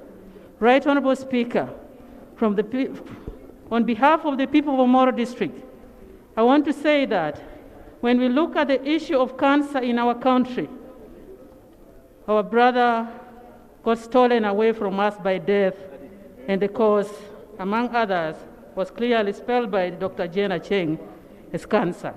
It is my appeal that government needs to fast-track the establishment of the Cancer Institute in Omoro District, which is at the moment limping, Madam Speaker.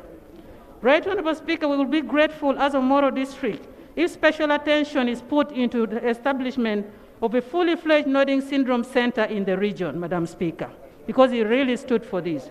And finally, Madam Speaker, you've heard about the trust fund. On behalf of the people of Omoro District, we will be very grateful if colleagues stands with us and the whole country in establishing this trust fund. Right Honorable Speaker, the man we are speaking about here today, Right Honorable Jacob Oulanyah, was great, not because he had too much money, but because he was able to touch so many lives in this country. And Madam Speaker, you are aware that because he valued life more than money, he even faced ridicule while he was in the hospital bed suffering and fighting for his life by those who value money more than life. The Right Honorable Speaker stood so much and valued relationship. And that is why even here in Parliament, if I may conclude, Madam Speaker, even here, whenever there are issues of national concerns that really needs urgent attention in the constituency, whenever I consult him, the Right Honorable Speaker, to raise it as a matter of national concern or take on a minister on the floor, he would advise, we better go diplomatic. He was a man who valued relationship. And Right Honorable Speaker, it is my prayers that from his legacy, from his good attributes of life, as a parliament, we need to carry forward what our son, the Right Honorable Jacob Oulanyah, stood for. Madam Speaker, on behalf of the people of Omoro, I want to thank honorable colleagues for standing with us. I want to thank very much the people of Uganda for standing with us. I want to thank so much government in a particular way for standing with us. We will be very much appreciative if our son is accorded the most befitting burial. Right Honorable Speaker, we look forward to meeting you all in Omoro. I thank you, Madam Speaker. Thank you, thank you. Honorable Nantaba. Nyachi. Nantaba. Thank you, Right Honorable Speaker, for according me this time to pay tribute to our fallen leader, a brother and a friend. Right Honorable, the late Right Jacob Oulanyah, now lying before us, whose journey we are celebrating. Put on a mask. Whose journey we are celebrating, whose life we are celebrating, and whose journey... She has a problem with the mask. Thank you, Right Honorable, for bearing with me. Right Honorable, a life to celebrate and a journey to remember. I personally will remember our fallen brother for reasons. In this country, we have all heard of the so-called mafias, and many of us have faced the wrath of these mafias in our term of service. Right Honorable, I happened to have faced them, and at that point I realized that it's always important that we should have leaders leading this parliament who are objective and independent-minded. And that was Jacob Oulanyah.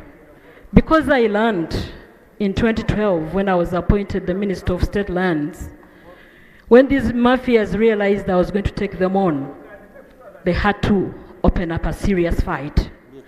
And they infiltrated and influenced the leadership of this house to block that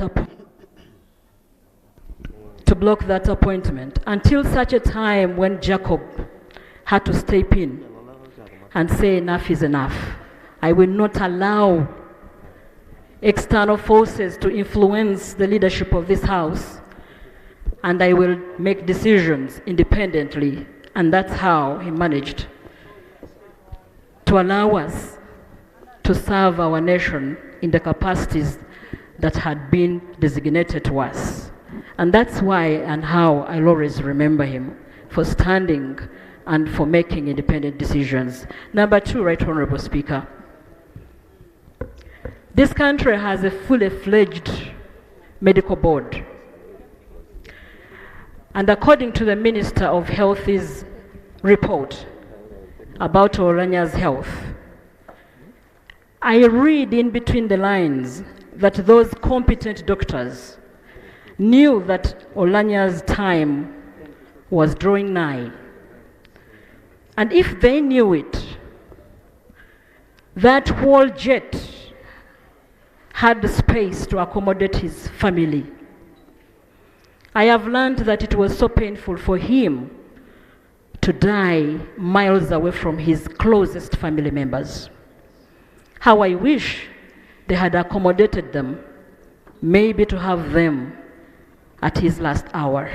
Next time, it could be me, it could be you. Let us always consider the feelings of those close by, especially in our families, to always be close when we are seeing and breathing our last.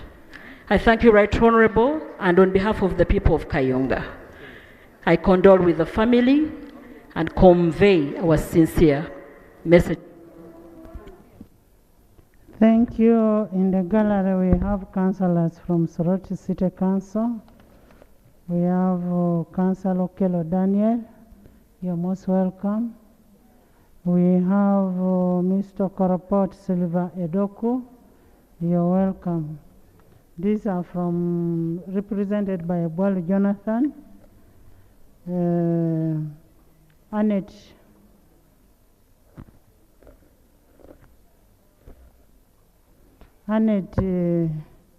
Nakato,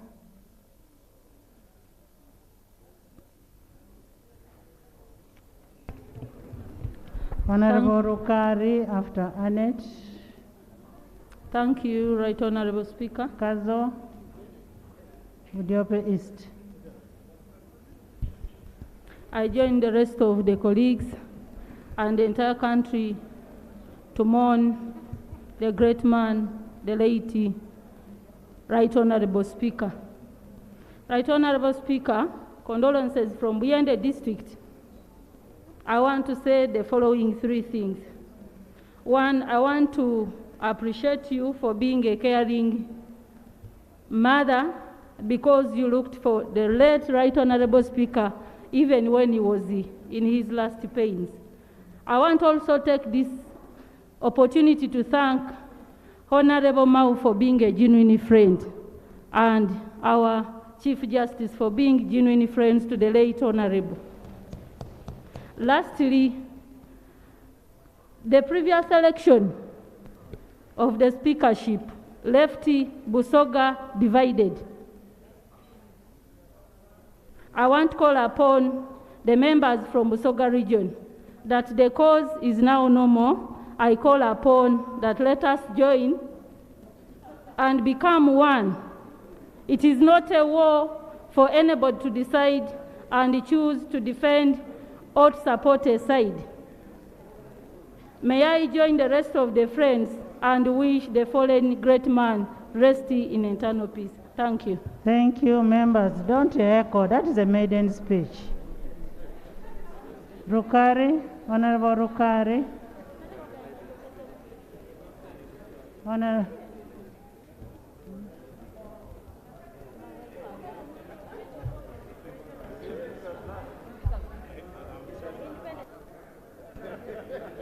Thank you. Thank you, Right Honorable Speaker. Thank you, Right Honorable Speaker. I come here to speak on behalf.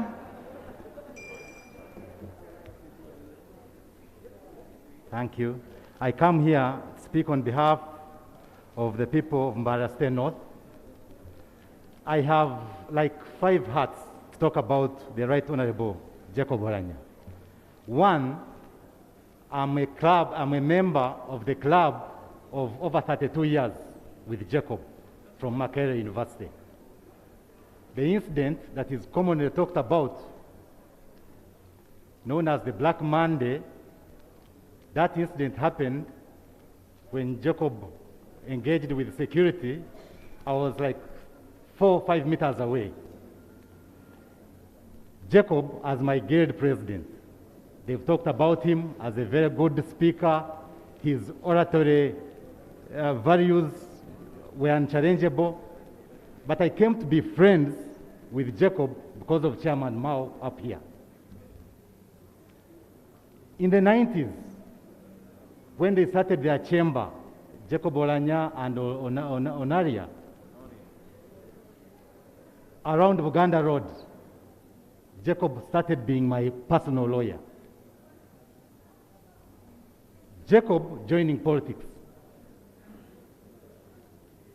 In all Jacob's campaigns, I was funding Jacob Oulanyah.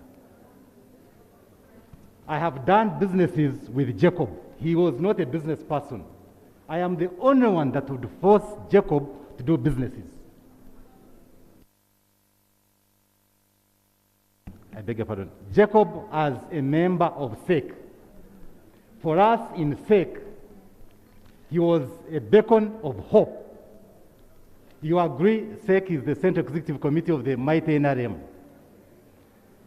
Once we caucus with Jacob Oulanyah in a small group before the principal or any other person, you know Jacob Oulanyah will push our ideas of what we want.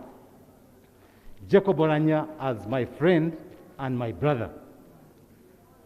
In the evening hours of Jacob, I've been going to Jacob's home all the time. But what I have heard from colleagues and other people, Jacob Oulanyah had self-sacrifice, like a savior.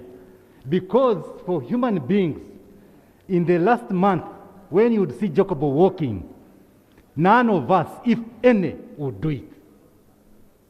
When you would go to his bedroom and you are with him, and the person who was outside smiling, you would get worried.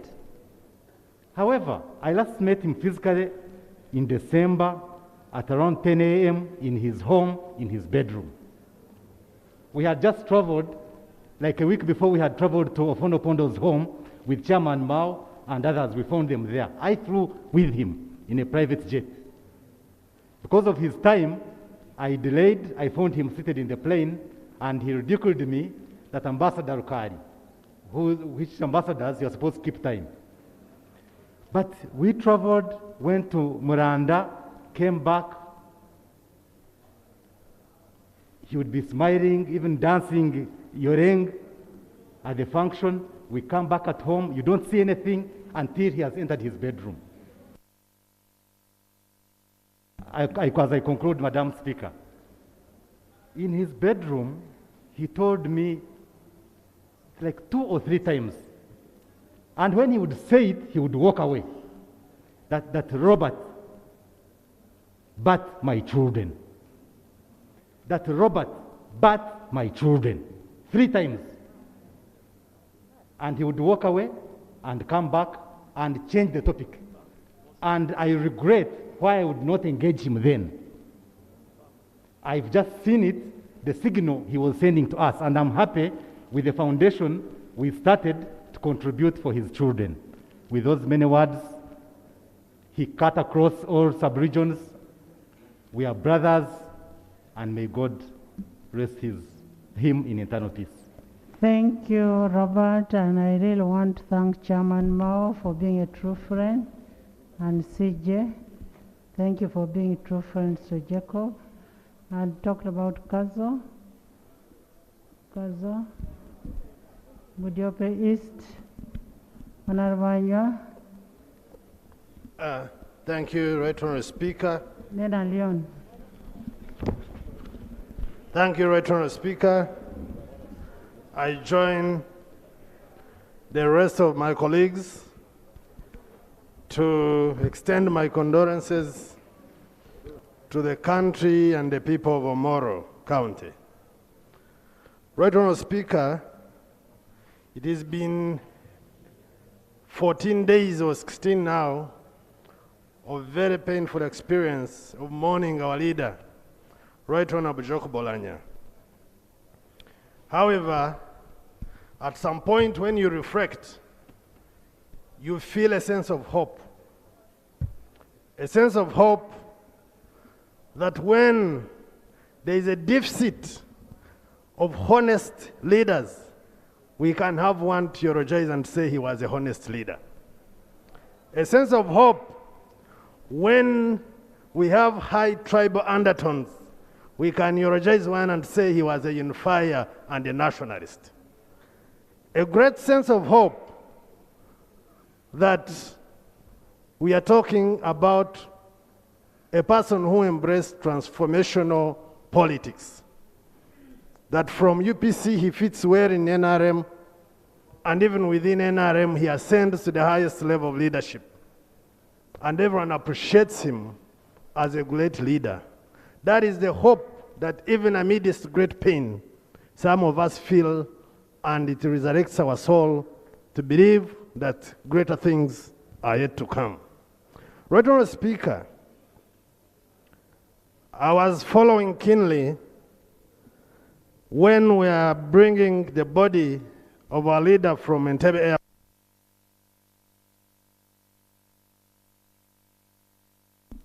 There is something spectacular that came out.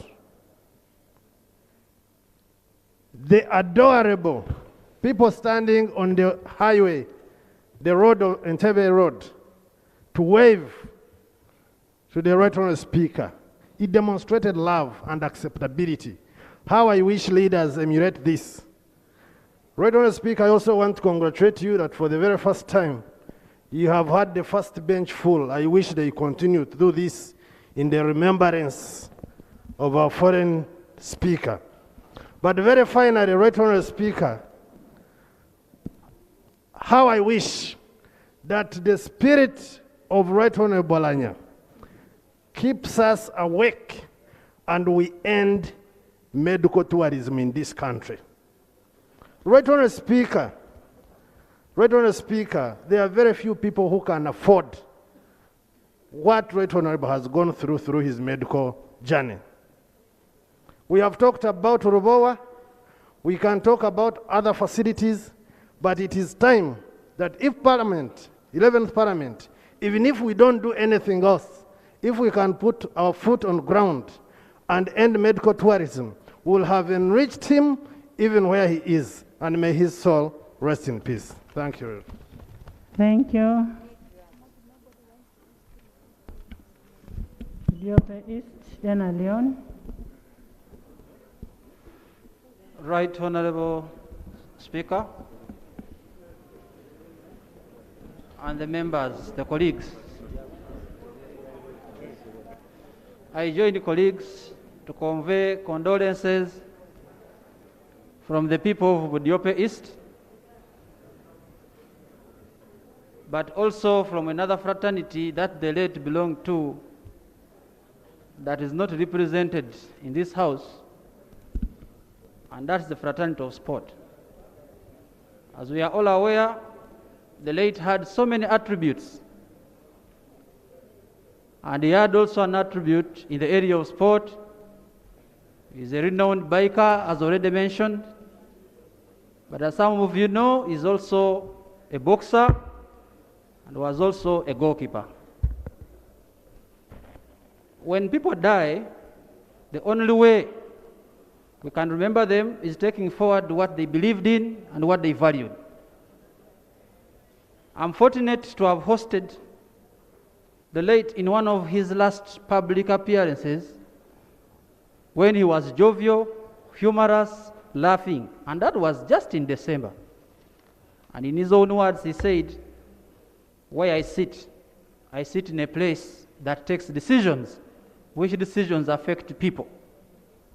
And I'm quoting, "I'll make sure that where I sit, we are able to provide what is required for the fraternity of sports in terms of infrastructure, in terms of funding, and in terms of the law." These are words that are going to remain in my mind, in my head, And I call upon this august house that if there is anything we need to do, is to make sure that we take forward what he loved and what he believed in. In my own belief, I'll say, Inna lillahi wa inna lillahi raji'un. Thank you.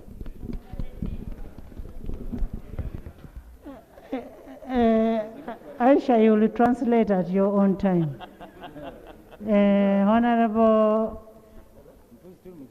Mama Mabira, then Alion. Thank you, Right Honorable Speaker. Right Honorable Speaker, I'm here to second the motion moved by Her Excellency, the Vice President of the Republic of Uganda. I will condone Right Honorable Speaker with His Excellency, the President of the Republic of Uganda, the Vice President, and you, Right Honorable Speaker, and the people of Uganda at large. Right Honorable Speaker and colleagues, here we are for a great man. I want to thank all those who tried to save the life of Jacob, starting from His Excellency the President of the Republic of Uganda, all the doctors in their various capacities who have tried to save the life of Right Honorable Speaker. I would also like to thank those who were by his bedside. And in a special way, Right Honorable Speaker, allow me to thank Patricia Lakidi, a lady whom I believe gave the last glass of water to Right Honorable Speaker. I would like to thank you, friends, for all across the country for loving and honoring Jacob, the son of the soil. The gentlemen in this house, Right Honorable Speaker, if you looked at them today across the board, if only my brother Jacob could open an eye, he would point a finger at you and then give you a very broad smile. Right Honorable Speaker, I just want this unity to be kept for all of us. As a leader from northern Uganda, we can only thank you, fellow countrymen, fellow countrywomen, for the love and the unity you have exhibited, for the testimonies you are giving to the fallen son. He has indeed been a unifying factor. Right Honorable Speaker, I just want to employ this parliament to amplify the passion Right Honorable Speaker had for the nodding children. You are aware these are forgotten children, and he was our mouthpiece. We have a home in Tumango and in Omoro, which was built by an American doctor, Dr. Susan, whom I went to America and he came and put up these structures. And as we speak, Right Honorable Speaker and friends, it has been abandoned. Please, let's reinstall this. We have these nodding children in Kitgum, Pade, and Omoro. Lastly, Right Honorable Speaker and friends, we have all agreed that we need to support the family of Honorable Jacob Oulanyah. I just want to tell the children that be proud, your father was such a great man. Walk with your heads high, don't be shy. We are here to testify that. But friends, as we leave this place, Right Honorable Speaker, I pray that we make a firm resolution, and it is not inventing the wheel. We have ever, as Parliament, agreed at once to contribute to the cancer machine in Zambia Hospital. And all the members of Parliament had to contribute about $1 million. I pray, Right Honorable Speaker, if we are serious about this foundation, Jacob Oulanyah Trust Fund, that colleagues, we agree and make one-off contribution which the Right Honorable Speaker will take into that fund. If we agree, we can contribute 1 million shillings and it is deducted once and we deliver in that fund to cater for the children of the fallen friend. Jacob, may your soul rest in eternal peace. Thank you, Honorable Anyoa. There is a suggestion that we contribute just 1 million for that fund in the spirit of love, Ubuntu. Ubuntu, we contribute 1 million. Is that seconded? The ayes have it. We are going to get 1 million. Alioni, then we come this side.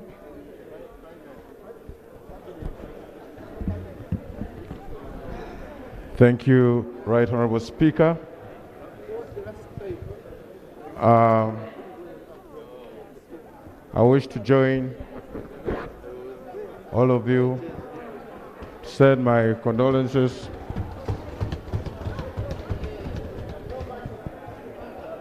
to the bereaved family. Thank you, Right Honorable Speaker.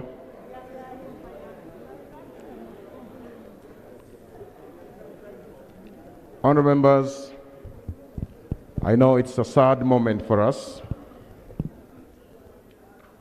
When I joined the 10th Parliament in 2016, I received a call from Jacob Oulanyah. He told me, Alioni, I have done my research. I want to meet you.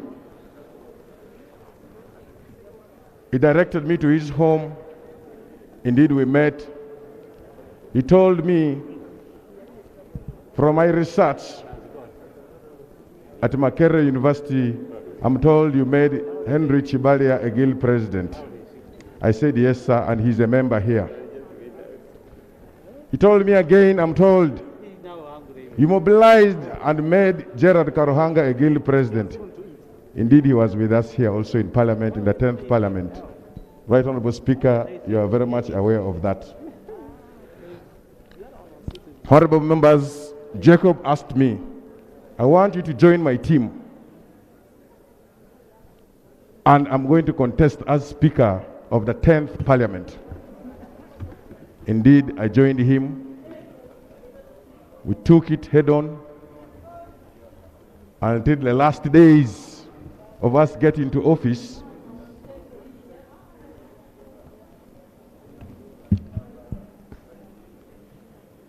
And later on we went for deputy. And in the 11th Parliament, God blessed us. He became our Speaker. But unfortunately, the Lord has taken him.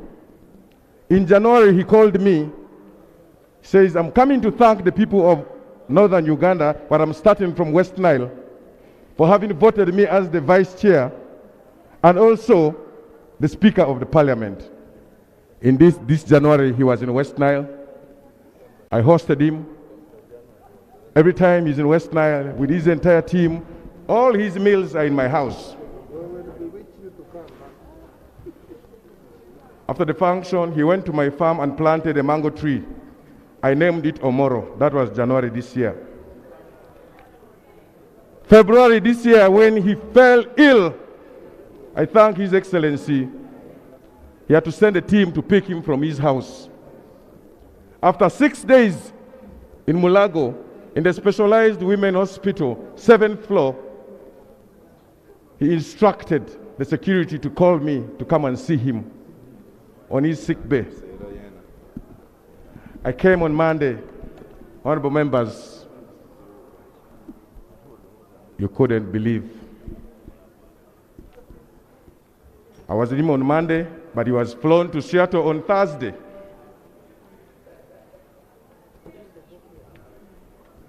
He told me, I have been sick before. I know the pain of sickness, but this one is too much. I am not surviving anymore. I have few days to go. His son Andrew was there, my witness. I broke down. He told me to tell members, it's all about forgiveness. He told me to tell you members and his brothers, the children. Honorable members, I don't usually like doing that, but there is an extremely special relationship between Honorable Arion, which the late Jacob Oulanyah told me about. So please, just let's give him another 1 minute, and he say what he wants to say. Thank you so much, Right Honourable Speaker.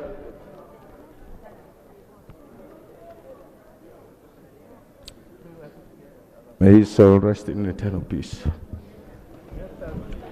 Thank you, colleagues. I'm going to pick 5 people here. I pick 5 people here. Because it's a free sitting, so those of this side, I request you'll be seated. Don't mind. Let me just pick 5 here. I'll pick Honorable Felix Okotogong. I add on Honorable Auma Heren. I add on Wakiso. I add on Honorable Gilbert Oulanyah. And Honorable Barimwezo. Okay? Please, don't mind. Don't mind, but what I'm going to do, it will be strictly 2 minutes. Strictly. So that each one of you at least can say what? Strictly 2 minutes.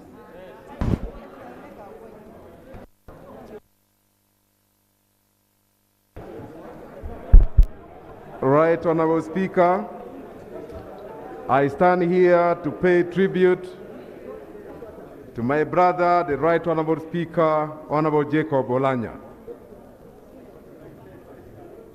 Fare thee well, my brother, my friend and colleague, and my hero.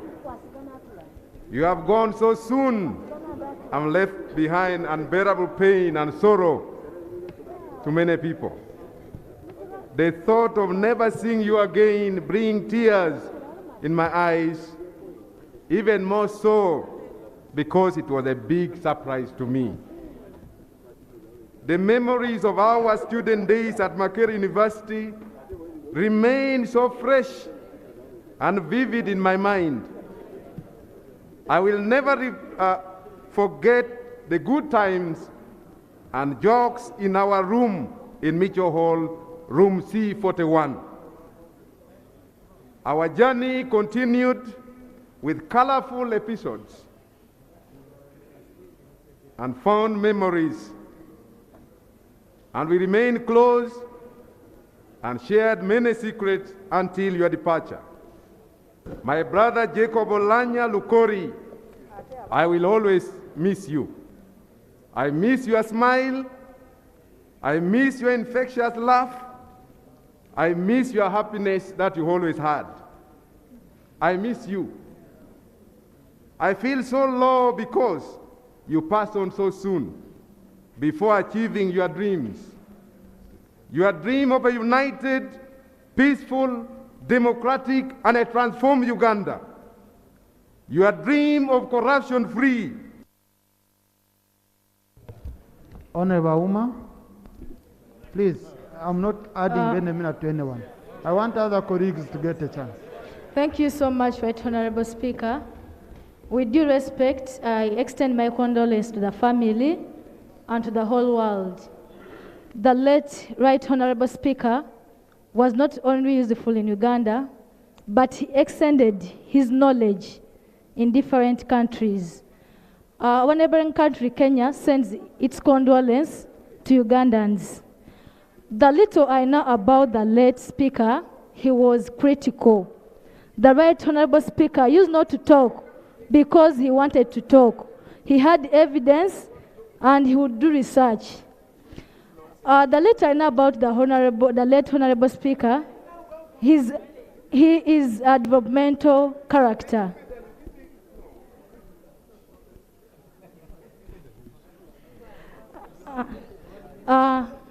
Okay, thank you so much. The little I know about the late, he is a developmental character. He has worked hand in hand with we colleagues. Actually, I remember last year in December when we were going to Arusha, I was left out and I was a good one doing training. When I approached him, he told me, Mama Busa, you have to go to Arusha. And I made it. So for these few words I've spoken, may his soul rest in eternal peace.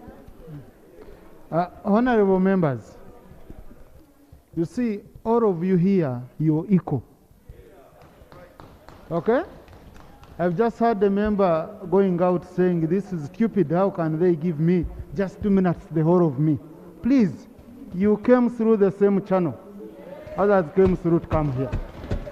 So if you think you're special, you'll go for your own parliament, not the one I'm presiding over. Okay? Honorable Chirumira Hassan. Wakiso, then Honorable Chirumira Hassan.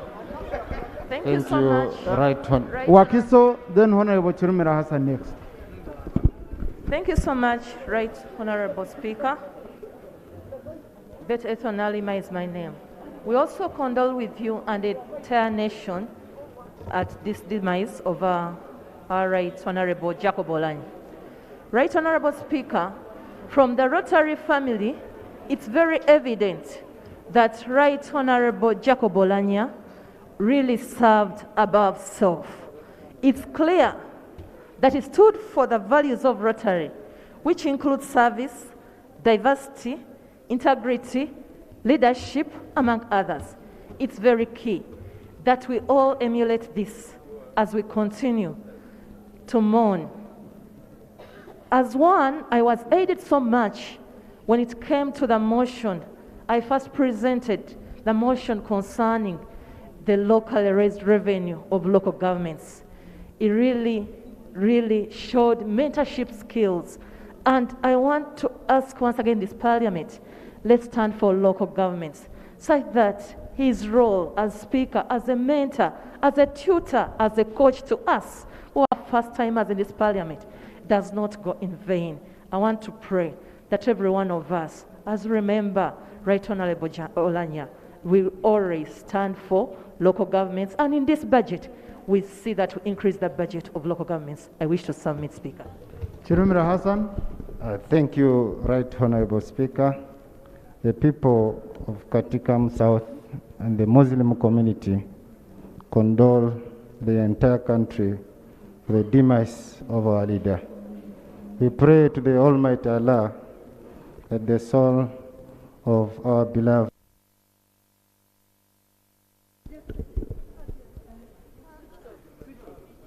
Thank you.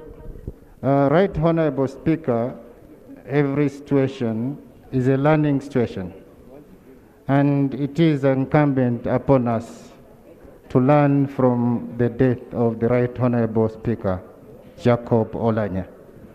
In my final engagements with the leader, talking about leadership without position, and he enjoined us to be leaders without positions as new entrants in Parliament. Actually, he advised us to read a certain book, and that book is Leaders Without Position. I enjoin each and every member of Parliament to go and read about that book, because it's going to give us a clear way going forward as a leader. Thank you, Right Honorable Speaker. Gilbert Oulanyah, then Tinka Simre, I go this side. Thank you, Right Honorable Speaker. Right Honorable Speaker, because of time, there is something going wrong in this country. Right Honorable Speaker, we need to be serious.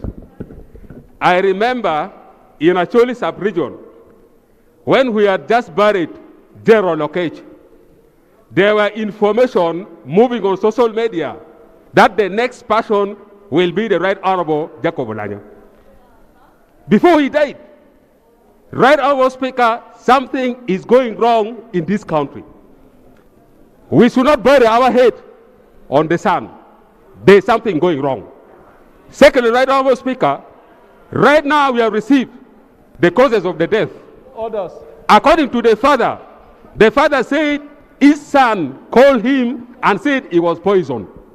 Right now the minister said our brother died out of cancer. We need to investigate. No, Honorable Gilbert. Right Honorable Speaker. Honorable Gilbert, please. Honorable Gilbert. Honorable Gilbert, please, that language is not a language we need now. The doctors, colleagues, please.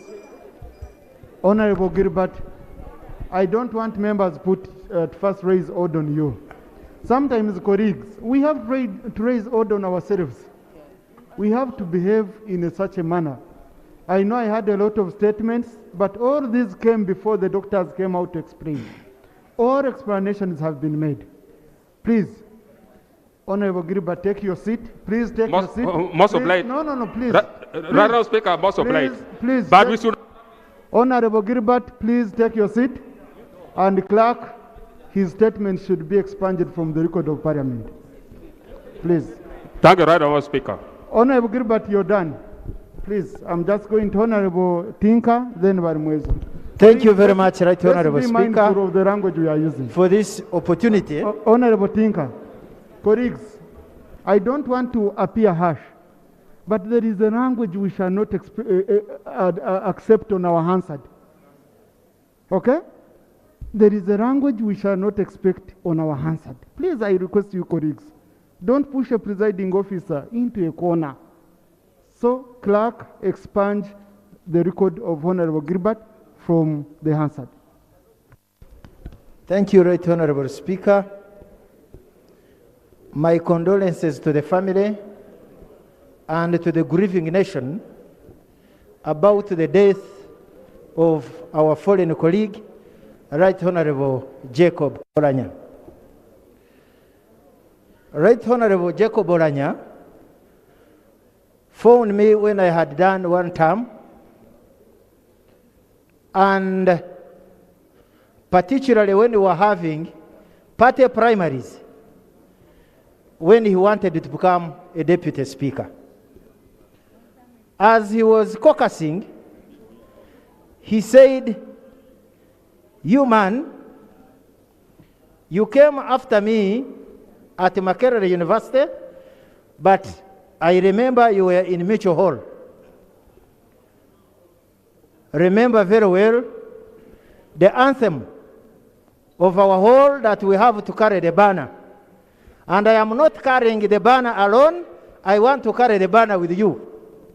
It was my first time to interact with him. I thought about it, but I had my candidate. The point that he won the election and became a speaker, when he was in that chair, Right Honourable Speaker, and convinced about a position that would serve the country, he would stick to it.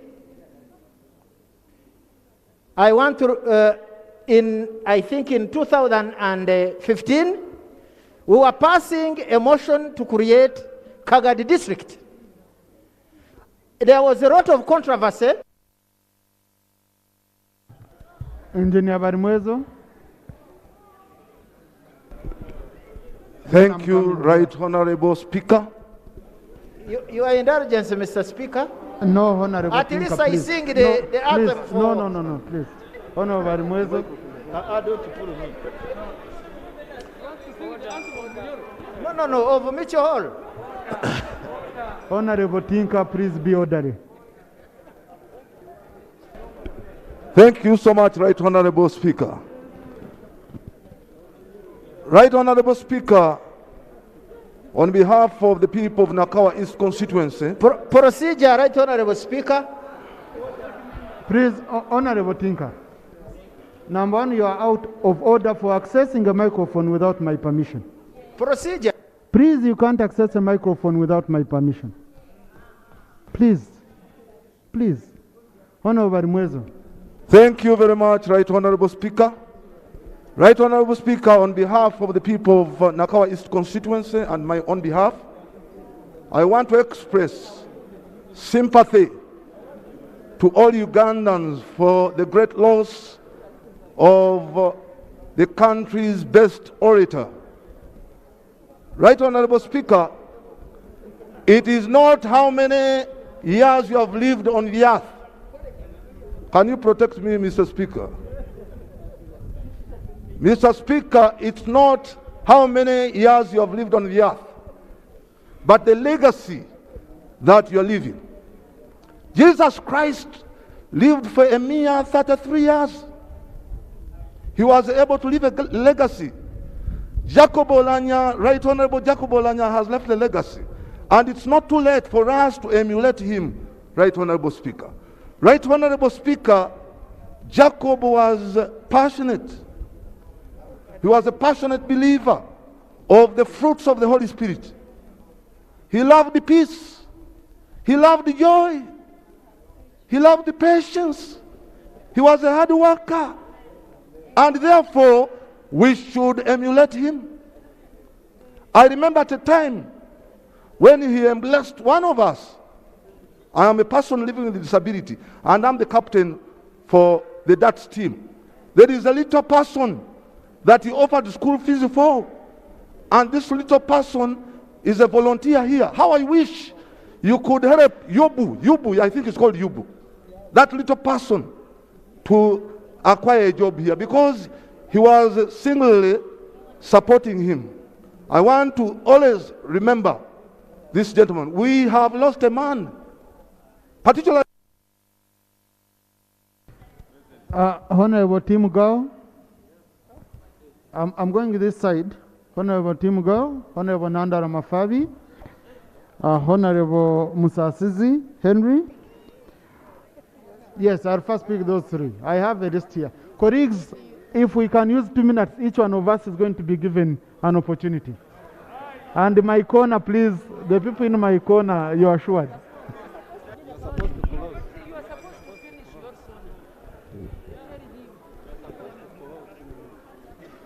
Honorable Tim Go. Hey, yes, you're losing your opportunity. You're the one I started with. Please get in a nearby microphone. Okay, Honorable Nandara, then Tim Go will come next.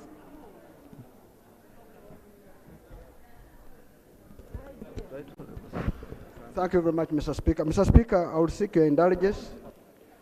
We are the two nurses who were told by doctors not to put on the masks. And two, I again seek your indulgence that you give me slightly more than 2 minutes. No, I'll explain. Listen to me. Listen to me. Yes, because this gentleman is our son-in-law. Two, I came here in Parliament in 2001 with him. Three, if you remember the famous motion on the sale of UCB, where I was the mover of the motion, and he was the scander, and that shows how he loved this country. So that's why I'm seeking your indulgence for an extra 1 more minute. Thank you very much, Mr. Speaker and honorable members. Mr. Speaker, in 2001, I came to Parliament with Jacob Oulanyah. By then, we treated each other as brothers, as friends, and my name used to call me Mukwasi. Mukwasi meant a brother-in-law. All our time with him, we were calling one another brothers-in-law Mukwasi. In fact, even one time in the house here, he made a mistake to say Mukwasi speak, forgetting those are the things we talk from out. He's a gentleman. When he was a Speaker of Parliament, Deputy Speaker of Parliament, there was a crisis in this house. And that's why I want you to learn from it also, because the Deputy Speaker now. There was a crisis. There were colleagues of ours who caused a HMA here, and they were suspended. They were been given not to be in the house for 10 consecutive sittings. And it was a ruling. He was very angry. He looked in my face. I smiled. He wrote me a cheat that we should meet in these chambers. I told him, sir, you have never been harsh like that, always. But I think as a Christian, forgive. And one of the people who had been suspended was Honorable Semujo, Honorable Dongoto, and the following day, I was made to speak on their behalf, and they agreed to rescind a decision which I had taken the previous day. In 2002 and stroke 3, we wanted to go and capture Uganda House as young congressmen. We're being led by Honorable Amriat Oboy. And indeed were determined. On the steps of Parliament, Honorable Sisi Ogwal and Honorable Ekule Park came and got us, said, you younger men, you must be after wrong, you are on something wrong. It is Honorable Cooper who betrayed us. He said we are going to Uganda House to capture. Of course, Honorable Jacob felt a bit bitter, but he smiled. He had a very good smile, and we agreed that we would plan for another day. Unfortunately, the day never came. Instead, many of us left, but he stayed in Uganda House until some time when he left UPC. So, Mr. Speaker, Jacob, despite all hard times we would have, he was one of the peacemakers we had. He had a very, that's a serious issue. He would have that smile and things would cool out. Honorable, I can only give you 4 minutes. Oh, I can't give you 6. Okay, thank you very much. You've already, Mr. you've already used 4. Let me conclude. So thank you very much, Mr. So, Mr. Speaker, he has died. We're all going to die. But I'm very sorry to hear some people clamoring for money that they want. If he was here, he would have called us in his office to talk about the budget, but he's not calling us. For us in our culture, we contribute money to send off people, not to eat. For those who are clamoring to eat it, I'm asking God that call them immediately to go with him. May his soul rest in peace. Honorable Tim Go.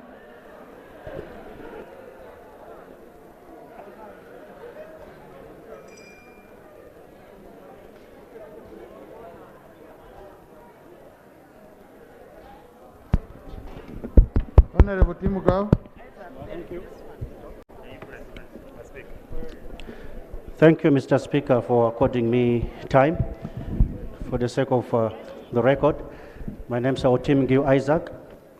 I bring my sincere condolences to the family from the people of Badiere County in Nebi District and my fellow members from West Nile region. Mr. Speaker, for the little time I got to know the late Right Honorable Jacob Oulanyah, it was a time where it was very inspirational because he always, every time you spent with him, he was always trying his best to mentor you. It was like he knew he didn't have much time to be with us. And I'm sure all members will say the same, that the little time you met him, he will make sure that he didn't say goodbye without saying a word or two that may help you along the way.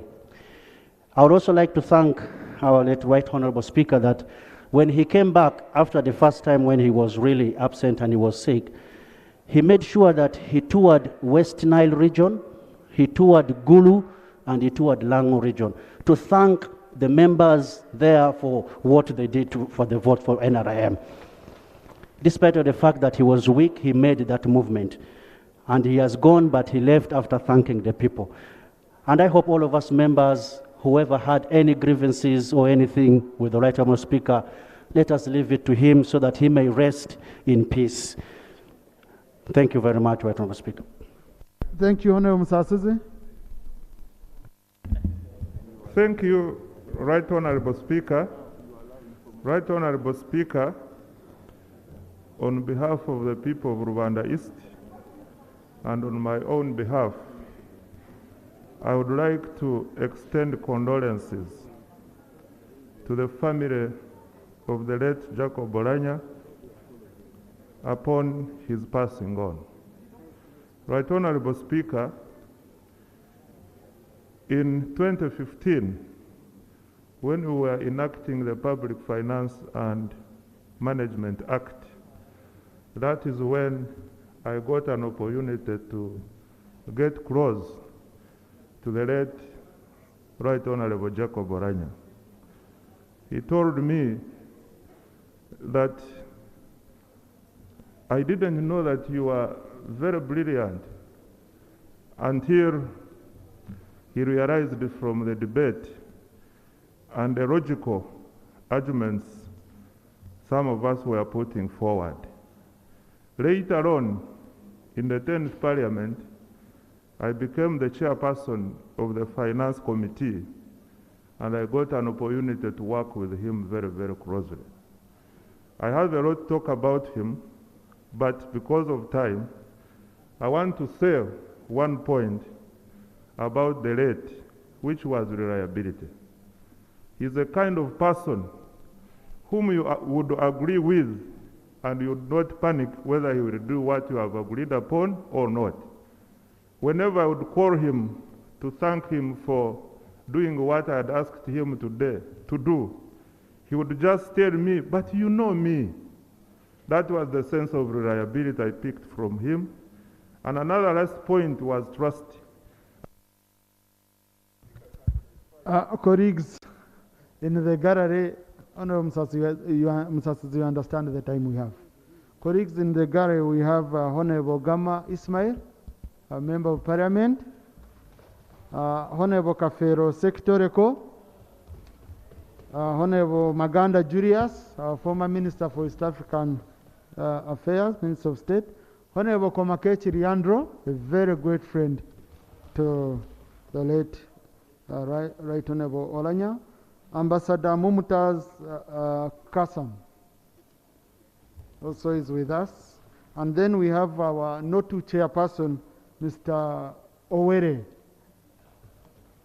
We also have our very Honorable Wamanga Wamai Jack, Honorable Caroline Okao, former MP and former Minister for Microfinance, Honorable Umar Rure Mawia, Honorable Timu George, former MP, Honorable Akrut Violet, former MP, Honorable Dong Lile, former MP, Honorable Keros Livia, former MP, and the Secretary General of the Democratic Party, Dr. Slanda Gerard.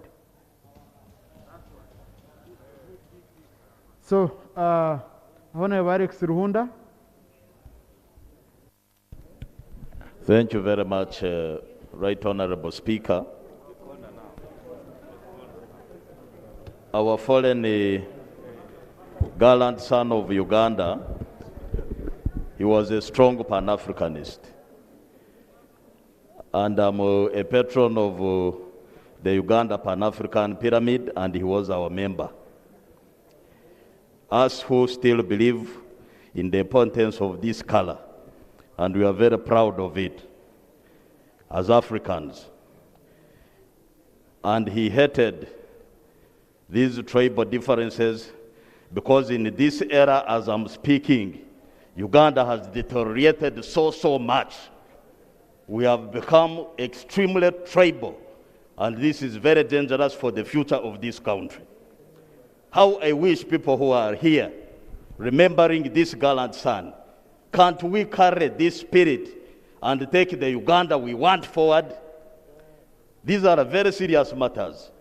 If you really think you love Oulanyah, love Uganda with one heart, love Ugandans, and work for Ugandans, these tribes can never take us anywhere in this 21st century.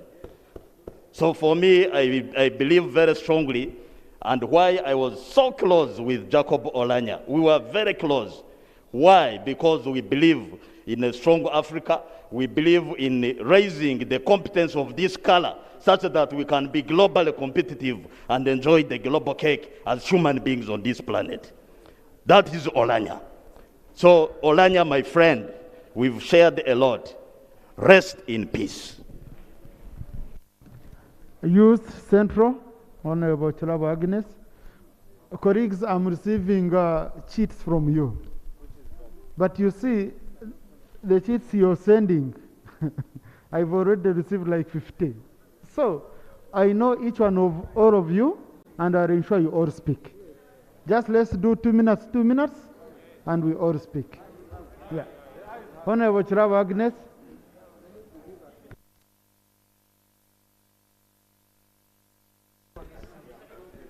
Thank you so much, Right Honorable Speaker.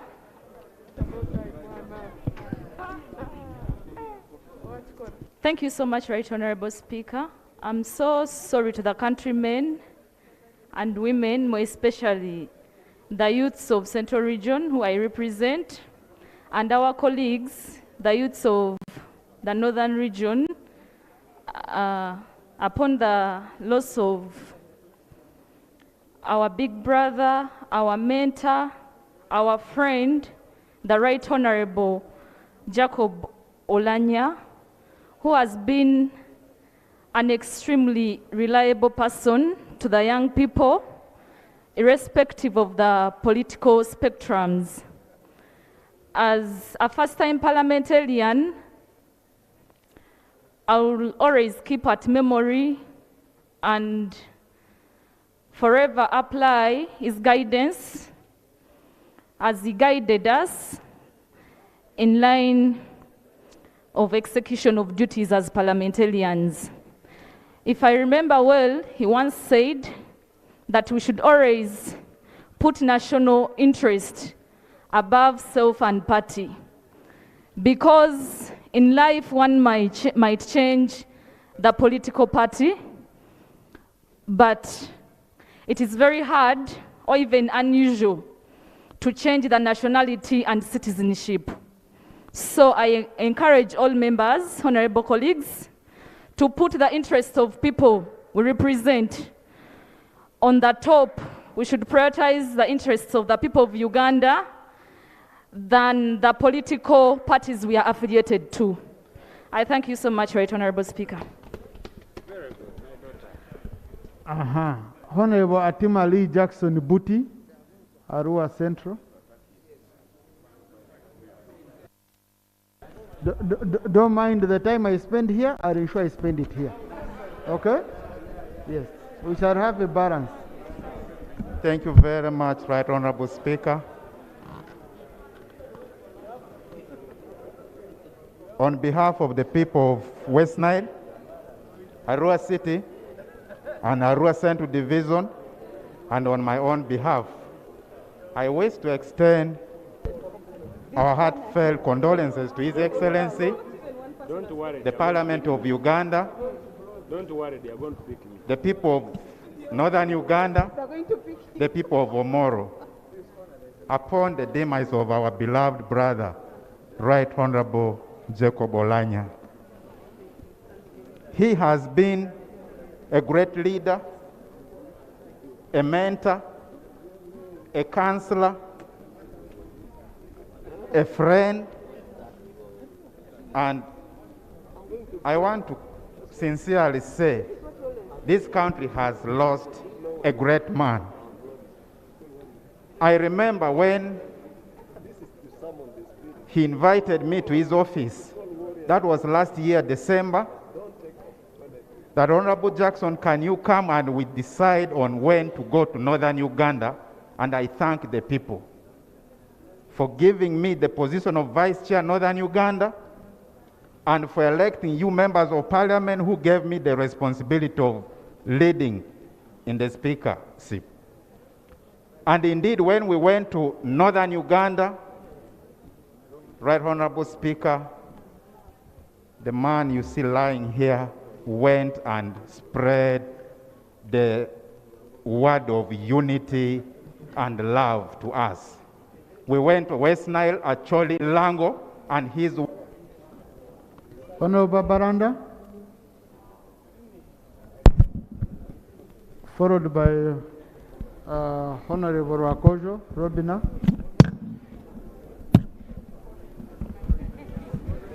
Thank you, Right Honorable Speaker. Right Honorable Speaker, I condone with you. I condone with His Excellency the President and all Ugandans.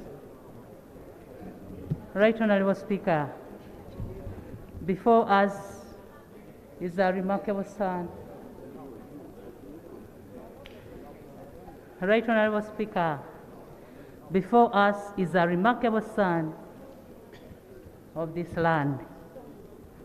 In Jacobo, Uganda has lost an authentic, truthful, and God-fearing leader who expressed courage and strength of character in his entire life journey. Parliament of Uganda has lost a mentor and a big development resource. We will always remember his integrity, his honesty, and his power of speech. His straightforwardness, his boldness, and determination in action will forever be marked to his memory. When he determined the right course of action, he stood by his word. He did not change anyhow, and he spoke his mind. We all unite here to speak these departing words about Jacobo as testimony of a deep-hearted appreciation for the earthly works that the Lord enabled him to do. May the Almighty God grant his soul in eternal peace. So, Honorable Rakojo, Honorable Remejia Chia, Honorable Saro Pendi, Honorable Mara. Then I go this side. And colleagues, let us, I picked 10 people here, I'll pick 10 here. I'll also ensure we include that side. Thank you, Right Honorable Speaker. Permit me to extend condolences, sincere condolences from the people of Gomba West to yourself, to the President, and to the three arms of government as they stand. Right Honorable Jacob Oulanyah was a seasoned lawyer. He was a lawyer par excellence. He was the chairperson of the Legal and Parliamentary Affairs Committee from 2001 to 2005. And right now, I am the chairperson, and he had a special relationship with us. He was a master of legislative procedure. He taught us in this house by correcting us and being insistent on proper adherence to the rules of procedure. He was an orator. He had a sense of humor, which he joyfully shared with the house. He was God-fearing. He was a singer, and he loved culture. He was a sportsman, and he loved biking. He had a big heart, as was manifested in the number of children that he educated. Permit me, Mr. Speaker, sir, to request members of the legal profession and those on the Legal and Parliamentary Affairs Committee to stand up and bow in his honor. Thank you. How can you instruct you when the Speaker is in chair? You don't have powers over the House. You don't have powers over the House. Even those who stood up are doing it wrong. Thank you, Mr. Speaker. Mr. Speaker, all of us want to say something. We may not exhaust all of this today.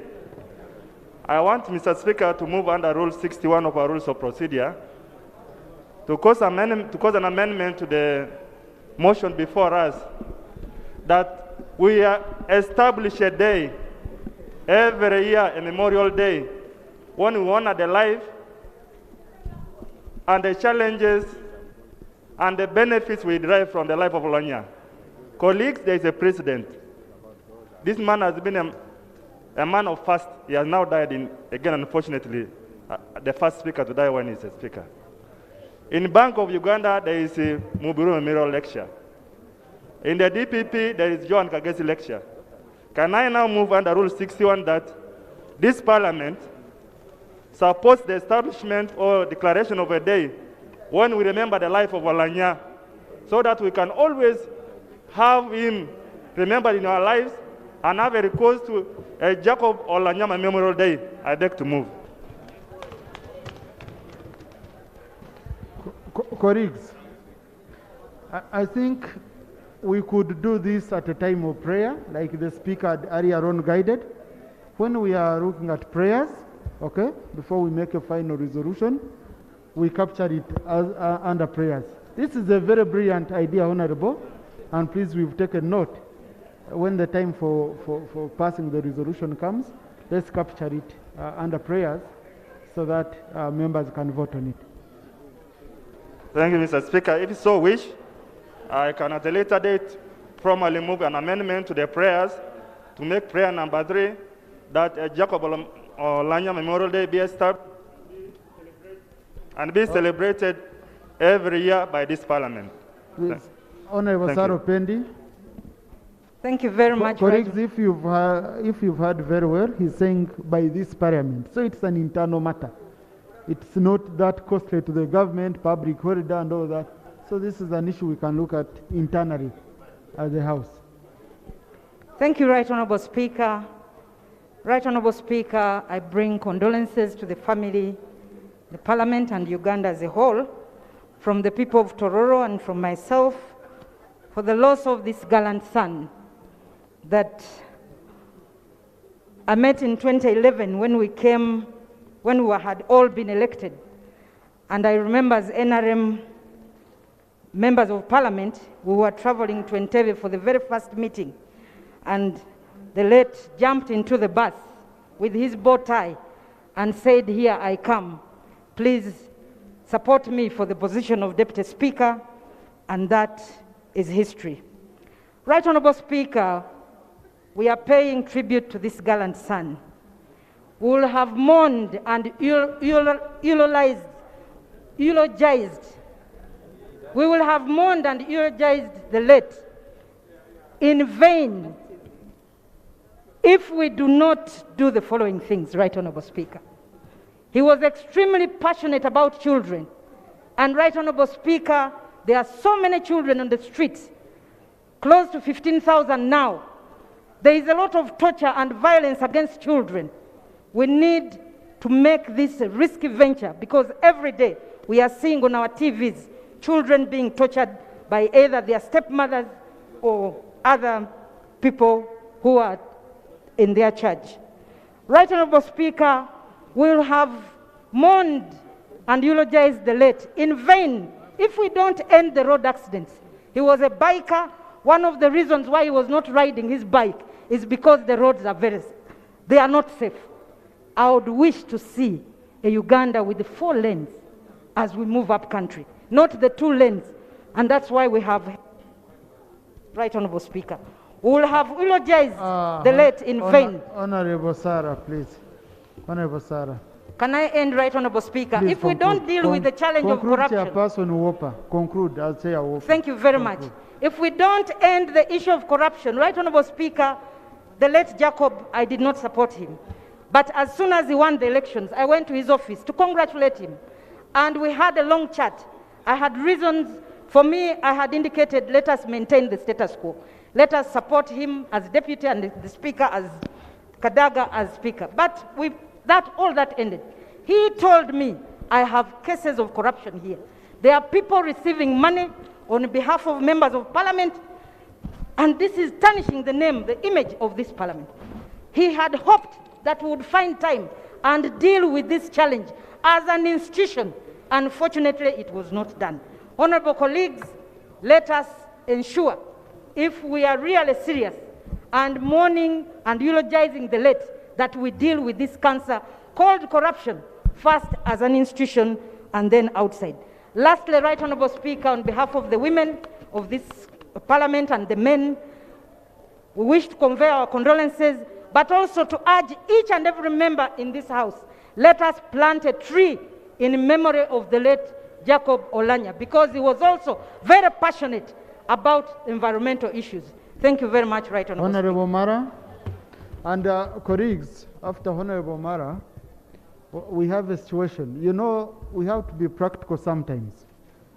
We have our Muslim brothers and sisters, and we've not arranged fasting. Is it iftar? Breaking the fast. We don't have any arrangement of that nature, and their time for fasting is coming. So I'll allow a few of them, and then we proceed after. Honourable Mara.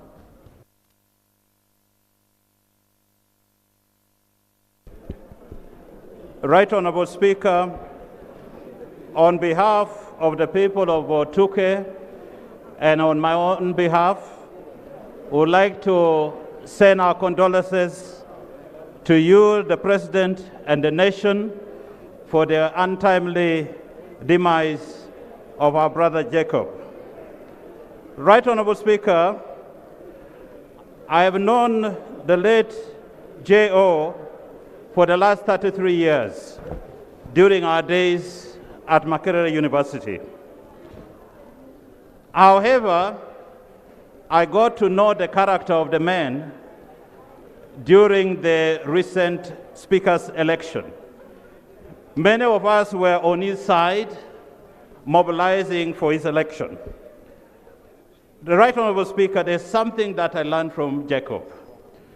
We were, as usual, trying to deploy strategy and tactics to win.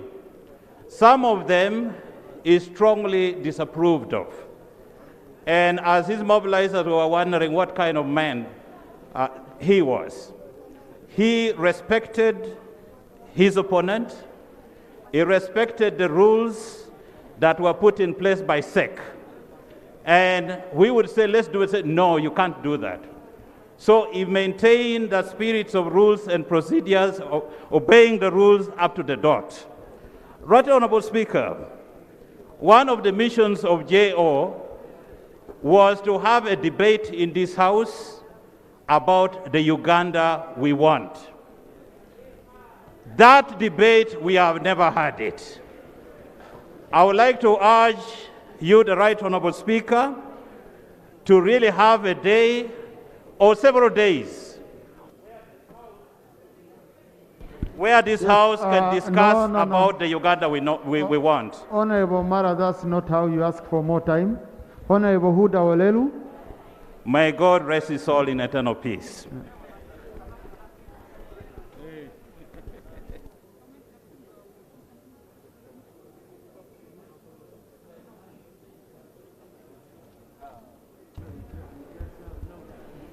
Thank you very much, Right Honorable Speaker. Honorable Speaker, I know late Jacob as a speaker in 9th Parliament, but I came close to him when I was part of his delegation under EU ACP. That gave me opportunity to have more discussions with him. I now know him better when he joined SEC. SEC is the Central Executive Committee of the Mighty Party. Therefore, I want to speak on behalf of the SEC members who are not members of Parliament to talk about Oulanyah. Right Honorable Speaker, in 2016, when late Jacob Oulanyah expressed interest to stand as a speaker, as members of SEC, we took a decision that let him remain as a speaker. Being a loyal cadre, being respectful, he retained his position as a deputy speaker, although it was very painful at that time because indeed he had mobilized. But he respected the decision of SEC. Therefore, in 2021, he came to us. He said, SEC members, here I am again today. Last time you told me I should wait. Today I'm here. I also want to hear from you what you are going to tell us. Therefore, even SEC members who still wanted to say, please remain, it was very difficult for us at this moment. We had no option but to endorse him. Now, honorable colleagues, each one of you is fighting to speak. It seems you want to leave me with the body of the dead here. I don't know why you're rushing. I've assured you I won't leave this seat until all of you speak. Okay? I won't leave this seat until all of you speak. So I'm scared. It seems the way you're pushing me, you want to speak and go and just leave me here. In the public, in the VIP gallery, colleagues, we have our very own, the Right Honorable Amama Mbabazi, former Prime Minister. Thank you, Right Honorable, for honoring us with your presence. We have Professor Ephraim Kamuntu, Honorable Professor Ephraim Kamuntu. We have Honorable Agore Fred, a former member of parliament. We have Honorable Aboya Vincent, who was with us in the 10th parliament. Honorable Wadada Fema, former member of parliament. We have Honorable Harold Kaija, Secretary General, Deputy Secretary General of FDC Party. We have Father Frederick Singwire, National Director, Uganda Catholic Secretariat. And I think I'm seeing my sister, Honorable Winnie Chiza. Yes. She's not on my list, but I've seen her. Thank you for coming. Now, when I'm going this side, I've seen there is a corner we usually forget. So I also want to present that corner. Honorable Oulanyah Tony, Honorable Judith Adiek, and then Honorable Margaret Rawshija. And then I come again to the main line and I pick you. Now, for Muslims, I had gotten scared. We have prepared something for you. So you're going to break the fast with us here. There is no reason of you speaking and going. So please. Thank you very much, Right Honorable Speaker, for giving me this opportunity. Right Honorable Speaker, I stand to pay tribute to a great man who has been a mentor, a peace builder, and I also want to pay tribute to a man who loved his culture. I met the Right Honorable Jacob Oulanyah in 1998 when I was the chairman of Acholi Makerere University Students Association. The Right Honorable Oulanyah gave us the opportunity as young men of the time to get up and speak and add our voice for the advocacy for peace. I want to thank him for having given us the opportunity at that time to speak and advocate for peace in northern Uganda at the time.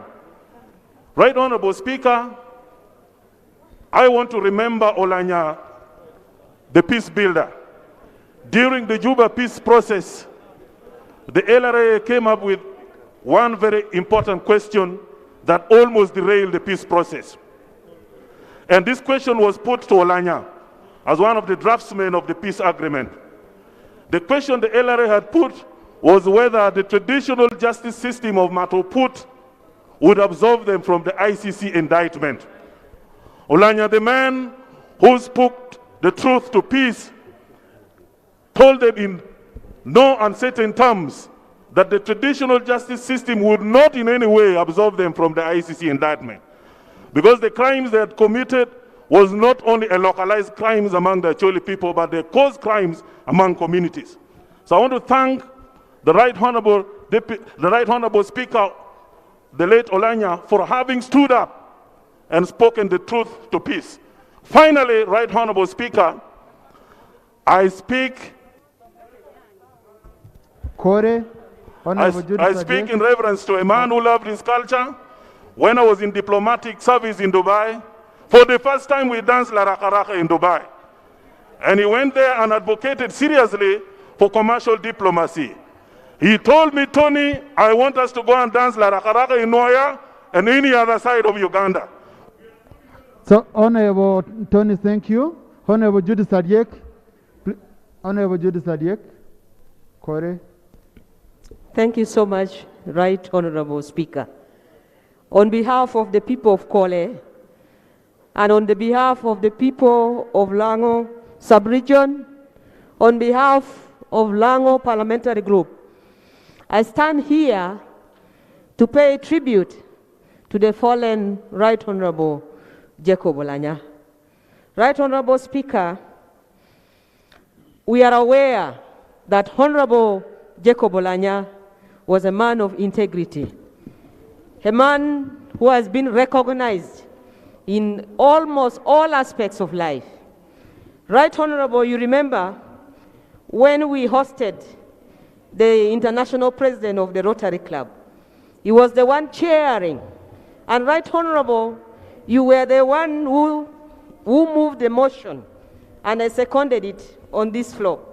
Right Honorable, the late Right Honorable Jacob Oulanyah has been a major donor in Rotary Club. Right Honorable, I've been advocating for this, and I will not stop advocating, even in the National Organizing Committee meeting, Right Honorable. We need to have a slot in his burial so that the president, not the president, the governor of District 92 of the Rotary Club in Uganda should be given a slot, and he says something about the contribution that the Right Honorable Jacob Oulanyah made in this country and being a major donor. We are aware of the activities of Rotary Club in this country and internationally. So, Right Honorable, one other thing that I would like to bring forward to this House is that we need Rotarians here in memory of the Right Honorable Jacob Oulanyah. Honorable Rabshija, Margaret. Yeah, thank you very much, Right Honorable Speaker, and allow me to convey our heartfelt condolences.